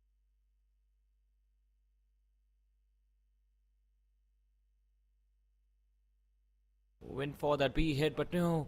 They're moving for the A execute. Not a lot of utility available in God's Reign to confidently move in. Just a few flashes. One of them already lobbed towards B short. Oh! Nasty shot. And Lynx, he finds Crazy. Crazy thought that he could have some sort of a timing in that play. But all of that just falls apart. And now God's Reign once again getting countered by the players of Fired Up Gaming. But the B-side control's taken away. The floodgates are now open. And Lynx once again looking for to stop the man. The flash was good, but still not enough to get him down. Finn still on the trigger, and he keeps on mowing down the players in the front. God's Reign, they were caught off guard with that force buy for a moment, but then later on they hold things together and they come back. Finn getting that kill on Market was definitely quite important. And good for him considering he got team flashed for that moment. Case recovered the SMG, but can't really do anything from here on out. He's gonna have to wait, either face his demise or just let the players of God's Reign walk away with this win. There is the last kill. Even the case is gonna fall 8-6. God's Reign leading the charge in the second half, and you know what they say, everything has a price, even a force buy, and the price is going to be an eco now for Fired Up Gaming. And after this round, God's Reign, if they hit double digits in the next, they will have complete control of this map in terms of momentum. Clouda, good catch. Yeah. In any case, down and dusted. And still considering it's an eco round, the players of Fired Up Gaming can't really do much. 3 players still on the A site. And slowly and steadily, God's Reign starting to gain that momentum and the confidence as well inside of the game. Fired Up's the man who's always been in the front lines, and this time, Lynx's head gets chopped off. Fired Up single-handedly is manhandling the entire A site. But this time, he gets denied. Doesn't seem to matter, champ. The last man surviving is extremely low and is hiding in jungle. His position is compromised as well. Easy cleanup for God's Reign. 9-6 is going to be the score. A comfortable start in the second half for this team after the struggles of the initial stages of the game. What a brilliant Double op. recovery. Now is when things get interesting. Exactly. Double ops being brought to the board. Robin and Nick Ace. But it's a heavy investment as well. If this fails, oof, it's going to be tough to recover. Solo man on A. And it has to be the op as well. 3 players pushing in through Palace. And it's not going to be a confirmed hit. The op catches the first one. Robin able to get the trade, but the second shot misses. And the crucial shots are just not hitting for him. But his teammates got his back. Still the man advantage in the hands of Fired Up Gaming. It's something they can definitely look up to. But Nick Case in the entire spot gets the second man down as well. Nest is still safe. It's a 2v4. And Fired Up now, once again looking to make sure that this last minute rotate is going to come through. He's got the C4 on the back. But I highly doubt going for this last minute rotate, it's going to bring him anything. I think once he reaches T-Abs, his teammate, in fact, Cyclone F, who's all the way in A Palace, needs to start making some noise, be a distraction for the players of Fired Up Gaming. But he needs to be careful as well. There's a man watching Palace from the CT spawn area. Cyclone F, look at that, he has moved in. Will take the drop soon. In the meanwhile, Fired Up, he stays there waiting. And if the distraction is complete, the man from Market also rotates. Now the B side is empty and the C4 can be planted. Cyclone F, if he gets even one kill over here, it's going to be a bonus and it can change everything to the side of God's Reign. It indeed Towards that can. B side, the C4 needs to be planted. 10 seconds on the clock. Oh no, gets spotted out from B short. Linux shut down, fired up. Cyclone F gets picked off by Nick Ace, and God's Reign, they fall apart. Those kills at jungle, they were quite essential.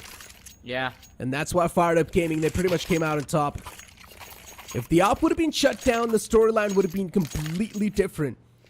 But still somehow he managed to connect that up close and personal shot towards jungle. And everything was looking good. Oh, crazy gamer. Robin this time gets slapped in the face. And he falls down. Mid-control's gone this time from their hands. And with this Molotov, they've also got the foot cues that there's someone available at this spot. But look at this, the pick on mid, and they instantly back off looking for an A hit. Like always. One person in B apps.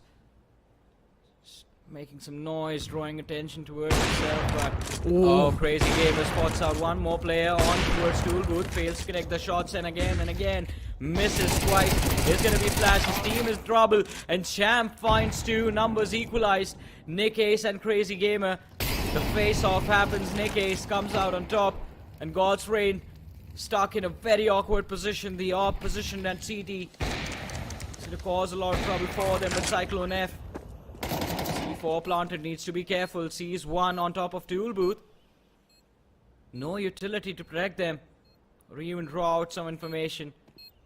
On the other hand, Lot will fire out. Oh no, player spotted out. Defuse. That was there. Oh my god, what? Oh, so many shots Why? missed. That Finn was looking at the C4 this entire time. Didn't even turn around. I'm not even sure what exactly just happened there. Yeah. He missed a lot of shots. And then later on, the player just stared at the wall. Interesting. God's Reign with the timeout. Maybe he just gave up at that point. He knew nothing could be done. They've already lost the round, so he just gave up. Didn't want to. 9-8. I believe he didn't want to see where the shot came from. Never looked the Grim Reaper in the eyes. But yeah, 9-8. I think it's gonna be 9-9 soon. No economy on God's Reign to buy into this round. Just that hero AK on Finn.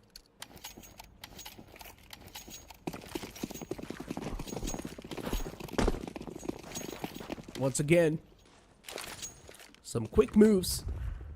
Crazy Gamer, a smoke at Nest. To block off the vision. The case is off. Least for now has been deactivated. Finn towards the apartments. Moving in slowly and steadily. Playing for the intel.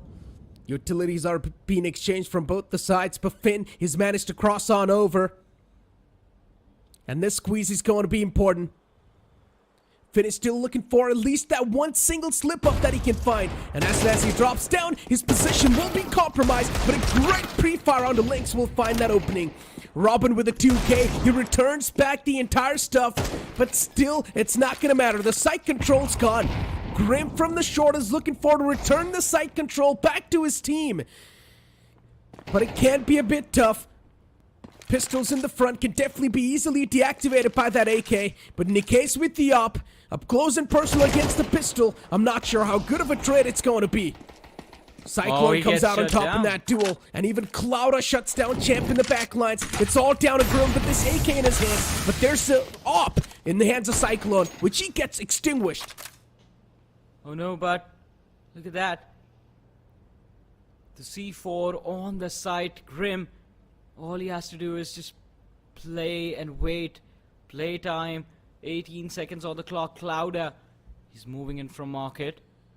Slowly and steadily approaching the C4. 12 seconds, does not have a lot of time.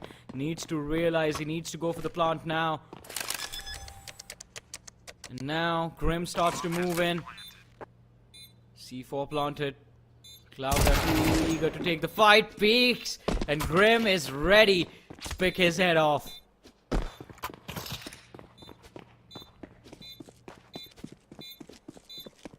What a play from this man. Grim. I mean, in general, he had the advantage. It was an eco round for the opponents, so all the advantage was stacked with this team in the first place. And now they've also managed to equalize the scoreline. Even better. Speak of the utilities. Almost got out of hand, though. It almost did, yeah. Before now, speak of the utilities, both the teams are going to be stacked. No one's really struggling as much when it comes to the economy, but the next round's going to be a crucial one. Double digits for whoever ends up winning this, but can result in turnaround for God's Reign if they end up losing. No economy for the next one. They can try and take full advantage of the fact. Finn, nade logged at his feet. A lot of damage, and Nick Hayes with a quick peek finds the pick.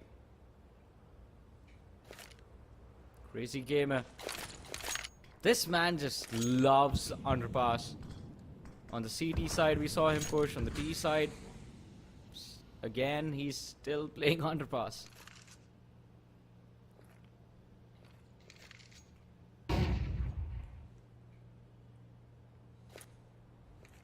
And still, the shot control is taken away. He's also looking forward to gaining the control over ladder room, which he gets. And through ladder room, he will also have the control for quite a lot of the possibilities. Nest is going to be cleared. 3 players stacked on the A site. And only 4 players from God's Reign looking forward to make something happen. Man advantage is definitely there with Fired Up Gaming. Now that Crazy Gamer spots one out all the way in the back lines, Molotov's going to be enough to evacuate that man from the position. But Crazy Gamer's still stuck at the main. He needs to get at least the first man down, and he spots the gun barrel, shuts down Lakes. Cloud as well follows it up instantly, but Grim's going to be the one to reply back in strong. Grim still on site, still on tool booth. He needs to react. Fired up position towards Palace. Misses that op shot, but the C4 has been planted. But look at what the T's are doing. All of them running back, repositioning. And Crazy Gamer rotating all the way through mid. Nikkei's that shot on Wentz. Will have given information of his position and fired up. He's prepared to take the duel on site. Finds one. Cyclone F shuts down Nikkei's. Lord Grape finds the Opper in A main and realizes there's no way he gets the defuse done. Runs towards T spawn, tries to save the op for his team, steal it in fact, and succeeds. 10-9, God's Reign once again pulling things back in their court. For Fired Up Gaming, as I mentioned, the upcoming round's going to be a crucial one. And so it is. Nikkei has got his hands on the AWP. And that's going to be a hefty investment. They're booking everything on this round itself. MP not in the hands of Champ. Robin's only got a deagle in his hands. Everything is going to be up to that op. It has to be the playmaker. It has to be the icebreaker. No peek on mid. Instant repositioning towards the B side. Both Nikkei and Champ following him very closely, and I think this read is good as well. Do you see the players from the side of Fired Up? God's Reign, my apologies, line up outside the apps area, but now they've started to move up mid. Fired Up playing T-Apps, falls back. Finn finds the opening of this round. CT and Connector picked off. Finn, he might just have the timing. I highly doubt the opponent's got any type of clue where Finn's position as well. Waits for the smoke to fade away, but still he's just waiting for someone to walk in his crosshairs. A little bit of an instant spotted, but that's going to be enough for Cyclone to shut down Lynx. The entry fragger from the side of Fired Up Gaming isn't really able to get a lot done. MP9 in the connector, and he still somehow comes out on top with all the disadvantage. Champ is indeed showcasing some champion performance, but he's all by himself inside a clutch, and he can't pull it off. Happened to three different players, the exact same thing. The man from Connector, no one had the info, and he mows down. First, it was Champ from the side of Fired Up Gaming who took care of Finn and Cyclone. And then he gets backstabbed by the lads from God's Reign, but 11-9. And God's Reign in control of this game. Fired Up Gaming forced on an eco. Not a lot of hope from this round. CZ on Champ. Eco. Pistols on the board. Fired Up Gaming. The fire's going to be extinguished inside of this round. That's what it seems like. They don't have the advantage anymore. Champ with the CZ. 2 USPs in the hands of Grim and Lynx. While you speak of God's Reign, they've got all the weaponry they need. Yeah. And already the free floodgates B-side. are open. They've been given the free reigns of B-site, and I think at this point, God's Reign, they are also going to start to believe that this map is already done and dusted. Crazy Gamer. Oh, the first B, quite lucky. Did not get spotted, but still. Cloud on the other side. Linux shut down. Crazy Gamer moving in from Palace. Fired Up Gaming. I think it's going to be a challenge for them to cross mid, let alone head all the way towards that B side. Crazy Gamer still drawing a lot of attention towards that A Palace area. Nick Case, my goodness. Still finds a kill. Cloud are shut down. Cyclone F.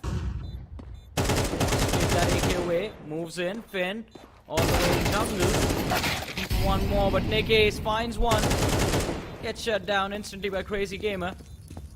And while the C4 was planted on that B-bomb site, we have, ladies and gentlemen, the T's hunting the counter-terrorists on A. Interesting. Well, now at least they're going to have some more money to buy some guns to defend themselves. Match point for the side of God's Reign inside Mirage. And as I mentioned, God's Reign as well can be the one to qualify for the future stages of this tournament. They're playing quite tactically. They're showcasing a lot of patience compared to what we've seen in the previous game. So yeah, one thing's for sure. The tacticality's upped a little bit. Cloud once again, aggressive approach towards mid. Looking forward to smoke out the connector side. But Fired Up, misses the first shot, gets the second one. Nick Case once again with the dry peek towards Palace. I'm not exactly sure what they're thinking, but they're just feeding away all the kills to Fired Up. And God's Reign, they're definitely feeling themselves, especially Fired Up himself. He managed to get a 4K. And now all the way back to our CT, he gets the 5th one. An ace to close it off. What a way to close off this first map, and guess what? This one was picked up by Fired Up Gaming. God's Reign, the struggle was there in the first half, but as soon as the side swap, as soon as they got comfortable on that T side, they did not look back.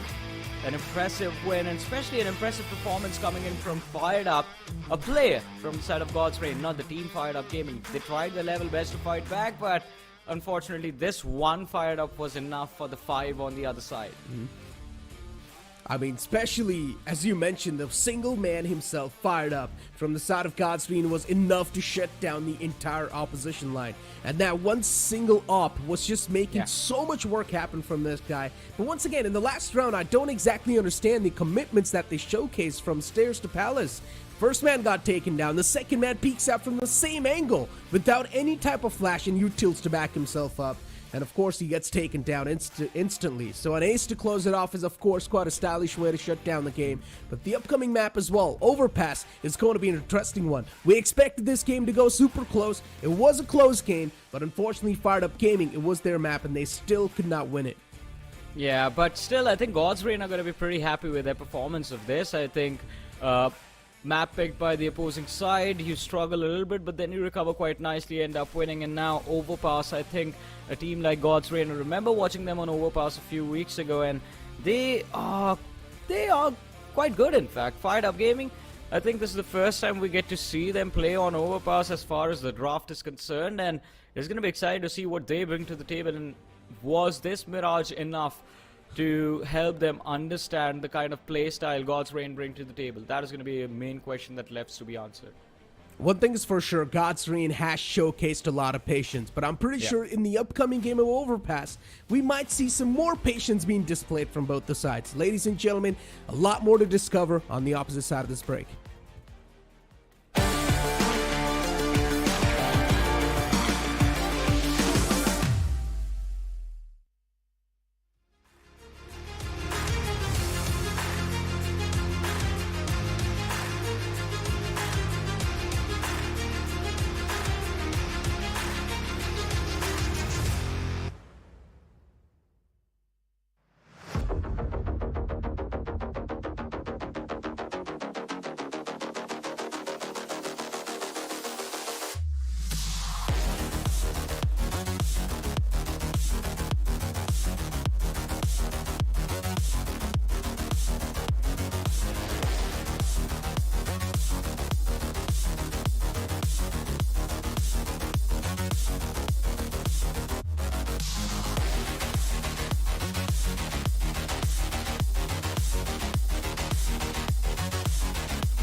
Welcome back after the break, ladies and gentlemen, to the draft brought to you guys by Blast and Nodwin Gaming. It is time for us to step into the last map of the day. The matchup is God's Reign going up against Fired Up Gaming. Map number 1, the map of Mirage, picked by Fired Up Gaming, won by God's Reign. But now map 2, we're about to head into Overpass. And Necro, what are your expectations? Can we expect God's Reign to walk away with a clean win on this one, or are we expecting a comeback from Fired Up Gaming?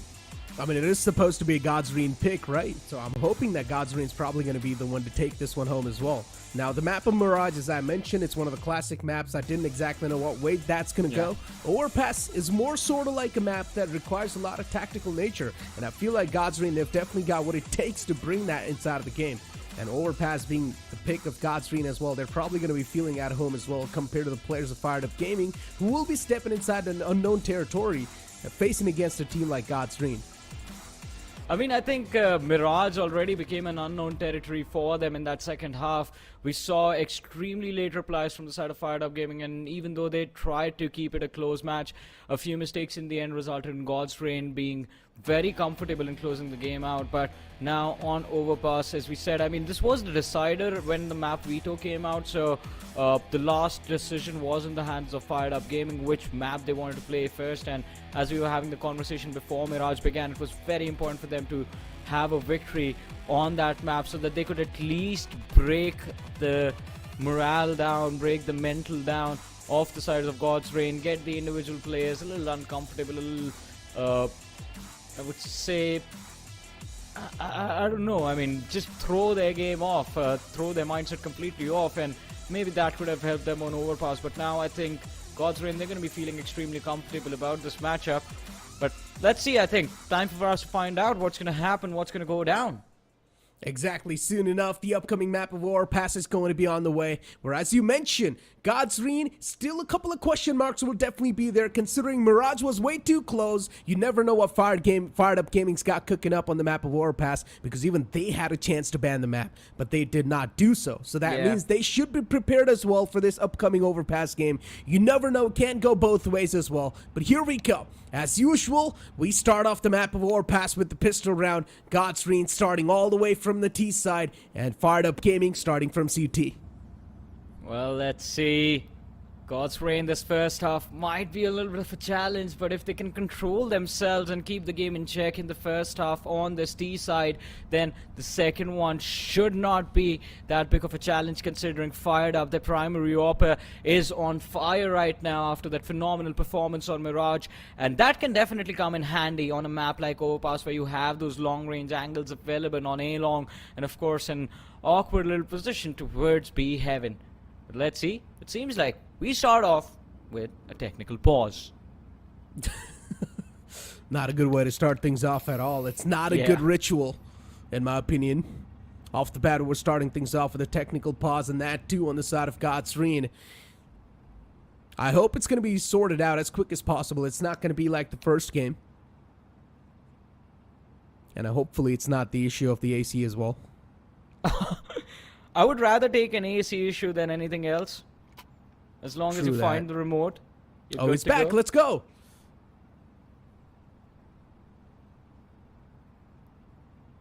Well, let's see. Is he back? Yeah, he's back. Hey! Start the game already. I mean, why are we waiting now? Some patience, I guess. As I mentioned, Overpass is a map that requires a lot of patience, Johnny. Yeah. And soon, the game will be starting. As I mentioned, Fired Up Gaming starting from CT, God's Reign starting from the T. And God's Reign with the Glock, these guys have been looking quite crispy. And they've got a chance to hand out some haircuts with the Glock as well off the bat. While Fired Up Gaming towards CT, we've seen quite a shaky approach in the previous game as well, but you never know. Maybe they've got something new cooking up inside of the game of Overpass. Well, let's see what's being cooked, because it's time to serve whatever it was. Here we go. Pistol round begins. A quick split. Coming out from God's Reign. Crazy Gamer running it towards A, while the rest of the squad is going to try to take the fight across Monster. Lord Grim already set up. Already prepared. They're jumping over the sidelines.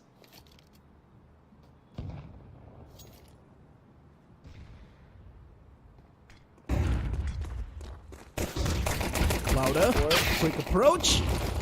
But from the Monster, already the T's start things off with a great note. There's still a man tucked around the barrel side. He hasn't really peeked out just yet. And Robin, as soon as he peeks out, he gets just one. I thought he could have had an insane angle. Considering he did not even peek out, he baited all of his teammates. But still, Robin wasn't able to get anything done. No, it's... Oh man, I mean the quick hit on that A side, and even though they were prepared for it, Fired Up Gaming failing to answer anything. God's Rain first round in the bag, but a little bit of a force coming in from Fired Up this time. 2 SMGs purchase. What is it? One? Make that a 1. It's 1. Yeah. They just sold one. Now, Champ is the only man with the MP9 in his hands, while Crazy Gamer leading the pack in Connector with the MAC-10. 4 players towards the B site. Unfortunately, no one's going to be looking forward to hit the B side as well. Instead, a little bit of variety showcase from the side of Godscreen and going for the A side this time. 3 players from long, 2 players looking forward to hit from the short, through the bathrooms. And A side's going to be easy for the taking. All the 5 players were supposed to be on the B site. It was supposed to be a trap as well. But luckily enough for Godscreen, they avoided that trap completely. They have the C4 down. That should put the CTs under pressure. But Crazy Gamer, this man is crazy indeed. Those legs coming out of nowhere. And look at that. The CTs, they're going to pin towards water. Finally shut down Crazy Gamer. Oh my god, it's a big blunder, Johnny. They're losing out on a couple of guns, and those 2 the crucial ones. It gets fallen down in Connector, but it gets denied. The players wanted to go back, pick the AK up, but Cyclone pushes through the smoke and denies the possibility. Well. Quick protection coming in from Cyclone. Turns the tides, takes the round away from Fired Up Gaming, but again and again, force buying. We saw them do it twice in the previous map. Did not work out either of the times. This time again, they're gonna have to force, well, not force, be on an eco. Though, quick A hit, as it seems, coming in from God's Rain. They want to push from long. And they've been given complete control of it. Deagles 5-7 and a USB in the hands of Robin. These 3 Deagles that they have, it's all counted on top of them. The Crazy Gamer denies one of those. 2 more left. Robin still looking forward to rotate all the way towards the A side, and now Godscreen, as usual, they're just finding some clear pathways towards A. No one's able to stop them in the tracks. Quick trades on the board too. Lynx did find one with the Deagle, but it's really not going to matter. Still 3 more players to go. Make that 2. And the last 2 players, Grim and Nickase, they've got no intentions of facing these players that are approaching them. Cyclone F running around the map like a cyclone. Finally shut down, taken care of. Nickase, he's going to be picked off, walks right into the crosshairs of Clouder. Last man alive, Lord Grim on that B side. Can't really do anything from there. This is gonna see the C4 blow up. Terrorists win. There's 3 on the board, but now, finally, opportunity for Fired Up Gaming to bring themselves back into this match. They will have a proper buy. For the first rounds, I think it was just the pistol where they had the opportunity to make a big play, since they had that information with Lord Grim positioned outside of Monster towards water. But losing out the duels resulted in pistol round lost. The force buy not working out in the next round as well. The previous one being an eco. God's Rain, they've gotten 3 in the bag for nothing. They can manage to convert this as well. Lots of work done already in the first half. Flashes, Molotovs, making sure the players are going to be leaving their comfort zones. While 4 players, or all the 5 players, they've stacked outside Monster. and just waiting for the right moment to strike. The smoke in the front soon enough gonna fade away, and the real connection's gonna start to happen. Another smoke lined up, and it's going to be a quick burst on the A site. Initial spam connects and finds the first player, but the man towards barrel, he's doing a lot of damage. 3 more players to go, from which 2 players are still on the site. And the man in waters soon enough will be snuffed out. Fired up, gets one, but then instant trade returns back. A 1v2, Clouda does not even have the HP to support this clutch, but he whiffs a lot of shots, and he gets turned on by Lynx. Oh man, Clouda stuck in such an awkward position. It was a nice execute coming in at the start from God's Reign, but then as soon as we saw find that first pick, but by then it was too late. Of course, getting caught off on that reload, Clouda, there was nothing he could have done. He was still in the midst of pushing site. Fired Up Gaming, just quick trades working out in the last round. Now Robin has the op in his hands. He's playing for party. That's repositioned for long. 3 towards B, and 2 towards A. This op on long's definitely gonna find some flesh, and it does. Clouda, not inside of the game anymore. Godsreen, they start this round with a man disadvantage. They know exactly where the op's position as well, so now they can try to deny the op and move to the opposite site. And that's what the game plan looks like for the side of Godsreen. The Fired Up is still towards party. I'm not exactly sure what the game plan's going to be. Crazy Gamer could have found that haircut. Not the exact timing though. And now slow and steady approach is going to be there from the side of Godsreen. But still, they're burning through a lot of time. They've only got 35 seconds left on the clock. They need to make the hit happen.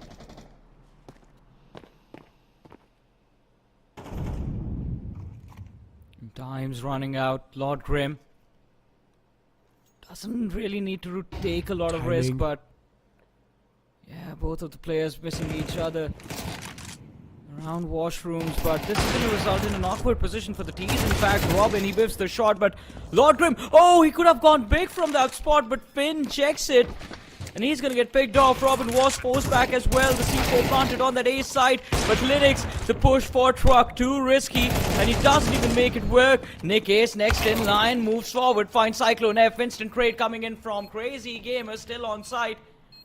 Look at this, they had 20 seconds when they planted the C4. Well, when they went for the hit on that A site, they still have the C4 down. Crazy Gamer picked off. Champ with a brilliant lure coming in.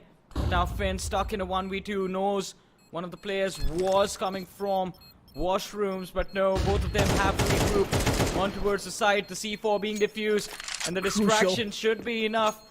He picked off the diffuser, but no, the distraction is enough, in fact.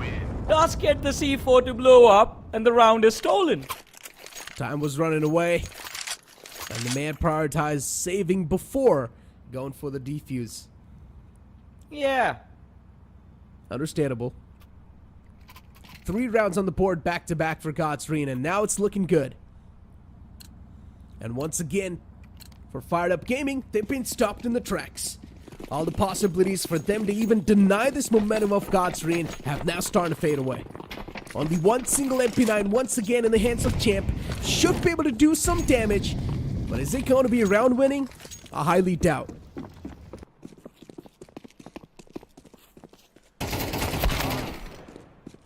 Nothing working out for Fired Up Gaming. Reset again. God's Reign is running towards that A site.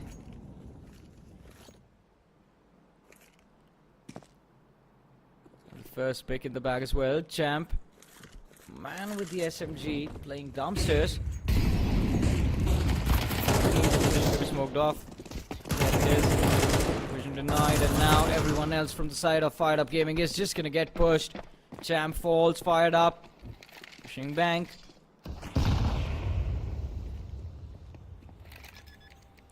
Oh. C4's getting planted. Fired Up finds the first. A good flick onto the skull of Nick Ace. Puts him back in the grave. And now Lynx is on a run to save his life. But he's also getting hunted down. A couple of shots caught. He should be able to shut down Fired Up over here.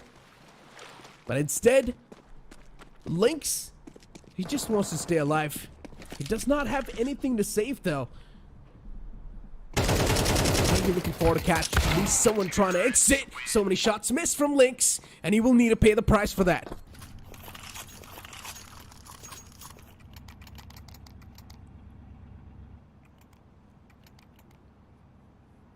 I mean, so far, completely one-sided game, I guess.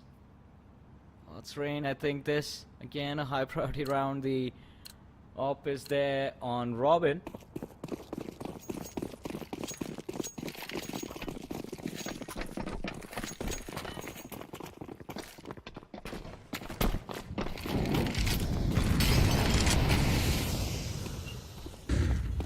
Quick push outside a connector.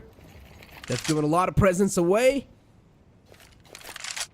Outside of the B site, there's a heavy stack of Godsreen.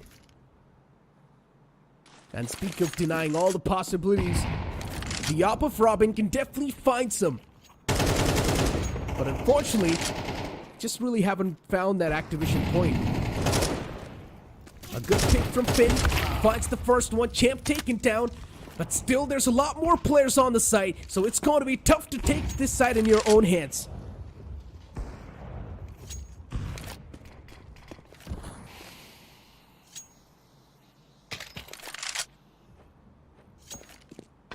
Bringing the C4 back, they just have A long control. I think they're relying on the fact that the distraction on B was enough to pull the CTs towards their side. Oh, but it wasn't. Robin. Crazy game out of the picture. The danger man is down. Cyclone F. What can he follow up with? Not a lot of utility available. Oh, my apologies. They have quite enough to go for an execute.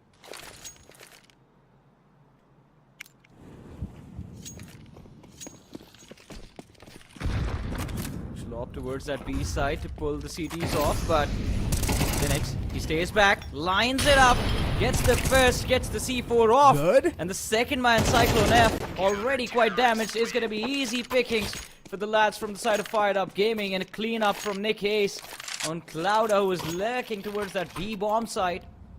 Second round on the board. It was indeed a nice cleanup. Nick Ace with the M1.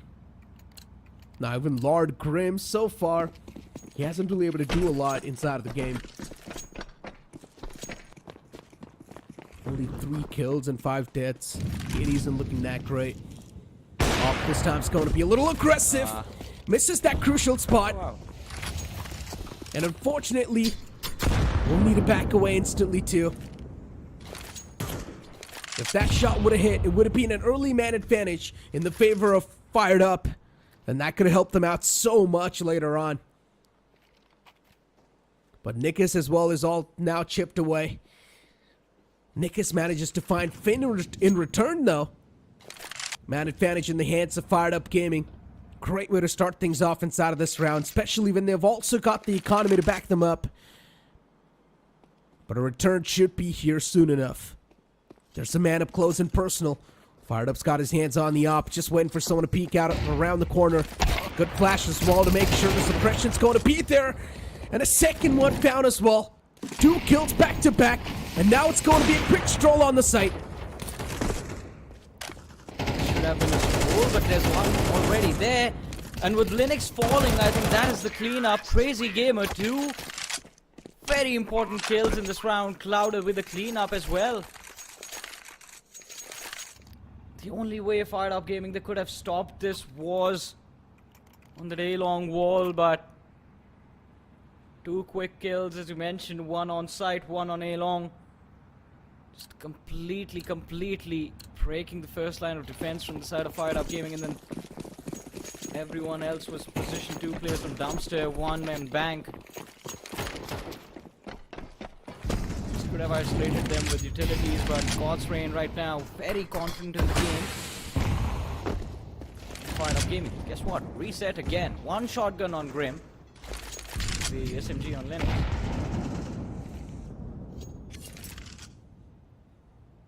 And Lynx with Robin. Let's see what they're going to be able to pull off.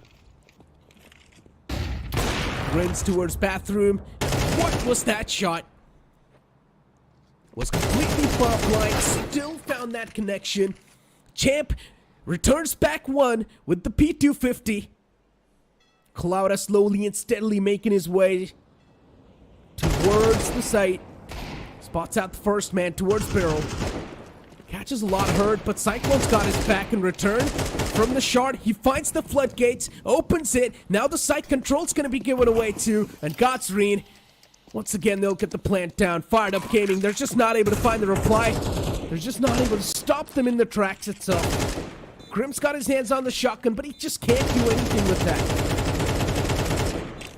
I think he will need a play from Robin as well, but then he'll shut down Robin. Grim waiting around the corner in connector. Finally gets finished off as well. 7-2. God's Reign again building up that advantage, but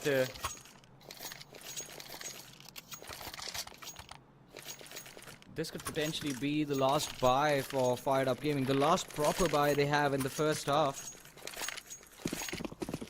Very important to bring themselves back. Back-to-back rounds wins from here. We will still have 7-5 swap. That is the best case scenario that Fired Up Gaming are hoping for at this point. Otherwise, if things just continue how they are going right now, God's Reign, they can hit double digits in this first half already. Oh, that's going to be a good nade. Some damage to the player playing water. Well, just some catch him. taken off. Lynx! He does one of the most common boosts inside of the game, and he still gets away with murder. No one checked it. And then the spam 2 to find it. Lynx, what's going on? Things for sure. Lynx been able to find some incredible timings inside of this game so far. But then Clouda, the Q returns back with 2 of his own. Lynx with a 3K, pulls out the USP in the close. He's got no chance against an AK. A 1v2, Robin with the op. It is definitely doable. But slowly and steadily starting to move in from Graffiti itself. And Robin's position is not compromised just yet. Both the players playing for the post plant. There's a smoke in the front. Robin should go for a fake tap. Both of them are positioned on short. He is expecting one of them to be long. But Robin sees one on short, pushes for sandbags. The Molotov is the final nail in the coffin. Yes, it is done. After that, even he knew he wasn't going to have enough time to go for the defuse later on, but I can't really do anything from there on out. 8-2, God's Reign still in control of this match. Lynx, a brilliant way to kick things off, but then there was no follow-up from the rest of the squad. 2-0 to start off the tournament. So now getting completely dismantled by Gotsreen. I'm not exactly sure what's going on with the players of Fired Up Gaming, but it's really confusing me to see Fired Up getting demolished like that. Because Godsreen are easily able to assert dominance on top of him. And now MP9s and a couple of pistols on the board. I highly doubt even this is going to be making any type of difference. Because Cyclone still gets away with the murder. Grim falls down once again. These openings that they're giving away initially this early inside of the round should be stopped. Crazy Gamer, there's a high chance he's not going to check the corner, but Clouda's got his back. And he will do the job for him. Finn waiting for someone to lurk around, and he catches Link slacking.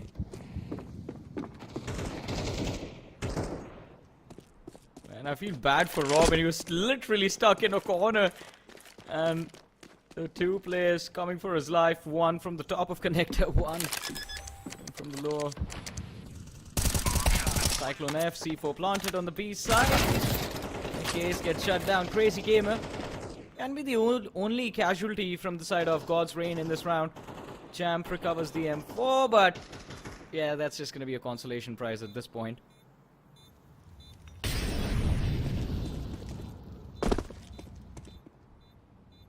Last man. Did they come for him? Oh, look at Clouda. Yes, they do. Down line, he's got some idea. And he catches Champ slipping by. God's Reign, 9 rounds on the board. They've got a lot of rounds back to back. And for Fired Up Gaming, they're just stuck in this loop of getting the money and then instantly on the second round losing it.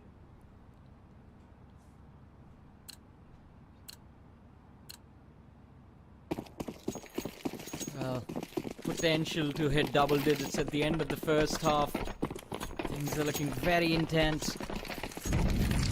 Of course, Fired Up Gaming, not how they thought this day was going to go for them.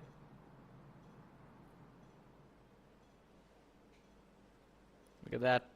Up still posted for party, but no one there. And while Lynx was waiting for his teammate to relay the information,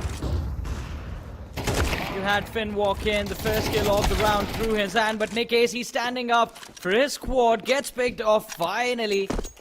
Shut down by Fired Up, and the Tech 9 in fact. Johnny, only 2 players on both the sides. And inside of 2v2, God's Reign, they've been prevailing for most of the time. Champs are out outside, opens the door, and Cyclone still somehow finds him. How did he even know that he's over there? That's my question. That was a good check, though. And now Lynx. A couple of utils looking forward to stop this plant. It's really not going to be stopped, though. A 1v2, and that too, an op in the hands of Fired Up. It's next to impossible to do so. 10-2 is going to be the first half. Fired Up Gaming, they're losing this game completely one-sided. But pulling off a comeback sounds too much at this point.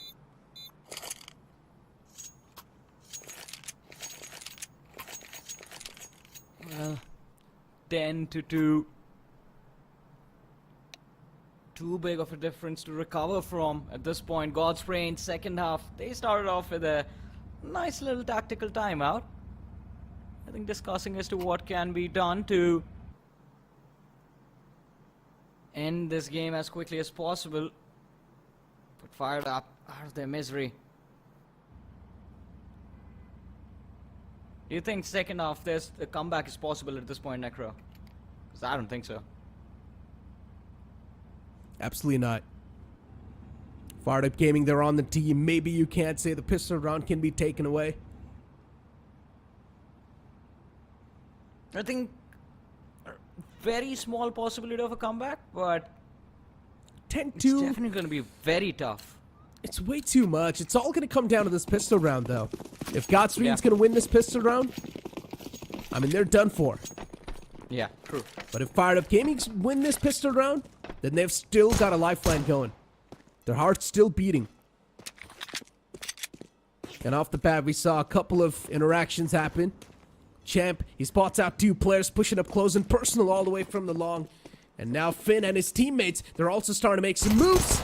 I like this move from the side of Champ. He moved back a little bit, but he only gets 1. Instant trade on the board was there. But then even from the short, Fired Up starts to hit it quite a lot.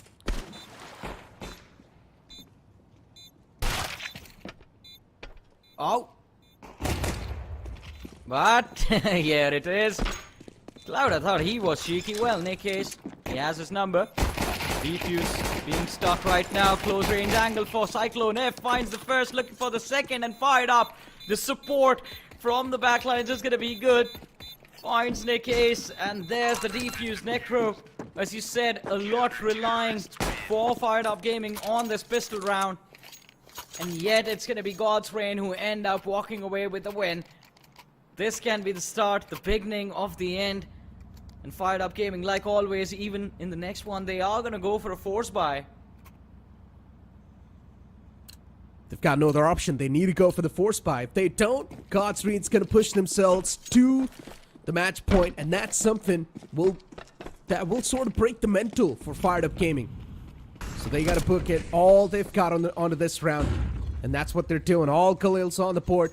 They've got no utilities to back themselves up. Only 2 smokes. What can they even make happen with just 2 smokes? And already things started off in the favor of Godsreen. The MP9s are really starting to click in. And they swim back to life. But Champ is trying his best to at least pull something back in their court. Even the door gets opened up towards Connector. And now the players of Godsreen, they're looking forward to eat the players of Fired Up Gaming inside out. One more man in the front lines towards Party. A lot of shots missed with the MP9, but it's okay. His teammate Clouda once again over there in the back lines. Last man left, Robin. Not a lot of hope for him. Just 15 HP. A shot in the foot and he's dead.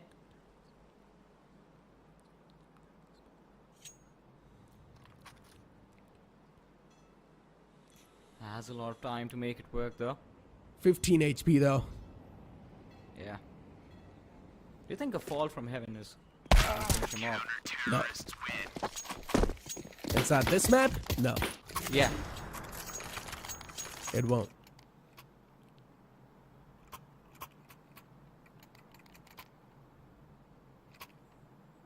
(12-2), and Godsreen, they've made this entire series completely one-sided after this game. Fired Up now, gonna get his hands on the shotgun too. This is not giving me that good of a vibe. Godsreen, just merciless. Even though they're winning the game, they've also got the massive gun advantage. Fired Up Gaming, just trying to find anything that they can. Just trying to fire their shots in the dark. But for now, this aggressive approach works out. They saw a shotgun towards Connector. Can't deal a lot of damage, but he misses the majority of the shots. And once again, the floodgates towards the A site for Fired Up Gaming, they're going to open up. Well, let's see. They have the numbers in their hand. Fired Up Gaming. How long can they stay alive in this match? Cyclone F picks off one player from the side of Fired Up Gaming. Champ shut down. Nick AC is extremely low as well. Not a lot of utility for this retake. 2 smokes, 2 flashes. Oh! Had the angle, but Robin with that nasty shot. Oh, once again, Lynx just returns back. At least for now, Fired Up Gaming, they've delayed the inevitable.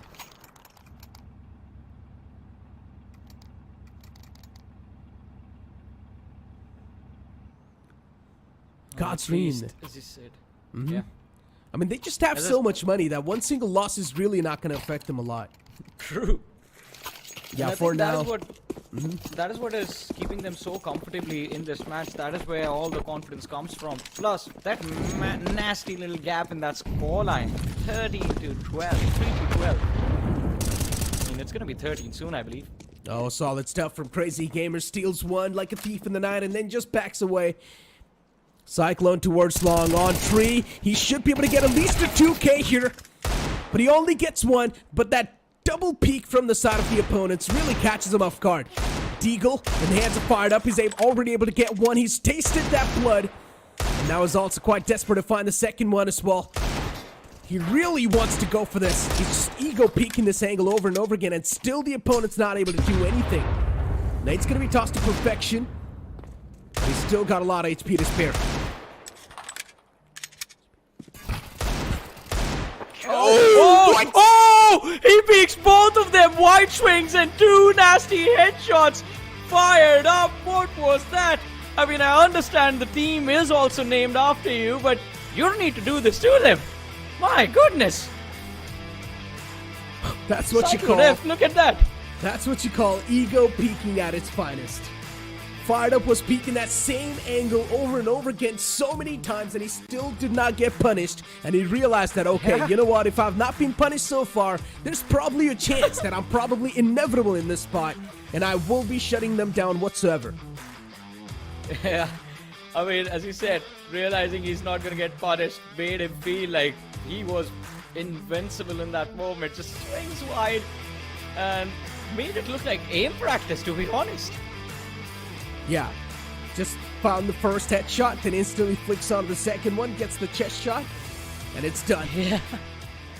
And this is the type of stuff that sometimes you like to see. And Godsreen, though, okay, jokes apart, once again, we're not really seeing those systematic approaches inside of the site. We're not really seeing those proper executions on the side where you're going to use the proper smokes to block off the corners or the angles. We're not really seeing those type of stuff. But Godsreen, comparatively to previous games that we've witnessed, were miles ahead. They were miles much more patient. They knew exactly when to push. They knew what angle to hold on for a long time. This was a slow game, but it was still a one-sided game in the favor of Godsreen. Godsreen, they were playing every single round pretty patiently. Yeah, I mean, they were very patient, at least in the early stages, at least in the first half when they were on that T side.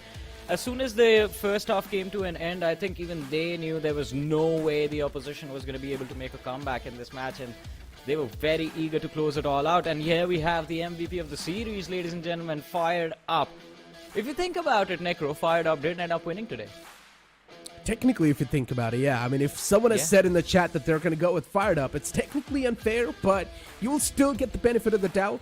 But now, as we do, we've got the comparison between some of the best players in both the teams. Of course, from the opposite side, it has to be Nick Case with 162 ADR, and then over here it has to be Crazy Gamer with 169 ADR, and with the AVG kills per map was 13.5. With the KD ratio of 1.13. Crazy Gamer, just like his name, it was quite a crazy performance. Yeah.